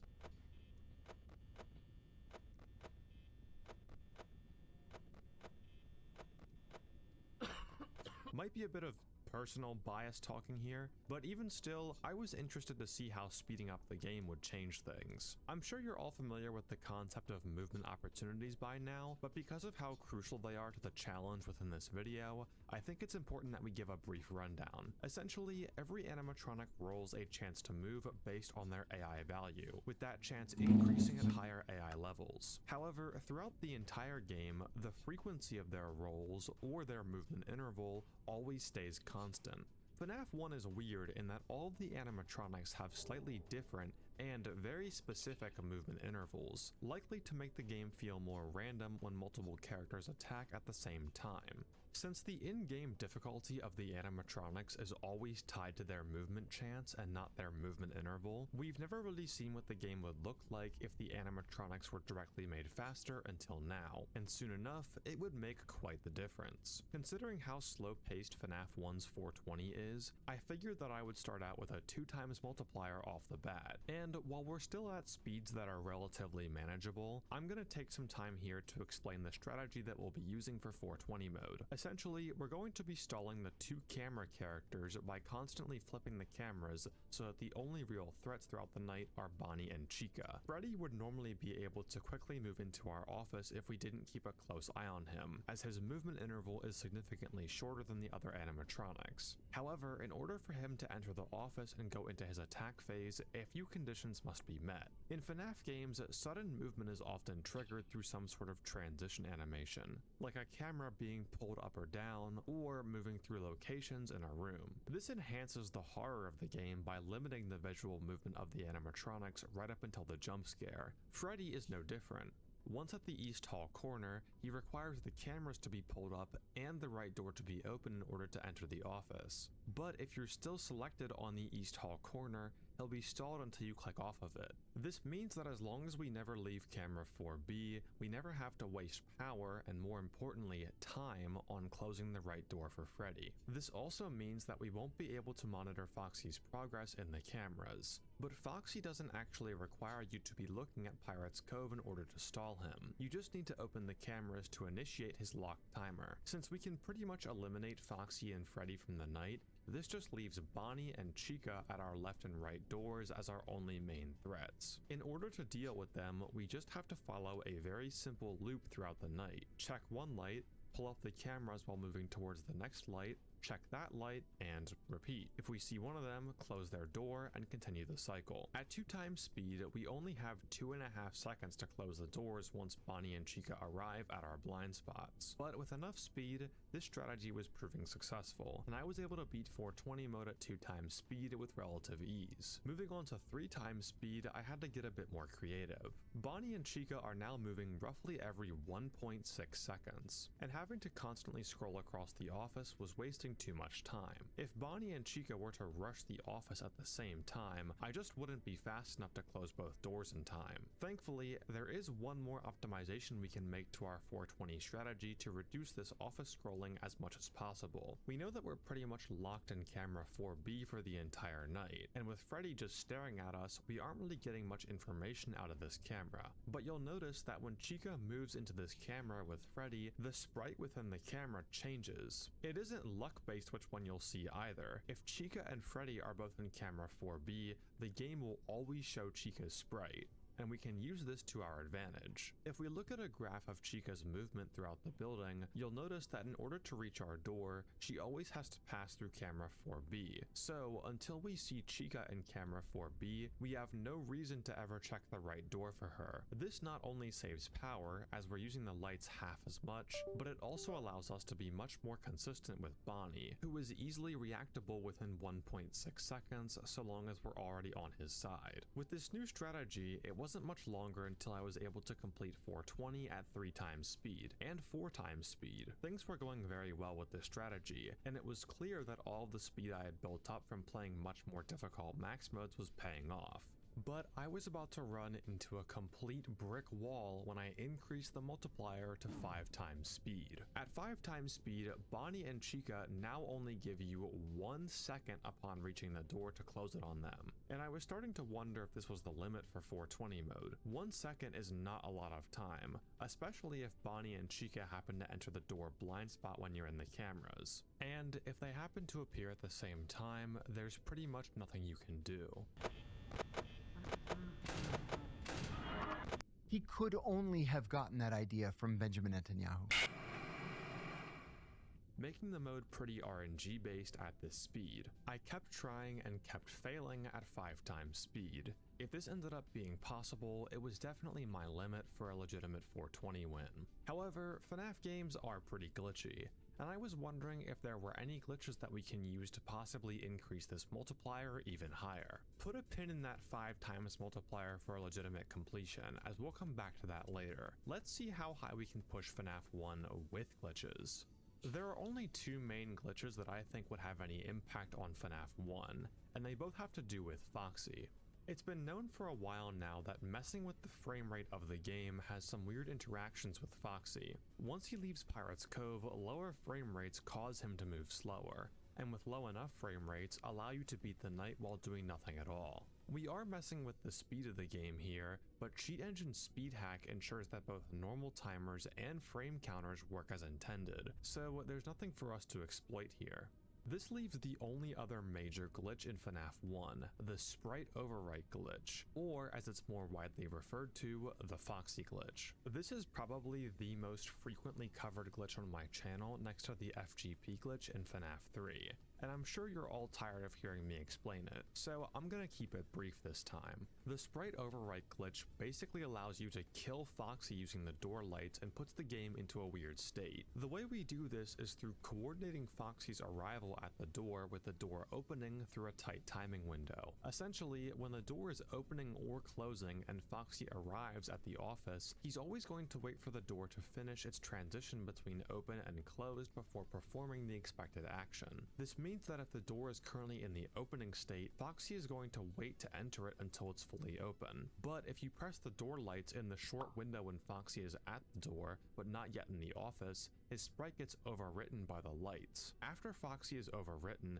the game still thinks you're in Foxy's jump scare animation, so you aren't able to use the cameras at all. And since Foxy is no longer present, and Bonnie, Chica, and Freddy all require a camera flip to jump scare you, there's no one left to check you for just sitting in the office for the remainder of the night. This glitch has proven particularly useful in videos where I've beaten multiple FNAF games at the same time, as it allows me to pretty much eliminate FNAF 1 at the beginning of each night at the cost of performing a trick that's pretty precise. When I was first conceptualizing how I'd tackle FNAF 1 in this challenge though, I didn't think the sprite overwrite glitch would be of much use. The window to hit the glitch was already pretty precise at normal speed, so increasing the speed even more would just make the trick even harder to hit. But if it's still possible at speeds higher than our legitimate run, it would be worthwhile. If I managed to hit this glitch at a high speed, I wanted it to be the only time that I had to hit it, so I had to make sure that I found the theoretical fastest possible speed that I could hit the glitch on, then try actual attempts. There's only 3 clicks required to perform the glitch: selecting the hall camera to get Foxy running, opening the door, and turning on the light. I figured that the bottleneck here would be the distance my cursor has to travel between clicks 1 and 2, since the gap between the west hall and the left door button is much larger than the gap between the left door button and the left light button. This means that if I was able to get the door open in time and get jump scared by Foxy, that multiplier was likely possible. I kept climbing multipliers, and it turns out even though this glitch is very fast and precise, it's still possible on higher multipliers than our legitimate threshold. Eventually, I reached 8 times, and this seemed to be a wall. We were now 2 times faster than our legitimate record, and man, hitting this glitch was proving to be pretty difficult. I was able to get the door open in time for Foxy to enter, but I just wasn't able to click the light fast enough to initiate the glitch and kill Foxy. Every time, I'd be too late and Foxy would enter. I realized that the problem wasn't even my mouse speed, as I was over the light button in time every time. It was the fact that I just couldn't click fast enough. There's a short delay from when the door opens to when the light becomes clickable, and at 8 times speed, this only gives us a 2-frame window to go from clicking the door button to clicking the light. I needed a method to click faster, but also keep good enough aim so that I can still flick up to the door button from the west hall and open it in time for Foxy. Jitter clicking, or flexing your forearm to jitter the left mouse button, was way too unstable to make this work, but I was able to see some promising results with butterfly clicking. Butterfly clicking involves alternating clicks between your index and middle finger instead of just clicking with one finger, resulting in a higher click speed. An additional benefit to butterfly clicking though is that you retain your stability in your palm, making it especially useful for situations in which you need to track a target while maintaining a high clicks per second. This is why almost every 1.8 Minecraft PvP player uses this clicking method as opposed to jittering. In my case, I was able to get some pretty close attempts by just using my index finger to open the door, then hitting the light right after with my middle finger. I had the speed, now I just needed to hit the window. Oh, yes, yes, yes, yes. Yo! Holy shit! That's crazy! Alright, that was 8 times. That would be it, that would be the cutoff. That's crazy! Yes, that's so cool, dude. With enough trial and error, we've now raised the FNAF 1 420 multiplier up to 8 times speed, but I couldn't help but feel like there was more. 8 is a bit of a weird multiplier to end on, and personally, I'd much rather it be a multiple of 5. They're just cleaner. And it turns out 10 times speed might in fact be possible. Earlier, I said the window to hit the glitch was 2 frames at 8 times speed, so I wondered what the theoretical highest speed was that still offered a frame where the light button was actionable and the door was still in its transition period of going from closed to open. To make this a bit easier to visualize, I added a number at the top left corner to represent the state of the door, with each value corresponding to a different state the door can be in. I then used an auto clicker to ensure that the light would turn on at the first possible frame that it could. If the light turns on while the door is still in state 4, its transition state, that means that it's theoretically possible. And sure enough, at 10 times speed, we have our frame, and I began It's attempts. so long to 10 fucking times speed was preheat my oven. noticeably harder than 8 times. So much harder that I felt like I needed to be more efficient with my attempts. I was dying so much trying to hit this frame perfect click that I was wasting the majority of my sessions waiting for the game over animation to end so I could get back in the night. So I just modified the game a bit to reset to the start of the night on a jump scare. That way I could throw way more attempts at the night instead of having to wait through death screens. At this high of a speed, my aim had to get a lot better to consistently reach the door button in time. And after I managed to do that enough times in a row, I had to add in the tiniest possible delay between reaching the door button and opening the door. Then, on the very first frame that it was actionable, click the light to pull this off.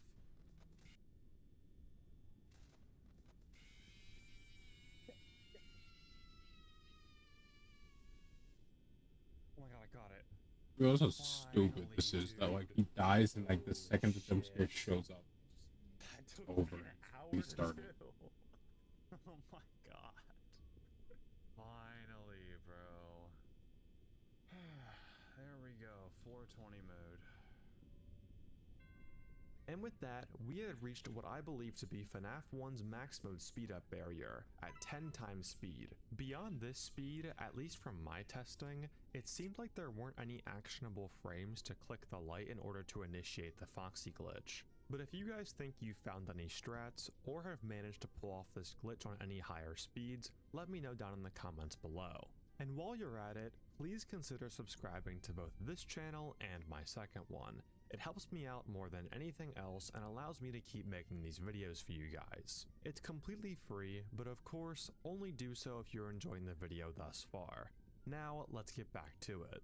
We found FNAF 1's true limit using glitches, but I was still struggling to figure out where the legitimate limit was. It would be really cool to have both be on multiples of 5, a 5 times multiplier legitimately, and a 10 times multiplier with the use of glitches. But man, trying to pull off 420 at 5 times speed glitchless was an absolute RNG nightmare. As I said before, the main issue with 420 mode at this speed is Bonnie and Chica arriving at your doors at the same time. If this happens, there is literally nothing you can do. So the first step to attempting this was to figure out how to minimize those situations where we have to gamble on Bonnie or Chica not arriving at the doors at the same time. I decided the best way of doing this would be to do some field research and figure out how often Bonnie and Chica would be attacking our doors throughout an average night. So I coded in both Bonnie and Chica's movement paths into a simulation using C++.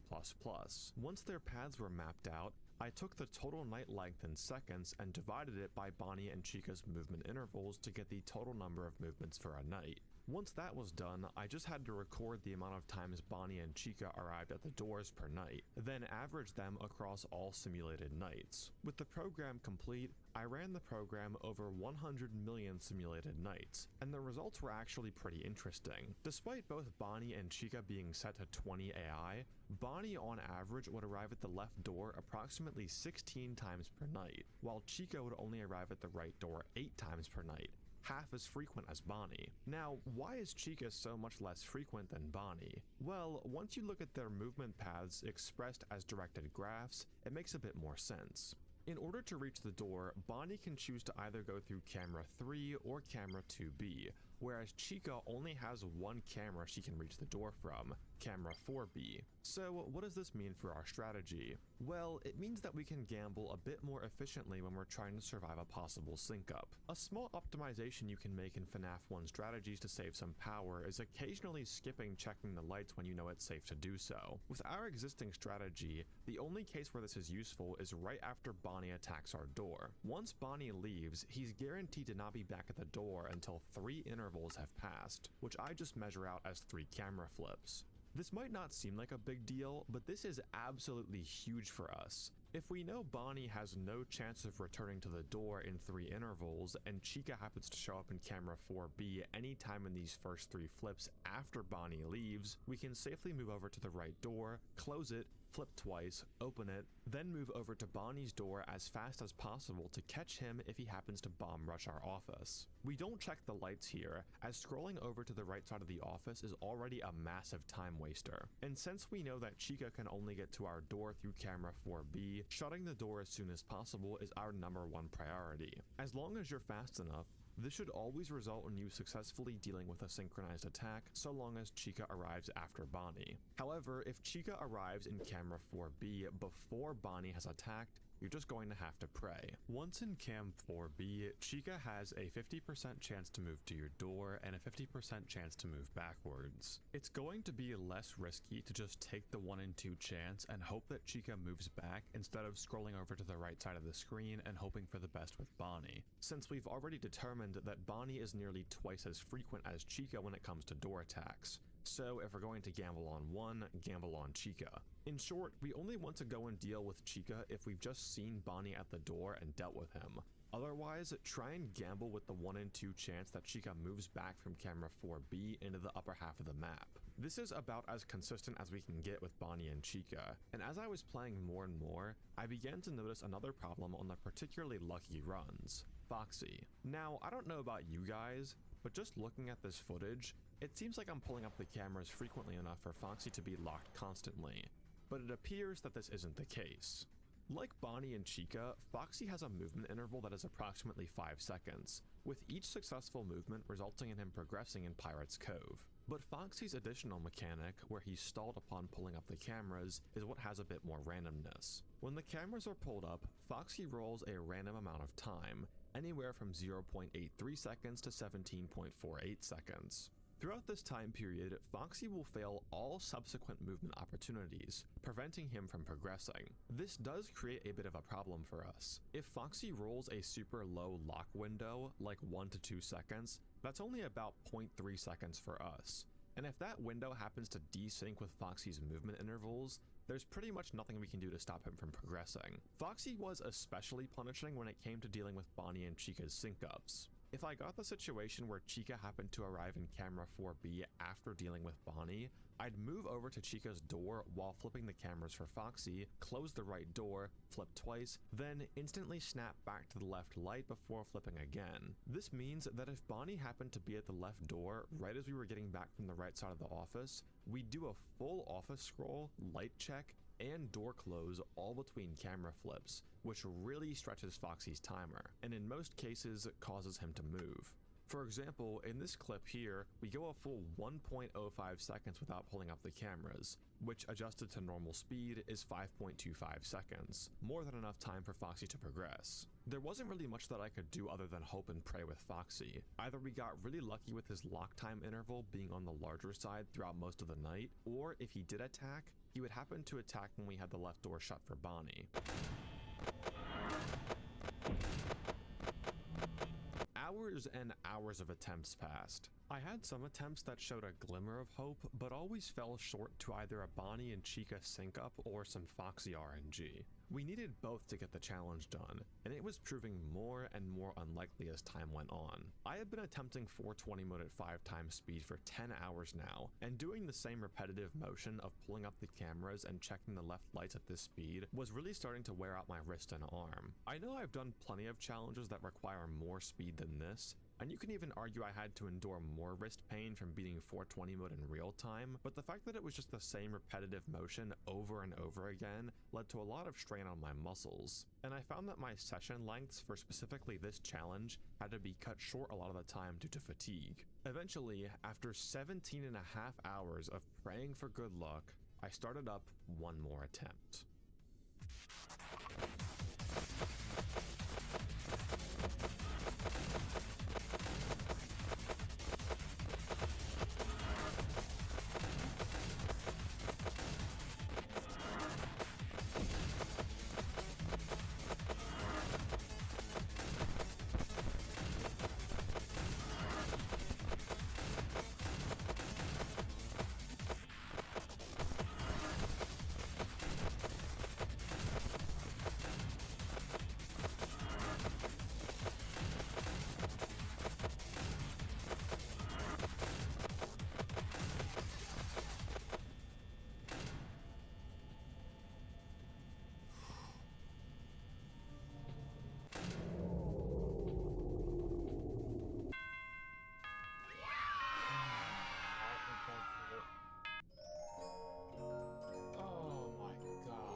Finally, it was over. I know for how long I was playing this, my reaction was a little bit underwhelming, but hey, my girlfriend just came in the room in a cosplay for the Digital Circus movie, and all I'm saying, I got my priorities straight, you know what I mean? Like, now, since I had finally gotten a successful run, I was really curious as to how crazy the RNG needed to be in this run in order for it to result in a win.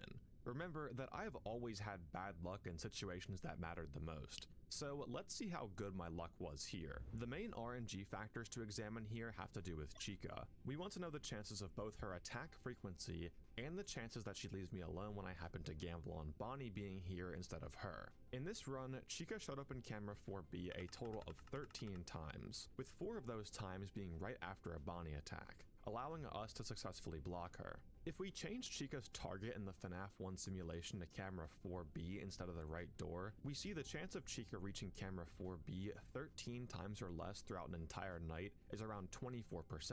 Then we need to factor in Chica deciding to leave me alone during 9 of the 13 attacks where we had to risk death to prioritize Bonnie, which comes out to a 14% chance. Multiplying those odds together and we get a full night RNG of about 1 in 30, which honestly seems pretty low for the amount of attempts that I had to throw at this challenge. Then again though, Foxy did miraculously hit the door while we had it closed for a Bonnie attack, so I'm sure that was pretty rare and added a good bit of RNG to our win.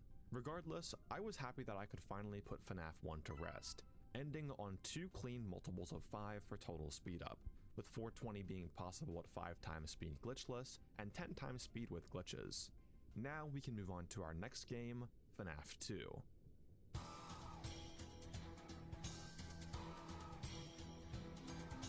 Coming off of FNAF 1, I was a bit scared for FNAF 2, and as you'll come to see, that was more than justified. As many of you may know, 1020 mode in FNAF 2 has had arguably the most strategy development out of all of the mainline max modes. It's gone from one of the hardest challenges in the games to one of the most consistent and easiest. The only problem with that is that all of the consistency in FNAF 2's modern strategies comes from the usage of external timers to track exactly where you are within the night. In many of these strategies, you only have a split-second window to execute a movement in order to maintain the cycle, and failure to do so will either result in a straight-up death or slowly bleeding progress with the puppet and the music box. There are many strategies for 1020 mode, probably more than any of the other vanilla max modes, but currently the most optimized and in general best strategy for 1020 mode is the Brayden strat. This strategy finds a good balance between skill and RNG, with it heavily reducing lethal RNG while not requiring too much skill. This strategy takes advantage of a cool discovery with the flashlight in FNAF 2, that being that you can actually flash Foxy in the hallway through a blackout if you buffer the flashlight input while you're still in the cameras. It's important to be wary of exactly when to do this though. This strategy hinges on you perfectly balancing 2 characters, Foxy and Golden Freddy. Both characters are tied to 5-second intervals. Golden Freddy has an AI and 20 chance to spawn on every 5-second interval that you're in the cameras, and though Foxy's kill timer counts up by 1 every second, his kill equation is only checked on every 5-second interval, meaning flashing him before a 5-second interval will refresh his kill timer and prevent him from entering his kill state. Golden Freddy will jump scare us if we use the flashlight any time that he's spawned in, so we have to ensure that we never have the cameras up over a 5-second interval no matter what, since we're going to be flashing on the first available frame once the cameras are dropped in order to flash through the blackout. This allows you to wind the music box for much longer in comparison to other strategies, nearly 5 full seconds. And because of that, you now have extra time to implement another technique, Toy Bonnie stalling. Toy Bonnie is the only animatronic in FNAF 2 that can end our runs because of luck. However, he can't enter the vent while the vent light is on, so leaving the vent light on over his possible entry times stalls him and reduces the total number of Toy Bonnie occurrences throughout the night. This sounds great so far. FNAF 1 was an absolute nightmare with RNG, and if we can utilize a strategy that is nearly 99% skill-based, it shouldn't be too difficult to climb the speed ladder. Though there was a bit of a problem. Since all of these strategies require a timer in order to pull off, how are we going to get the timer to sync up with our game? At first I thought I would have to retrain myself to internally multiply whatever the current time is on my timer whenever I read it. So an interval that was over 2.5 on my timer was actually a 5.0 interval at 2 times speed, and so on. But there was a much easier solution to this. Though Cheat Engine is mostly used for games, you can speed hack pretty much anything with it.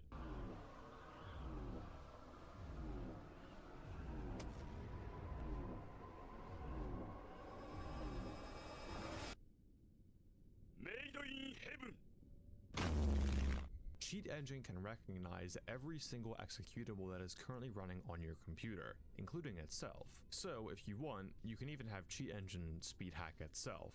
This doesn't do anything, but hey, it's neat. Anyway, this is important to us because now we can just have two instances of cheat engine open, one that's attached to our game and one that's attached to our timer. As long as we set them both to the same multiplier, we'll have an equally sped up timer to match our sped up game. With this new discovery, it was on to 1020 mode, and I figured I'd start off the same way that I did in FNAF 1, 2x speed. Almost immediately as I started 1020 mode on 2x speed, I realized that FNAF 2 was going to be a lot more difficult, skill-wise at least, compared to FNAF 1.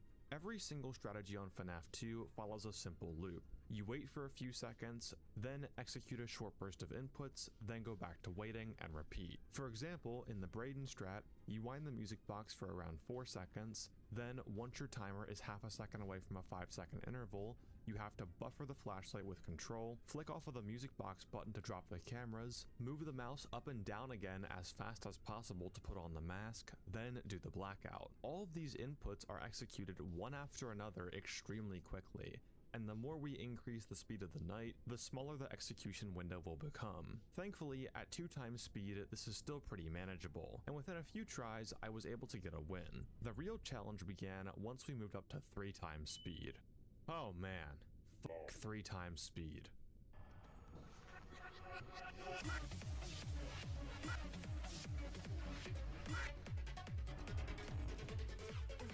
If 5x speed was the hard wall for FNAF 1, 3x speed is the respective wall for FNAF 2. It's got all the same things: carpal tunnel inducing movements, insanely precise timings, and a whole bunch of RNG. The only difference is, skill-wise, it's way harder. I'm just gonna play what roughly 7 seconds of gameplay looks like at 3x speed. It's pretty funny to watch.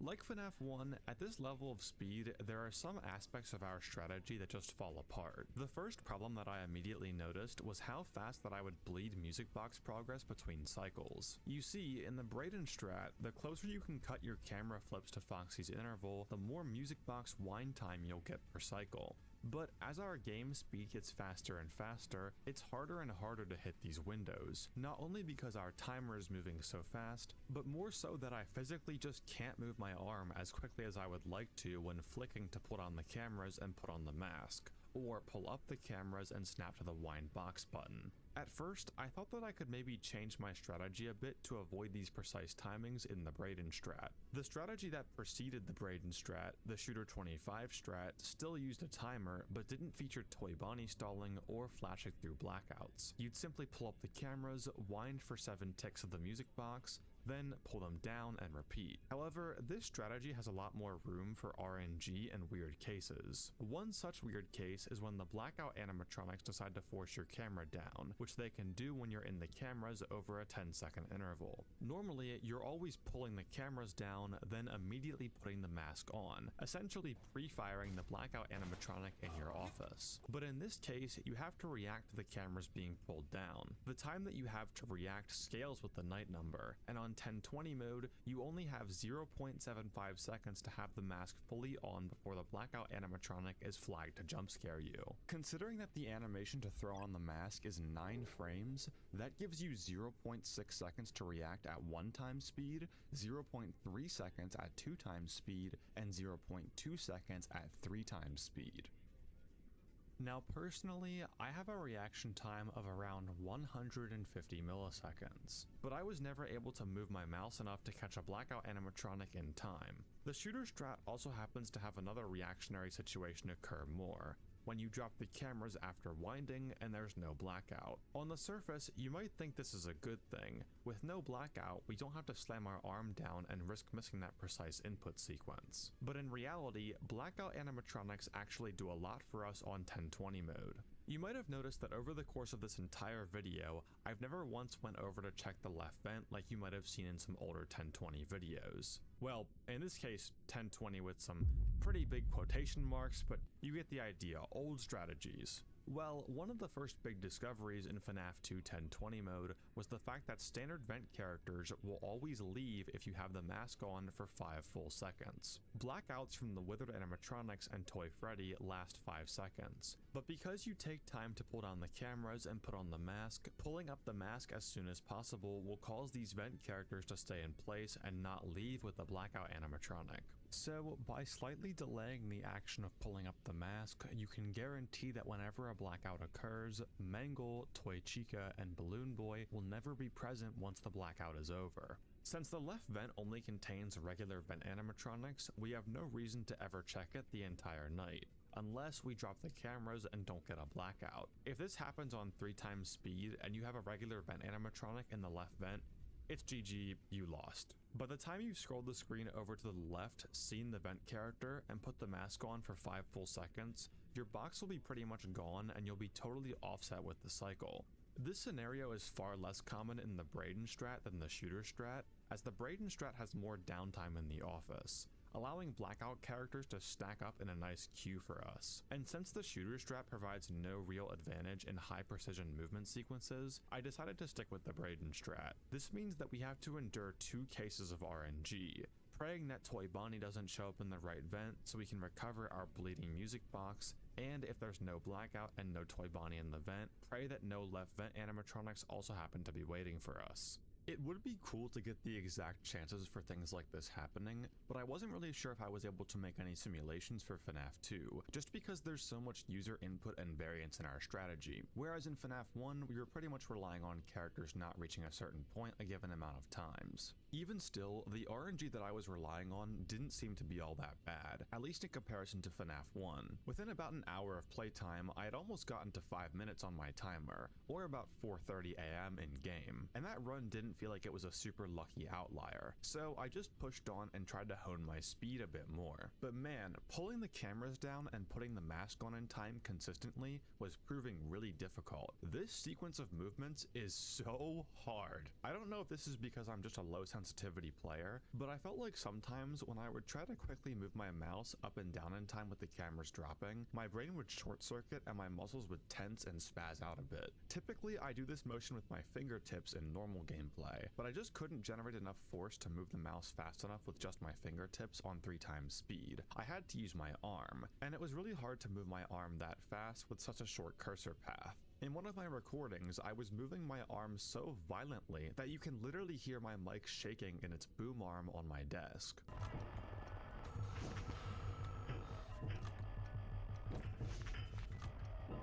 Not only do you need to be extremely fast, you still have to hit a precise window. You see, the button to put the mask on doesn't appear until the cameras have fully been pulled down, and it won't reappear until you've moved your mouse off of it again. So, if you happen to be the tiniest bit too early, you'll end up missing the hitbox and dying. If you happen to be the tiniest bit late, you'll also die to the blackout animatronics reaction timer running out. And I don't know what it is about dying in this specific way, but it is absolutely infuriating. This summer, I've really been trying to keep myself in check with anger in order to get better mentally, as tilt is known to decrease performance when it comes to video games. How that went is a story for another video, but this right here was the ultimate rage test. You know what? This...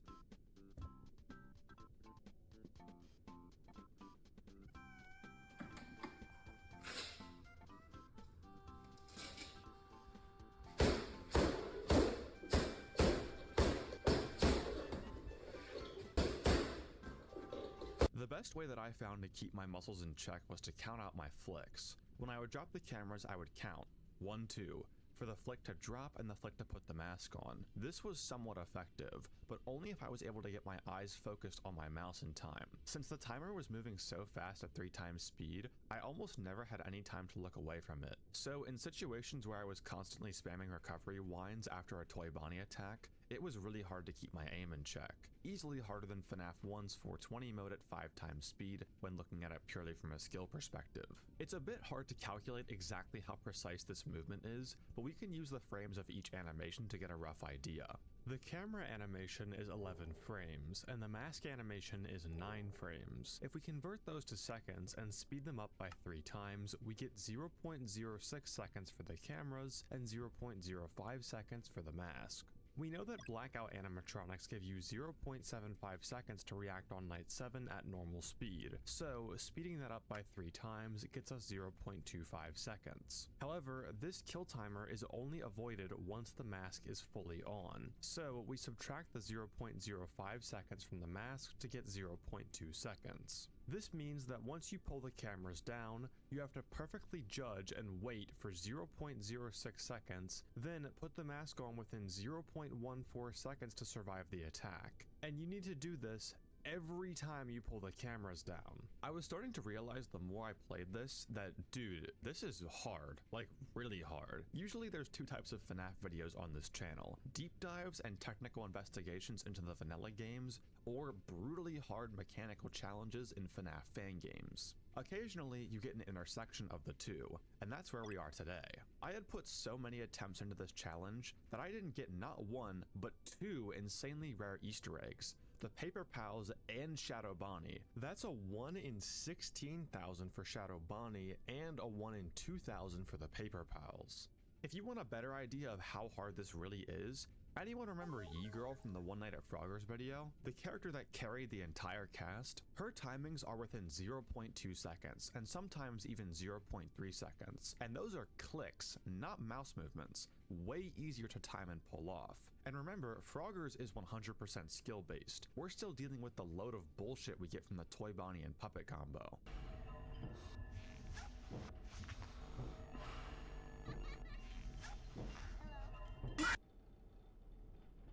Classic.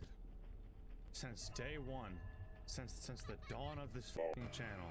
Sometimes I'd have runs that were RNG miracles, and the nerves from getting so far would cause me to miss a mask flip. Other times, the Toy Bonnie and Puppet combo would get me, since it was nearly impossible to keep a full box throughout the night. Just like FNAF 1, trying to balance Toy Bonnie and Puppet became another gambling game. When the music box runs out, the Puppet begins progressing out of the prize corner, having a 3 in 4 chance to do so every second. Even if you catch her and get the box wound back up, that progress will stay, making the next Toy Bonnie attack much more dangerous. Usually, unless I get perfect Toy Bonnie RNG and he enters the office instantly, Puppet will progress a bit due to taking off the mask and pulling up the cameras at 3 times speed. Once this happens, I know that I need to prioritize the box more, so I go for more recovery wines at the expense of a possible Toy Bonnie jump scare. I had gotten nearly 6 minutes, and with FNAF 2 nights lasting 7 minutes, I knew it was possible. I just had to get the luck that I needed and master control over my flicks to finally get it done.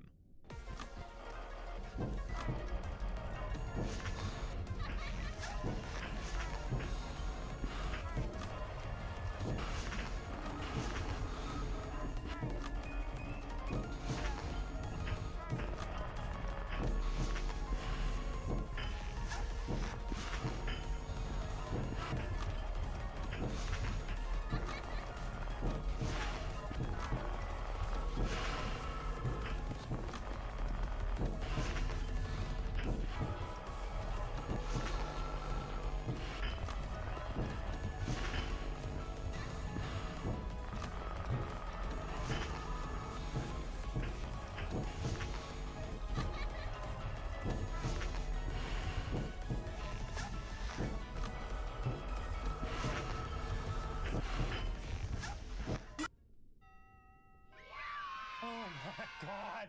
Finally, bro! God! Oh my god, that was literally 3 minutes into attempts today. What the fuck? What the fuck? Oh my god, yes, dude. Maybe it was all mental. Maybe it was all just anger. I hit every single one, every single 0.15 second timing. Holy shit. No struggle at all. Toy Bonnie was blessed, bro. We are done with this bullshit. Oh my god. Going into FNAF 2, I had no idea that I was walking into one of the hardest skill-based vanilla challenges I'd ever attempted. If I were to rank this on the AML, I'd estimate it to be around top 200, which these days is actually pretty crazy considering how tough the list is getting. There's a similar challenge in the FNAF 3 Monstergami night, where you have to be so precise with tracking him that it prevents him from ever walking around the room. Just like this mode, short but brutally difficult. And having beaten both, I'd put this above. And that could still be underrating the mode, since I have so much experience playing the vanilla games in all of these wacky ways. But just know, this was a tough one. Now the question becomes, can we push this any further? Well, I tried some attempts with the same strategy on 4 times speed, but it didn't look realistically possible. You just bleed too much music box time between camera flips. And if Toy Bonnie shows up at all, simply having to check the vent and react to him wastes an insane amount of time. But could we use any glitches to maybe make this possible? Well, there's only one major glitch in FNAF 2 that we can use to our advantage. In FNAF 1, we had our camera monitor selected on camera 4B in order to prevent Freddy from entering our office. This is what's known as cam stalling, and it's a staple of the series, appearing in many of the games. Withered Freddy in FNAF 2 inherits this property from his FNAF 1 counterpart. So if you have his camera selected, he'll always be frozen in place until you click off of his camera. Though in FNAF 2, cam stalling is even better than in FNAF 1, as it doesn't just apply to Freddy, it applies to Withered Bonnie and Withered Chica as well. Since all of these characters start in the parts and service room,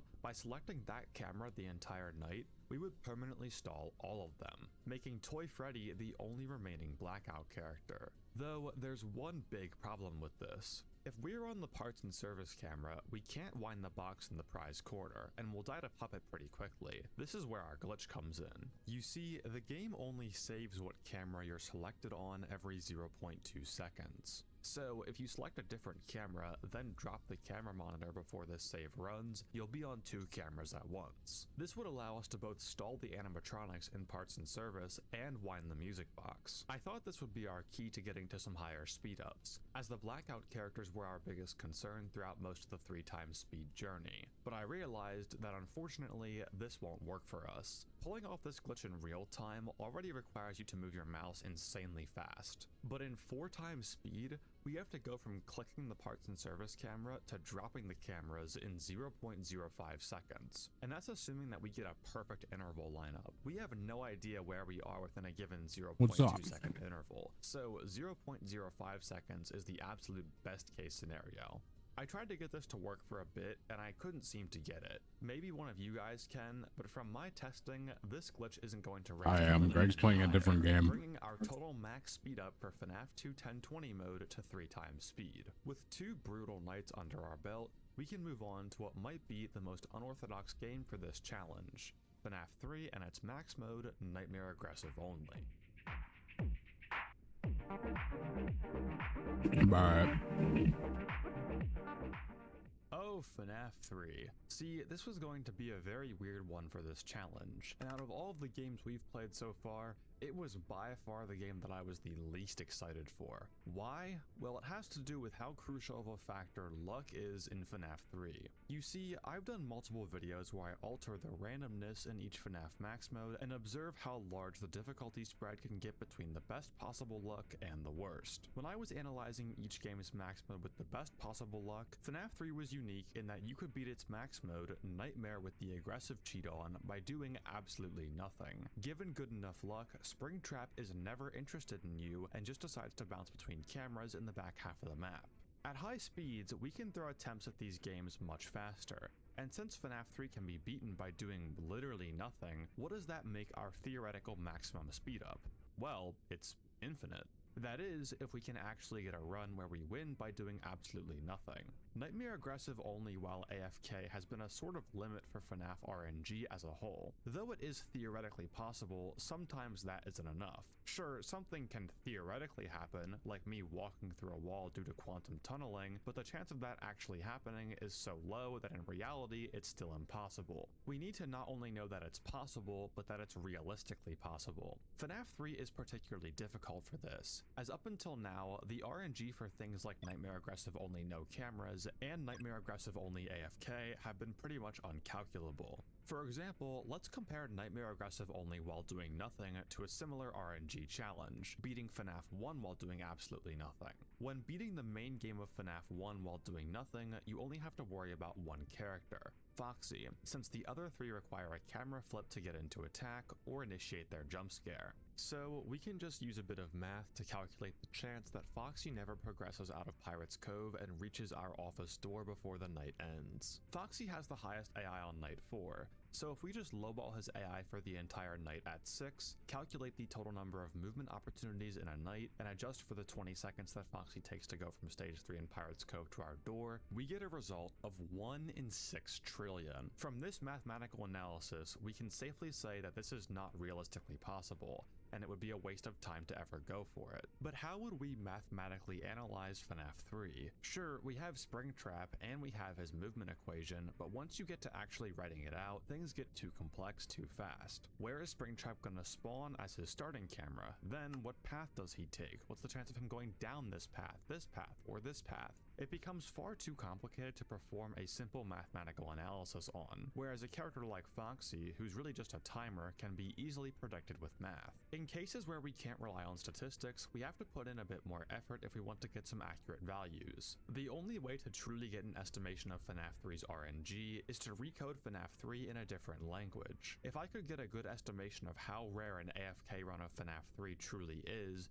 and it was realistically possible, we might be able to prove that FNAF 3 can be beaten with an infinite speed up. So I got to work. First, we needed to find every single aspect of FNAF 3 that mattered to our AFK strat, so anything to do with Springtrap's movement chances, and how he decides where to go within the building. Then any other outside factors that might alter the RNG that we can't control. Once I had all of my equations, it was time to choose a suitable language to recode this in. Usually I use Python for these kind of tests, but since we're going to be testing a massive amount of nights in order to get a realistic probability, I instead went with C++. Though it might be harder to code initially, using a compiled language that can be more optimized would likely lead to faster data gathering overall. Then I wrote out both Springtrap's movement equation and his adjacency map. This was particularly tedious, as not only is Springtrap's movement one of the most complex out of any animatronic really, but also the way in which he chooses his next location to move to on a successful movement is really specific. It's all centered around this action selected variable, so I had to double check and ensure that everything was right with this adjacency map before I coded it in. I also had to make some small simplifications for some factors that are just far too specific to control. The first of which being this aggressive question mark flag. And no, that isn't me making a spelling error with the word aggressive like I have many times before. In the code, this aggressive is actually different from the aggressive cheat. It's confusing, I know, but Scott decided to make them different spelling to differentiate them. I don't know why. Essentially, this is a variable that can only be 0 or 1, and it's triggered by a whole host of things. Too many to list out right now if I'm being honest. What's important for us is that at 12 AM it's always set to 0, and from 1 AM to the end of the night it'll always be 1. The only other simplification that I made has to do with the time from when Springtrap gets into our office to when he actually jump scares you. This is super dependent on the player's inputs, since Springtrap tends to wait until you pull up the cameras to start his jump scare, and if you don't, he waits until the ventilation goes out. So I just simplified this to 5 seconds after Springtrap enters your office, your run is over. I was about to compile and run my code to see the results, but as I was sharing my thoughts on a vanilla FNAF server, vanilla player Diag Termal brought up Phantom Freddy. Out of all of the Phantom animatronics, Phantom Freddy is the only one that matters to us when doing an AFK strategy, as all of the other Phantom animatronics require us to use the cameras in some way in order to activate. Phantom Freddy instead has an AI in 12 chance to spawn every hour, with a forced spawn at 4 AM if he hasn't already. Normally, Phantom Freddy functions as an idle check, as he'll duck down then jump scare you if you don't pull up the cameras or maintenance panel shortly after he spawns. It's important to track Phantom Freddy in our simulation, as Phantom animatronic jump scares directly influence Springtrap's position, causing him to teleport. If Springtrap is in the top half of the map, a Phantom jump scare will result in him teleporting to either cameras 4, 5, or 10, with an equal chance to go to any of these cameras. If he's in camera 5, it'll teleport him to camera 2, and if he's in camera 2, it'll teleport him to the window. From here, a Phantom jump scare will simply advance Springtrap's attack stage. So I coded in Phantom Freddy's RNG and Springtrap's teleportation. Then I was ready to begin testing. I ran the simulation across 100 million nights, and found that out of 100 million simulated AFK runs, only 144 resulted in a win, which comes out to an overall win rate of about 1 in 700,000. Honestly, not great at all. Now I was at a crossroads. I was faced with something that was extremely unlikely and would probably be a massive waste of time, but man, wouldn't it be really cool if I managed to pull it off? Think about it, we have control over time here. At most, each FNAF 3 game is going to take about 2 seconds. If I could find some way to run a bunch of FNAF 3 instances at once, constantly, and I got a high enough attempt frequency, maybe this could work. Earlier, when I was going over the rules for this challenge, I mentioned that we won't be allowed to use any external programs to help us while playing at high speeds.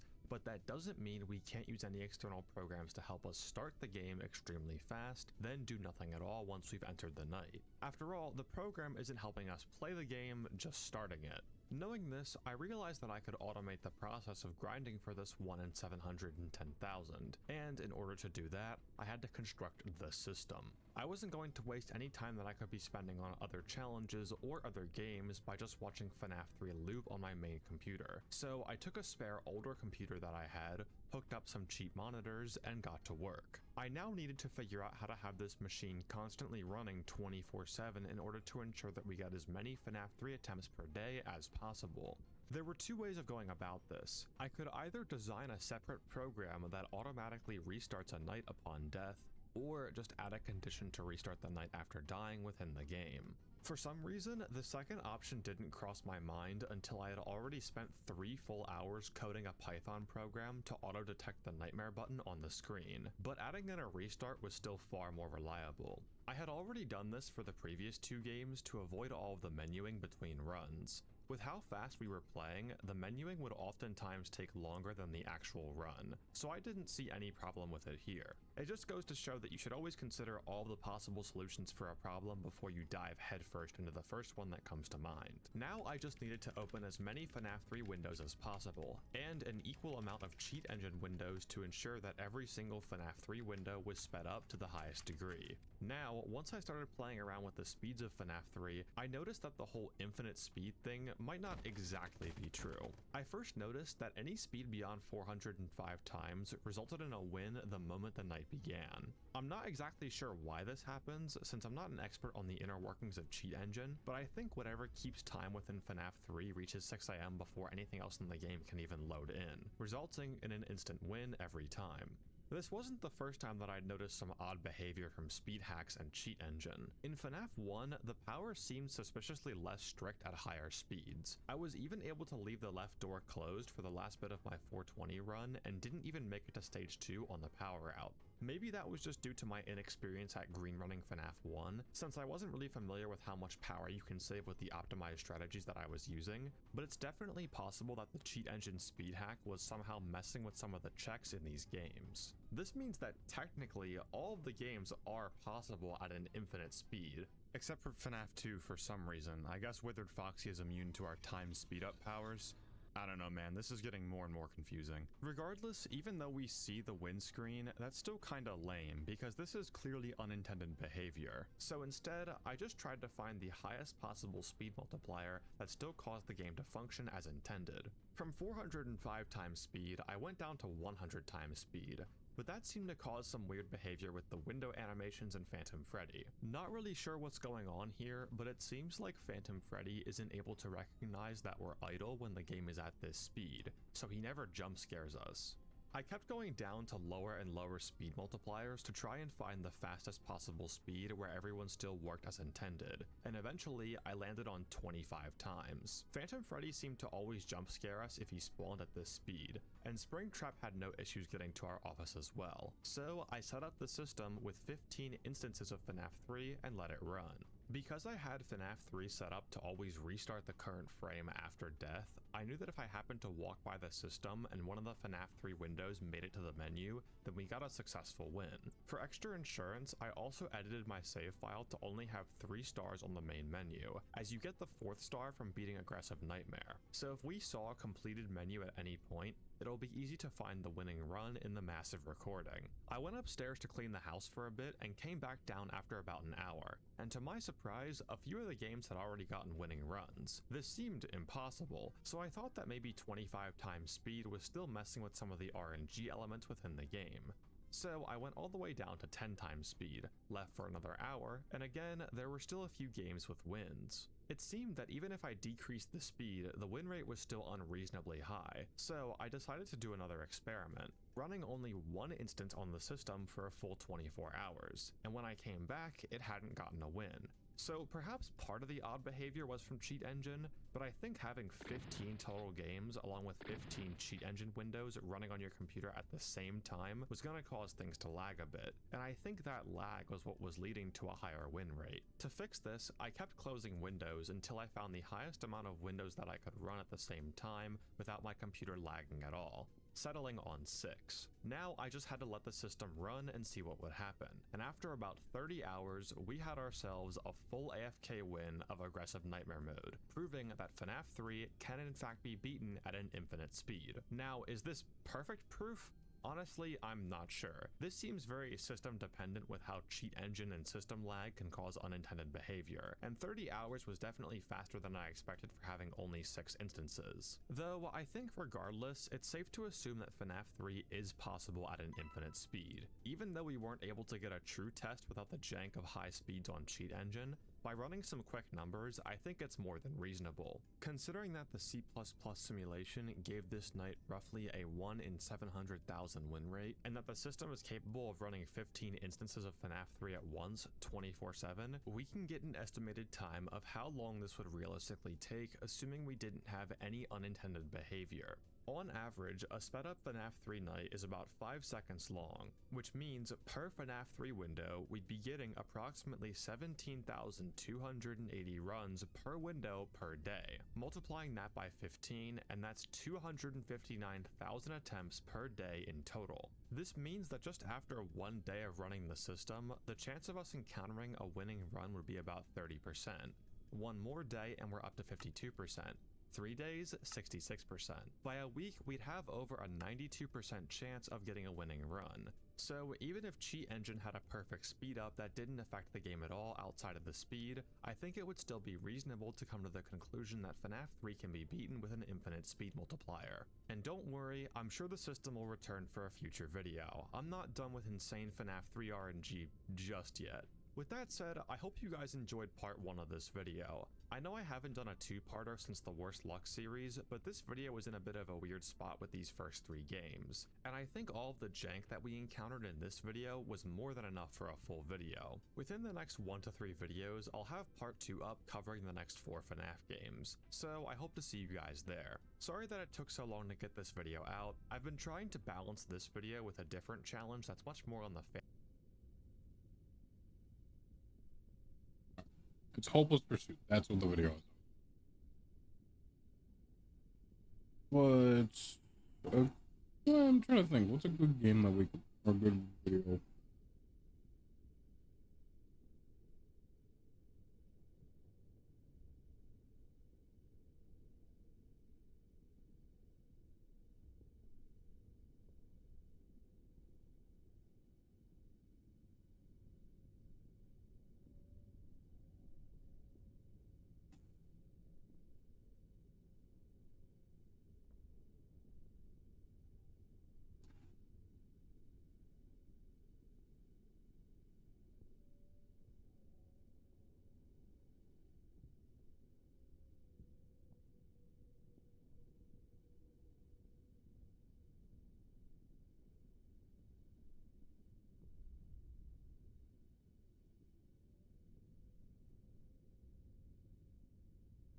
looking that good. FNAF's max modes were originally regarded as some of the hardest challenges in gaming when the games were first released. But since that time, they've kind of lost that reputation. Over the course of the past few years, these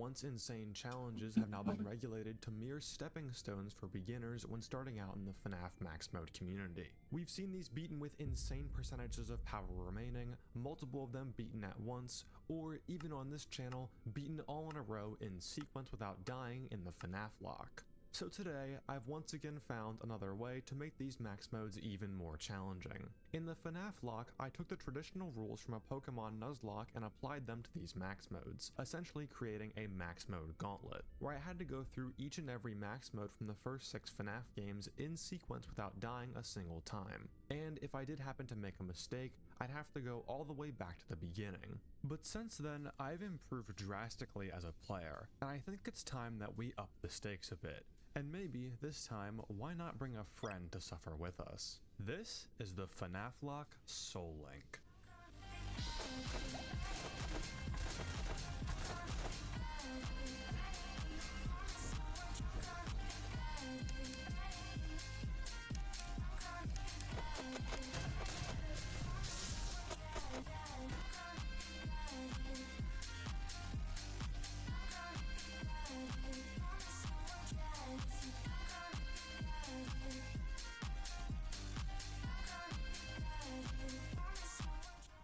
Similar to Nuzlocke's, Soul Links also originated from the Pokemon franchise. In a Soul Link, 2 players play through the same game at the same time, and if one person happens to lose a Pokemon in battle, the other must also forfeit one of theirs. Meaning that not only are you permanently restricted to a hardcore mode of sorts on your Pokemon, but also all of your friends as well. So today, we decided to apply this same concept to FNAF Lock. My friend Braden and I, who you should totally subscribe to, would have to start and play through every single FNAF Max mode from the mainline Click Team FNAF games. 420 mode from FNAF 1, 1020 mode from FNAF 2, Nightmare mode with Aggressive On in FNAF 3, 420 mode in FNAF 4, 1020 mode in Sister Location, Saturday in FNAF 6, and just to make it that much harder, and as a brand new addition from the original FNAF lock, 50/20 mode from Ultimate Custom Night. If either of us happen to die at any point throughout any of the games, both of us are forced to restart back to the very beginning.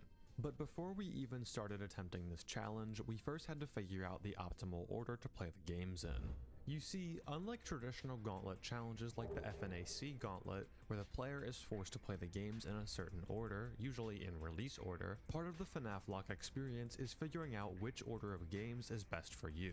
Generally, we want the games that we're expected to die in the most earlier in the order. Playing all of these games in sequence and with your friends' in-game life on the line means that by the last few games in the order, you're going to be extremely nervous and fatigued. So we want the games that we're the absolute most confident in last. Both Braden and I are extremely good skill-wise at the vanilla FNAF games, to the point where both of us are extremely overqualified for the basic FNAF lock. What's going to kill us in this challenge is RNG. Yeah, I read him like a book. He ran instantly. Even though both of us have trained our skill relentlessly, there's only so much you can do when the game just decides that you have to lose. And seeing as there's now 2 of us, any chances that we had before to get stupid RNG are now twice as bad. So we're going to have to prioritize games that have more randomness that can kill us earlier in the order, even if that means moving games that are mechanically harder much later. Out of the 7 games here, we can list them into 2 categories: skill-based and luck-based. We want to find the games that can give us unwinnable situations and put them first. Thankfully, we did an entire series on this channel where we figured out just that. Given the worst possible RNG or luck, which games are you able to complete? In those videos, we determined that FNAF 3, FNAF 6, and Ultimate Custom Night are completely impossible given the worst possible luck. And FNAF 1, 2, 4, and Sister Location are completely possible 100% of the time, no matter what kind of luck you get. So we'll move the skill-based games to the back half and the RNG-based games to the front. Now we have to determine the order within these groups, and this is where the order would be most likely to change throughout the course of attempts. Of the 3 RNG-based games, FNAF 6 is definitely the least luck-based. You have to be extremely patient to eliminate most of the RNG, but considering that this is already an endurance-based challenge, that's fine by me. Between UCN and FNAF 3, we chose to go with UCN for the first game, just because of how common it is to die at the very start of the night. In the skill-based section, Sister Locations 1020 is the most mechanically challenging, and knowing how my cursor can just teleport across the screen sometimes... Look at this, dude. It f***ing teleports. Why is it teleporting? But, dude... More on that one later. We're definitely doing that fourth. Between FNAF 2 and FNAF 4, you may think that these would belong in the RNG section, but some strategies that we've come up with that we'll talk about later in this video allow us to both be very consistent with these games. Personally, between 2 and 4, I just wanted to get FNAF 2 out of the way first, then 4, then obviously FNAF 1 last. With the order set, we were ready to start on day 1. Now, I do want to say before we get into day 1 that if you're enjoying this video so far, it would mean the world to me if you subscribed, though of course only do so if you're enjoying the video. Along with this usual bit, I also want to announce something here. I've officially made a return to streaming here on YouTube and Twitch consistently. I've missed interacting with you guys like I used to when I was a smaller creator, so now every Friday from 4 PM to 6 PM EST, I'll always be live playing whatever. Super hard max modes, challenges for upcoming videos, or just something that I enjoy. Regardless, if you'd like to catch a stream, feel free to pop in anytime on Fridays. On my first stream, I played Hopeless Greed No Power Generator, and it was a blast to see all you guys there. Thank you again, sorry for the interruption, and let's move on to day 1.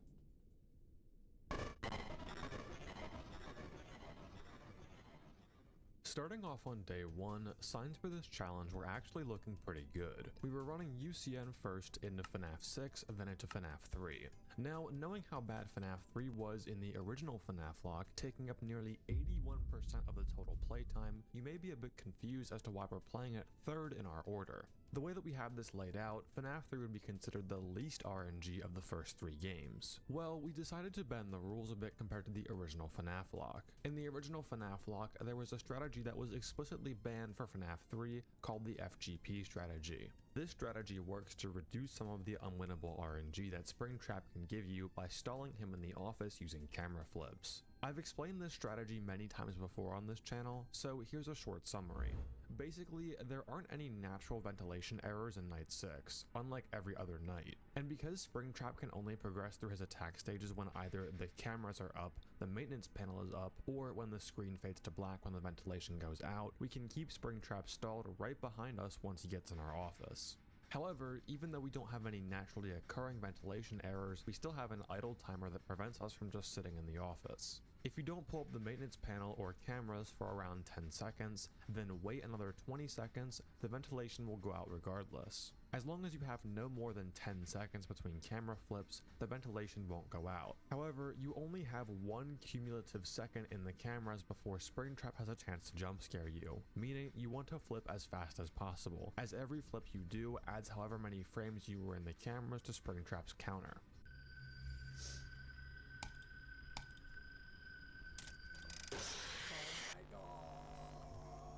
Bro, how'd you... We're just gonna 50%, it's not RNG. Fucking... Dude! Stop! Stop! Once you've spent 60 frames total in the cameras with him in the office behind you, he has a 50% chance to jump scare you. Though flipping with FGP is extremely precise, it's still a bit less luck-based than the normal strategy. Sure, you don't need to worry about Springtrap not listening to you, but there are still some other RNG factors that you have to worry about that we'll talk about later. In the original FNAF lock, I banned this strategy because I thought it was cheese. But because of how absolutely insane a 2-player FNAF 3 no FGP deathlink is RNG-wise, Braden and I decided to modify the base FNAF lock formula for this challenge. In a trade for allowing the FGP strategy, we would add 50/20 to the FNAF lock. As remember, in the OG FNAF lock, UCN wasn't even part of it. I think this makes the challenge a lot more interesting on both ends, and trust me, we still spent a good deal of time on FNAF 3. 6. Yeah, I'm good. I'm good as well. I survived 1 flip. I did not survive the 1 flip. Bro, are we for real? Oh my god, bro. Our first significant run on day 1 saw us immediately getting through 5020 and FNAF 6, with our first major death being a Springtrap death on my end. This was a very good sign though. This death could have been avoided, and since it had only really taken us half an hour to get to this point, maybe the RNG games weren't going to be that bad after all. I won't talk about the strategies for either of these two for too long. I just want to go over the parts that could result in us losing our run. In Ultimate Custom Night, the basic strategy involves death coining Funtime Foxy, then stalling out the rest of the night. The real problem and luck-based factor in UCN comes down to a few characters: Plushtrap, Foxy, Orville, and Ned Bear. You see, in order for us to stall out the majority of the night in UCN, we have to take care of two major threats. The reason that we're able to stall for so long is because we're always selected on camera 2, which stalls all 3 of the plushie characters from ever attacking us. If we were to click off of this camera, they would jump scare us. So we're going to have to get rid of any character that would force us to click off of camera 2. And the only characters that do that are Funtime Foxy and Plushtrap. Funtime Foxy is easy enough to take care of. We just farm up 10 coins at the beginning of the night, then use the death coin on him. Plushtrap is where a bit more luck comes into play. You see, Plushtrap isn't a base character that you can turn on and off from the menu. He is instead a character that is spawned by Zor, an alternate version of DD that appears in 5020 mode. Zor spawns more characters than just Plushtrap, but these guys don't really do anything to hinder us aside from being a mild annoyance. Plushtrap will always spawn 14 seconds after Zor appears, and you'll have to stare at him in Funtime Cove until he leaves. If you let him go for too long, he'll jump scare you. The only reason that this is an issue is because Zor is very, very random. He has a 1/2 chance to spawn every 10 plus 1 seconds. So you essentially have to keep anything that could kill you when you're looking in the cameras for an extended period of time at bay until you get rid of Plushtrap, which becomes problematic when Zor decides to spawn super late. This is where threats like Orville, Ned Bear, and Toy Freddy come in, as you're forced to constantly heater and stall Toy Freddy until you get rid of Plushtrap. In some cases, you may even have to buy a plushie. Thankfully, the chance of this happening is pretty low, but it's not impossible.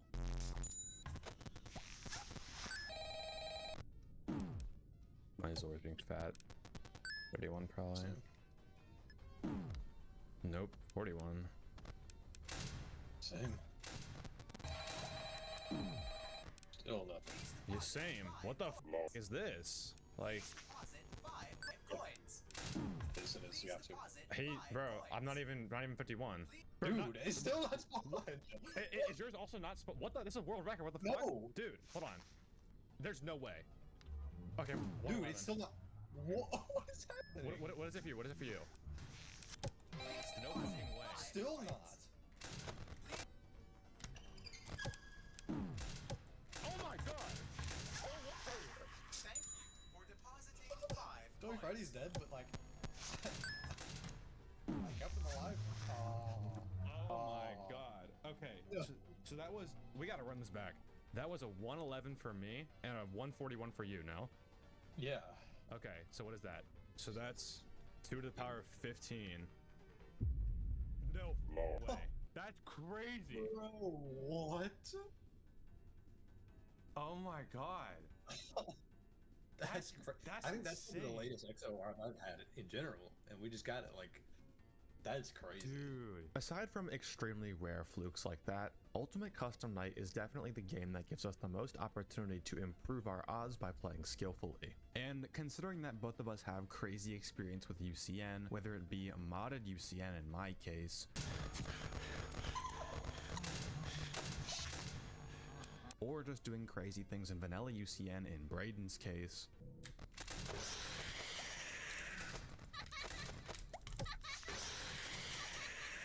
we were getting runs past it pretty frequently. FNAF 6 on the other hand wasn't looking that good.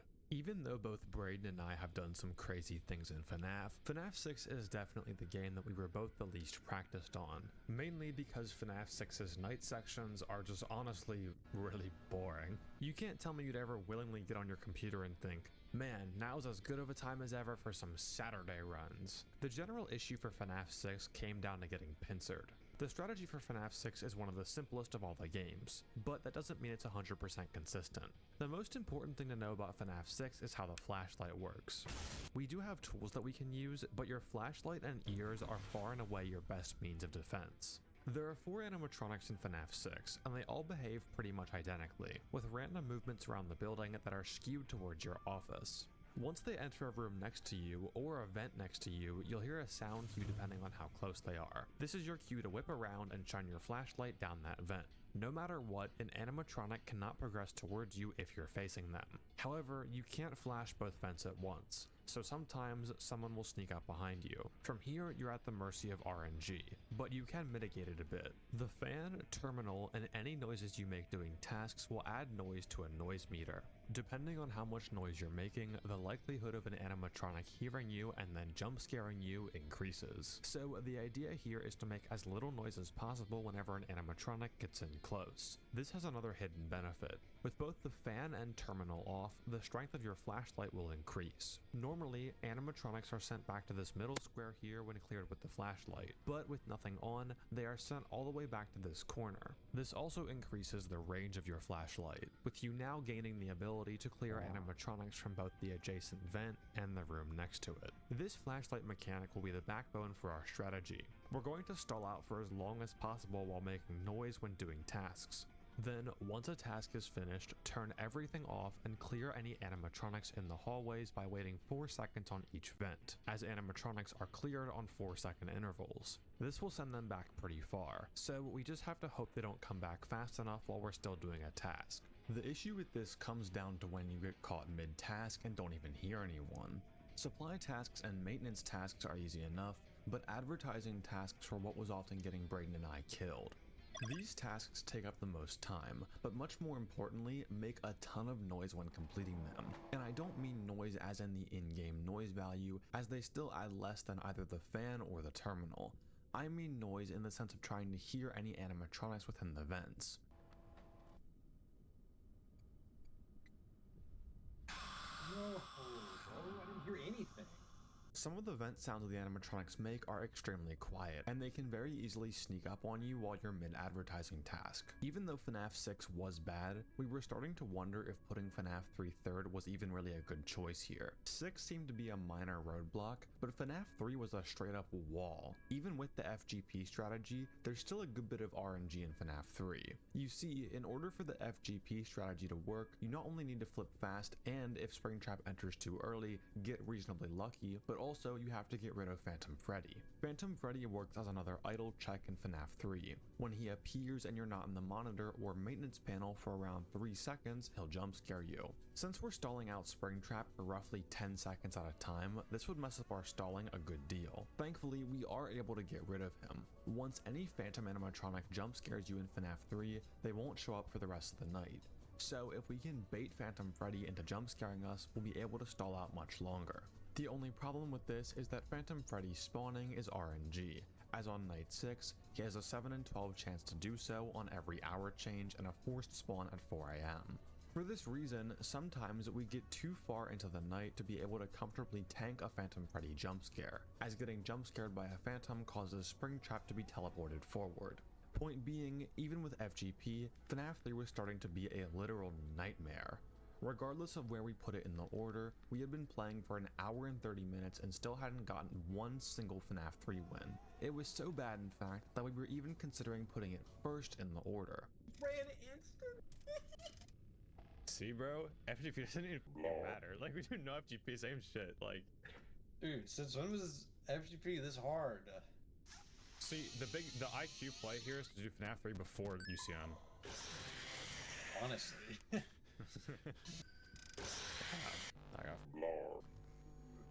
Alright, we're doing FNAF 3 first. Oh my goodness. So, FNAF 3 was first.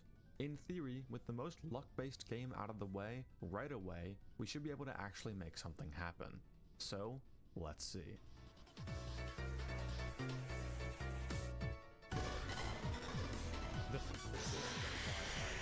I'm showing. Never mind. Go.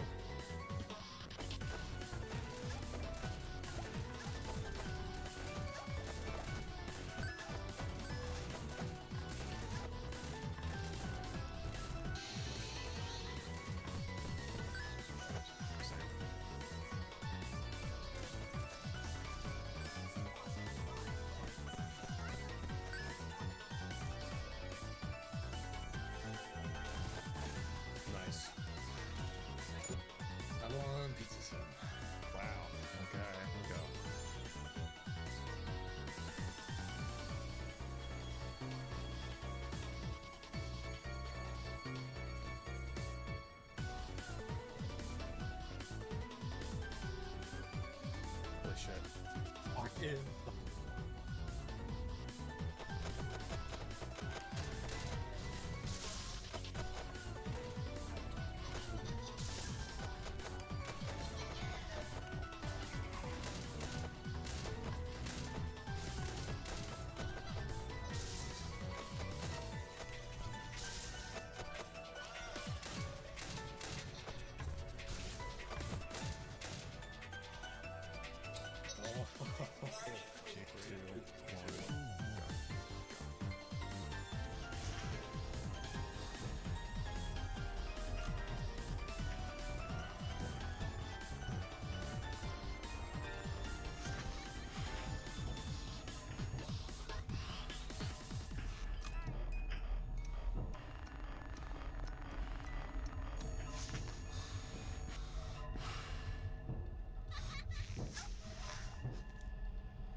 Look what that boy do to him. That boy put the money in the bed in the That boy safe put the twin money in and the turned bed the in light safe off for twin. the money.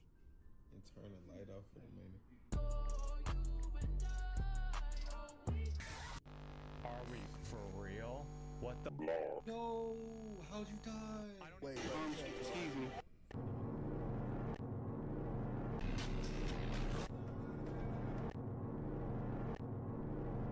My favorite thing ever. The FNAF 2 death in question.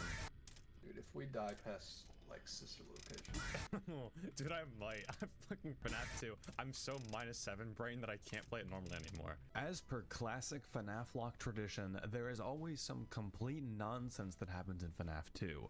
But this time, man, you really can't make this one up. Okay, so what happened here? Well, to understand that, we first have to understand the strategy that I was using for FNAF 2. You see, in the original FNAF lock, I was using a strategy made by Shooter25, which was reasonably consistent, but it was improved upon greatly by my partner in this challenge, Brayden. The core discovery that made the Brayden strategy possible has to do with Golden Freddy. You see, for all previous FNAF 2 strategies, the basic idea was this. You'd flash Foxy in the hallway right before you went into the cameras, then wind over a 5 or 10-second interval within the cameras, then drop the cameras, deal with the animatronic in the office, camp the right vent, and repeat. The problem with this strategy is that it didn't really account for Toy Bonnie's RNG when he camps the vent and doesn't leave. You'd see him pretty often, and a lot of the time you didn't have a completely full box when faced with him, so given bad enough RNG, you would lose. The Brayden strat aims to fix this problem, or at least make it a bit better. You see, with previous strategies, we could only wind for about 7 ticks of the music box, or roughly 3.5 seconds. If we were to wind any longer, we'd be forced to open the cameras earlier. And without getting too technical here, that would allow enough time for Foxy's kill timer to count up far enough for his kill equation to be true. Once this equation is true, at the next 5-second interval, it gets checked. If it happens to pass this check, then Foxy is flagged as got you, and will jump scare you the next time you flash the hallway, or on the next 10-second interval when a blackout isn't happening. So as long as we're able to flash Foxy before this 5-second interval, we should be okay. The problem was that we didn't really have a way to optimize our flash times, unless there was some way to flash the hallway right before that 5-second interval. And this was where it all came together, and that small detail about Golden Freddy's spawns made all the difference. You might have forgotten what Golden Freddy even does in 1020 mode, as oftentimes other characters are the main focus here. He's pretty simple. Once he spawns, put the mask on and he goes away. Flash the flashlight and you die. This is why whenever you see people playing 1020 mode, they always slam the mask on right away after dropping the cameras, as they need to in case Golden Freddy is there before flashing Foxy in the hallway. But if we knew for absolute certainty that Golden Freddy wasn't going to be there, we could flash right away when dropping the cameras. And this is how the Brayden strat works. By pulling up the cameras right after a 5-second interval and winding until the very end of that interval, dropping the cameras roughly half a second early, you can hold the control key in order to flash through the blackout. This completely owns Foxy right before the 5-second interval, which doesn't give him a chance to check his equation, keeping you completely safe, and the music box wound for a full extra second. But the Brayden strat doesn't just completely destroy one of 1020's most challenging animatronics, it gets both of them.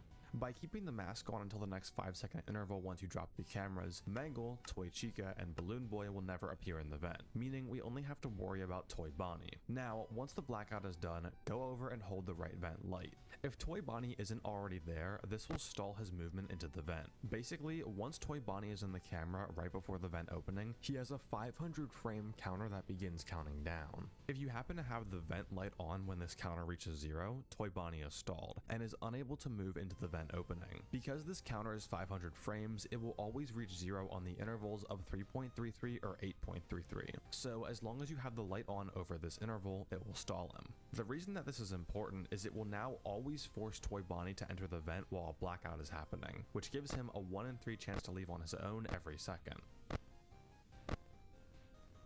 Essentially, all of these strategies combined make FNAF 2 considerably more consistent by dealing with both Foxy and Toy Bonnie, and ensuring that even if you have to deal with a Toy Bonnie attack, if you've played perfectly up to this point, you'll have a full music box to deal with him, and you'll be able to survive some pretty crazy RNG. So, with a little bit of background, we can finally talk about the dumbest death in FNAF 2, Part 2. It must be a FNAF-locked tradition at this point. What? I remember this was a lot of people's favorite part of the first FNAF Lock video, so why not explain how every possible dumb quirk this game has aligned perfectly to screw over my run once again. So, why did this happen? Well, this was a combination of me just not paying attention, but also some insanely bad luck and weird quirks in FNAF 2's code. We just talked about how important Golden Freddy is for this strategy, but that was just one of Golden Freddy's 2 possible positions. Golden Freddy can also appear in the hallway, appearing as just his head. In this state, if Golden Freddy has the flashlight on him for 100 total frames, he'll jump out and jump scare you. Golden Freddy can only appear in the hallway when no one else is there, which is why you usually only see him in this position at the very beginning of the night, as on 1020 mode, it's extremely rare that no one is ever in the hallway at any given point in time. But even still, why does this matter? I'm not flashing the hallway here. Well, actually, I am. Because we're holding the vent to stall Toy Bonnie here, you don't actually see into the hallway when we hold the flashlight, as there aren't any sprites for both the vent light on and the flashlight illuminating whoever's in the hallway, even though functionally you are still flashing the hallway and resetting Foxy's timer, if that makes sense. Basically, you're not flashing visually, but mechanically you are. When doing this strategy, you're only supposed to flash one time right after 2 or 7 seconds on the timer. But, and I really don't know why, I just happened to press flash a few times instead of just once. Again, this wouldn't really matter if it wasn't for another weird quirk with FNAF 2. Whenever you flash the flashlight in FNAF 2, even though letting go of the control key visually turns the flashlight off, the flashlight doesn't functionally turn off until the next 1 second interval. So if I flash the flashlight at 2.1 seconds, the flashlight is still functionally on all the way until 3.0 seconds, even if we can't see it. So that's going to count for a lot of time flashing in the hallway. And wouldn't you know it, out of all of the times for there to be absolutely no one in the hallway, when I can't even see it so I don't know, Golden Freddy spawns here and I die. This all came down to insane RNG, the flashlight's weird mechanics when turning off and functionally turning off, and a lack of sprites to display what's happening. But ultimately, this was a skill issue. If I had just flashed once, it wouldn't have happened. And then I died of Golden Freddy. What? Unless, did I like hit the camera button somehow?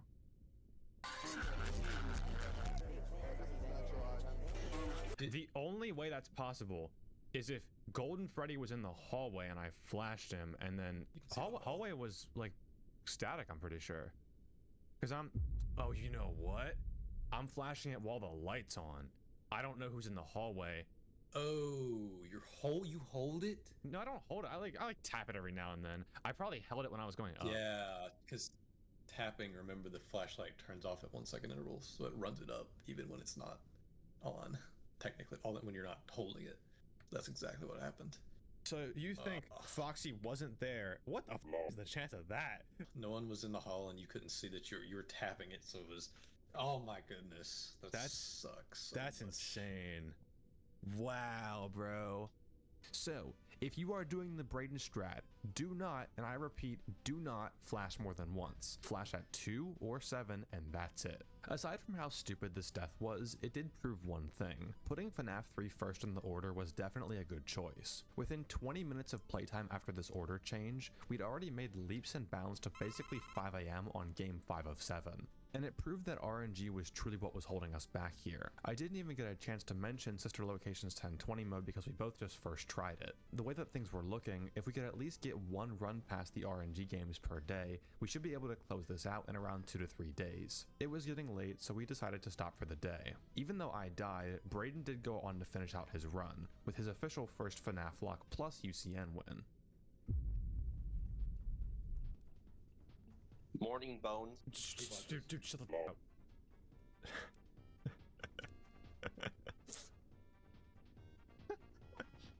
Hey, just FNAF 1 left to get your FNAF lock win, buddy. Just 3 left.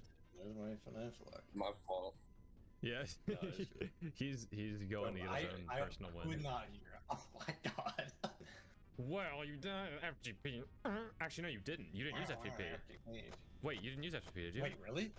Did you? I forget. Did you use Wait, FGP? you're right. Oh my god, wait. Oh, I'm muting.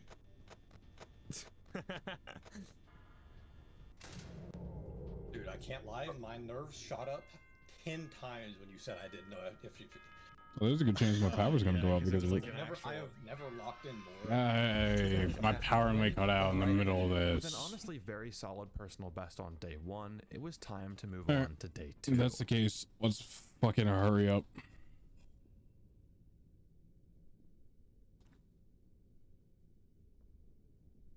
We right now are... believe we just got this propaganda poster. I could be wrong. We also now have to make sure that we have the right characters selected.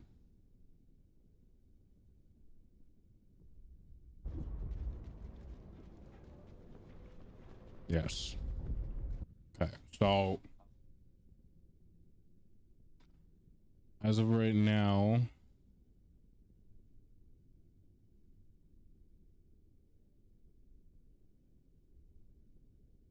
the chapter officially begins with you carry the wounded girl for the... In the very first playable area of chapter 7, move forward toward the trenches before heading down into the trench area. Check the wall on the left. The 16th poster is pinned there. That's one we got, correct? Okay. This mask is located right next to the previous poster, so make sure to grab it before moving further into the trenches. Just to the right of poster 16, you will see the door on the right wall. Are you ready?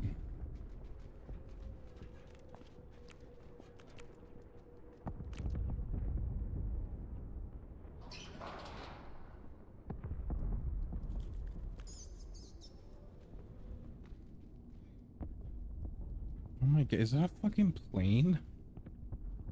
Oh shit.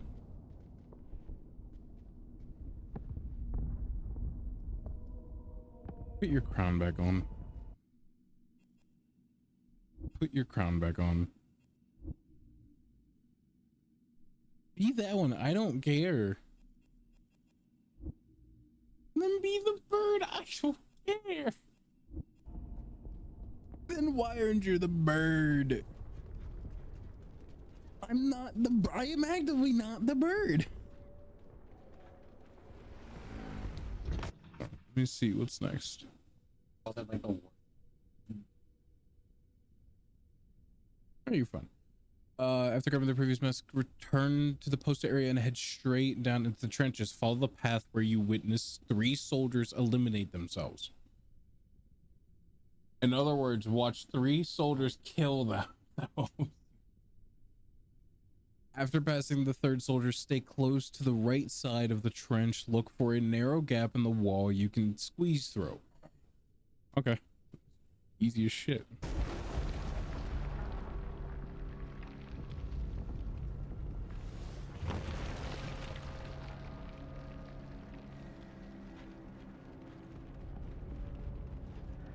There's 1. There's 2. And there is 3. Wait, is it back here? Is it this? Oh. I'm bulletproof.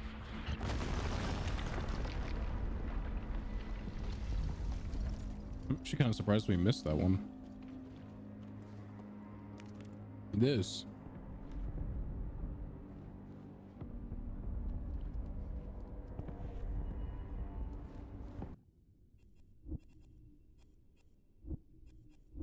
Going back to bird.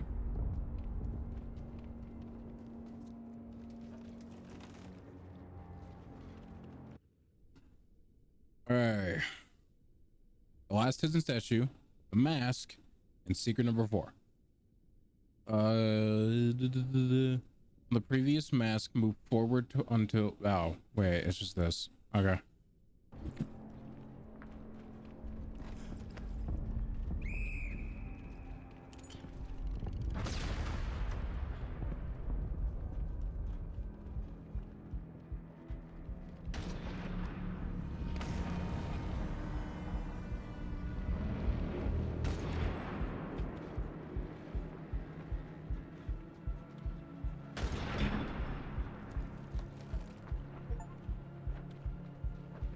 Oh.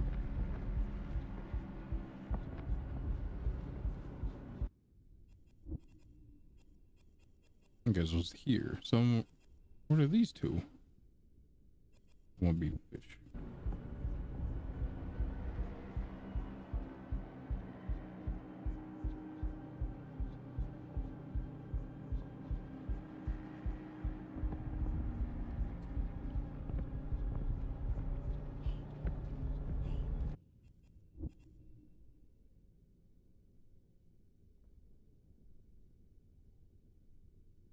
Hi.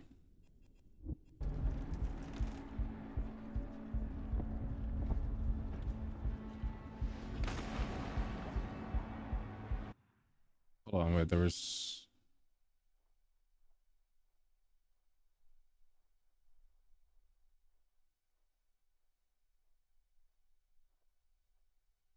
We found all 5 statues. This achievement will be unlocked. That was the one that popped up? Yes. I wasn't reading it, so I didn't pay attention. Unlock. 16 minutes. Okay, so then. Oh, there's a frog one. Oh.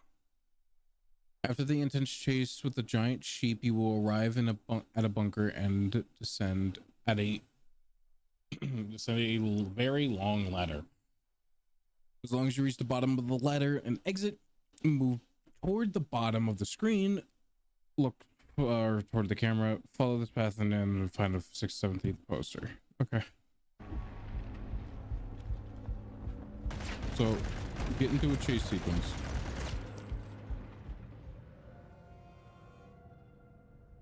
Are you trying to move over to the right? Was it the one that fell, or was it just one? It is very stormy out, yeah. Make sure everyone's being safe and not incredibly stupid.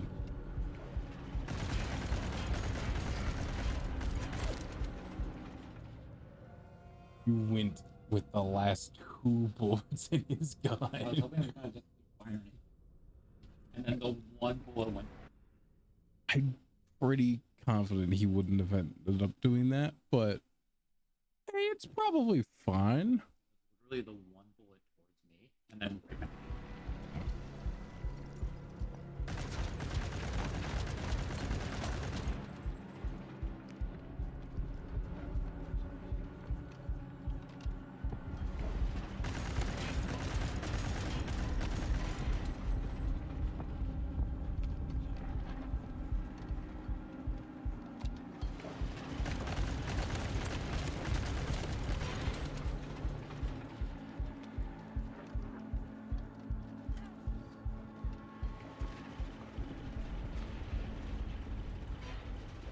Damn, he is just going.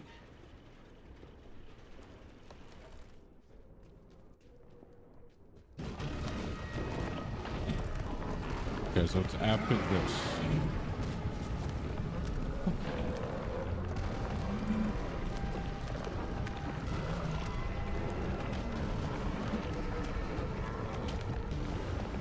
Maybe tell your son to stop.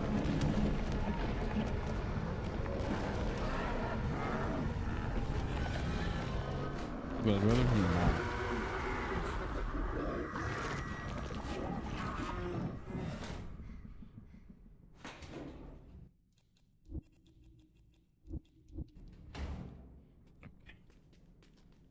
But you stopped liking the bomb.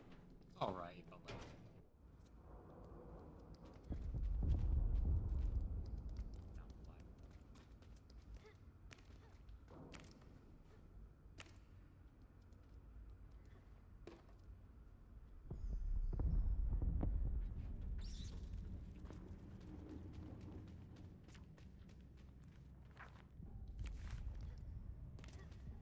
Shortly after collecting the previous you will enter an elevator, ride it all the way to the top, and exit into the room. Oh shit.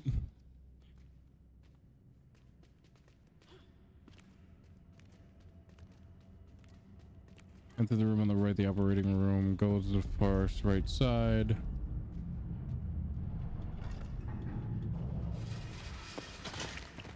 Okay.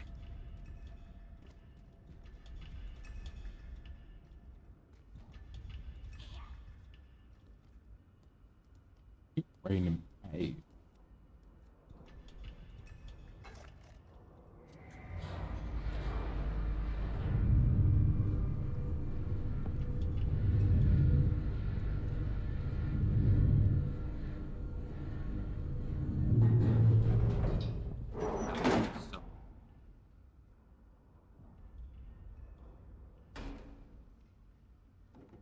Meh. Kind of.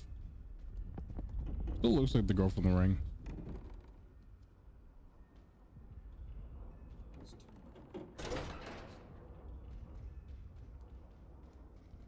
Wonder if I look like that. I can't tell.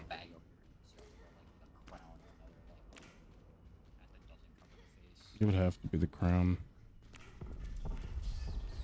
In here. In one of these.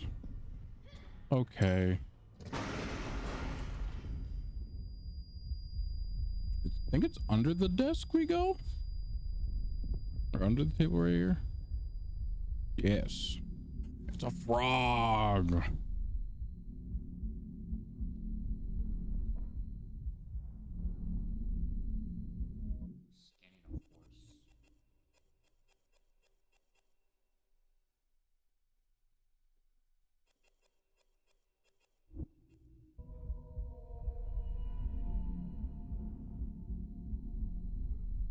It's an MRI, isn't it?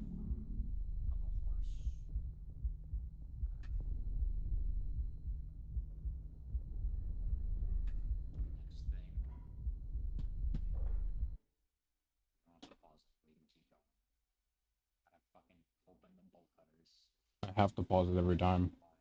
Because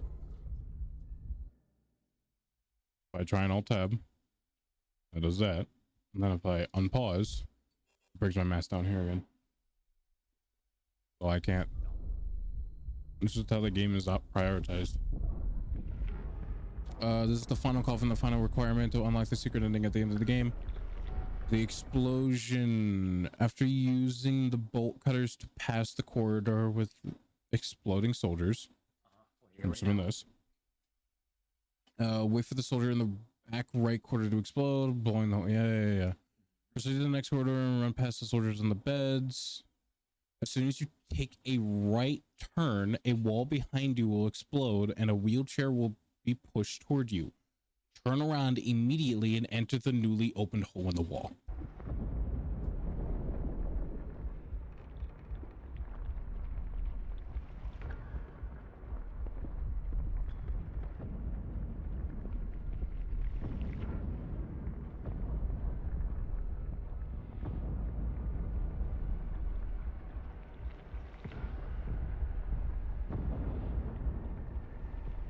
Damn.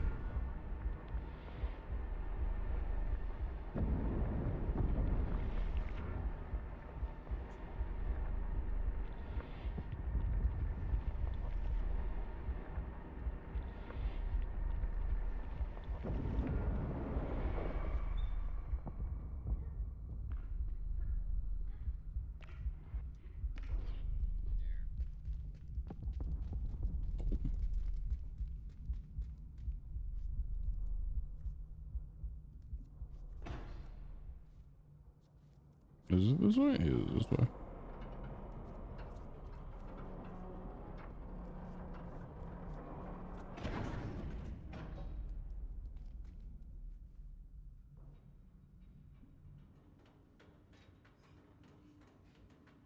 Interesting. No shit. Shit. Well, shit. There we go. I've come. God damn it. Oh, I thought it was a chicken for a second. I was so confused.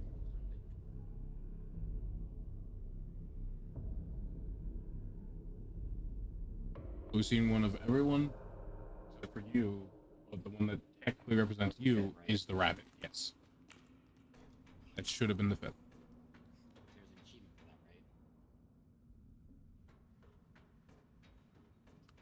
that, right? No, that's how we unlock this. There's no achievement just for that. It's only just opening the ending. Yes. I was the one who first interacted with it. I'm pretty sure I didn't just fuck it. Would have been. Who cares? Honestly, we're getting the secret ending, so I'm okay with it.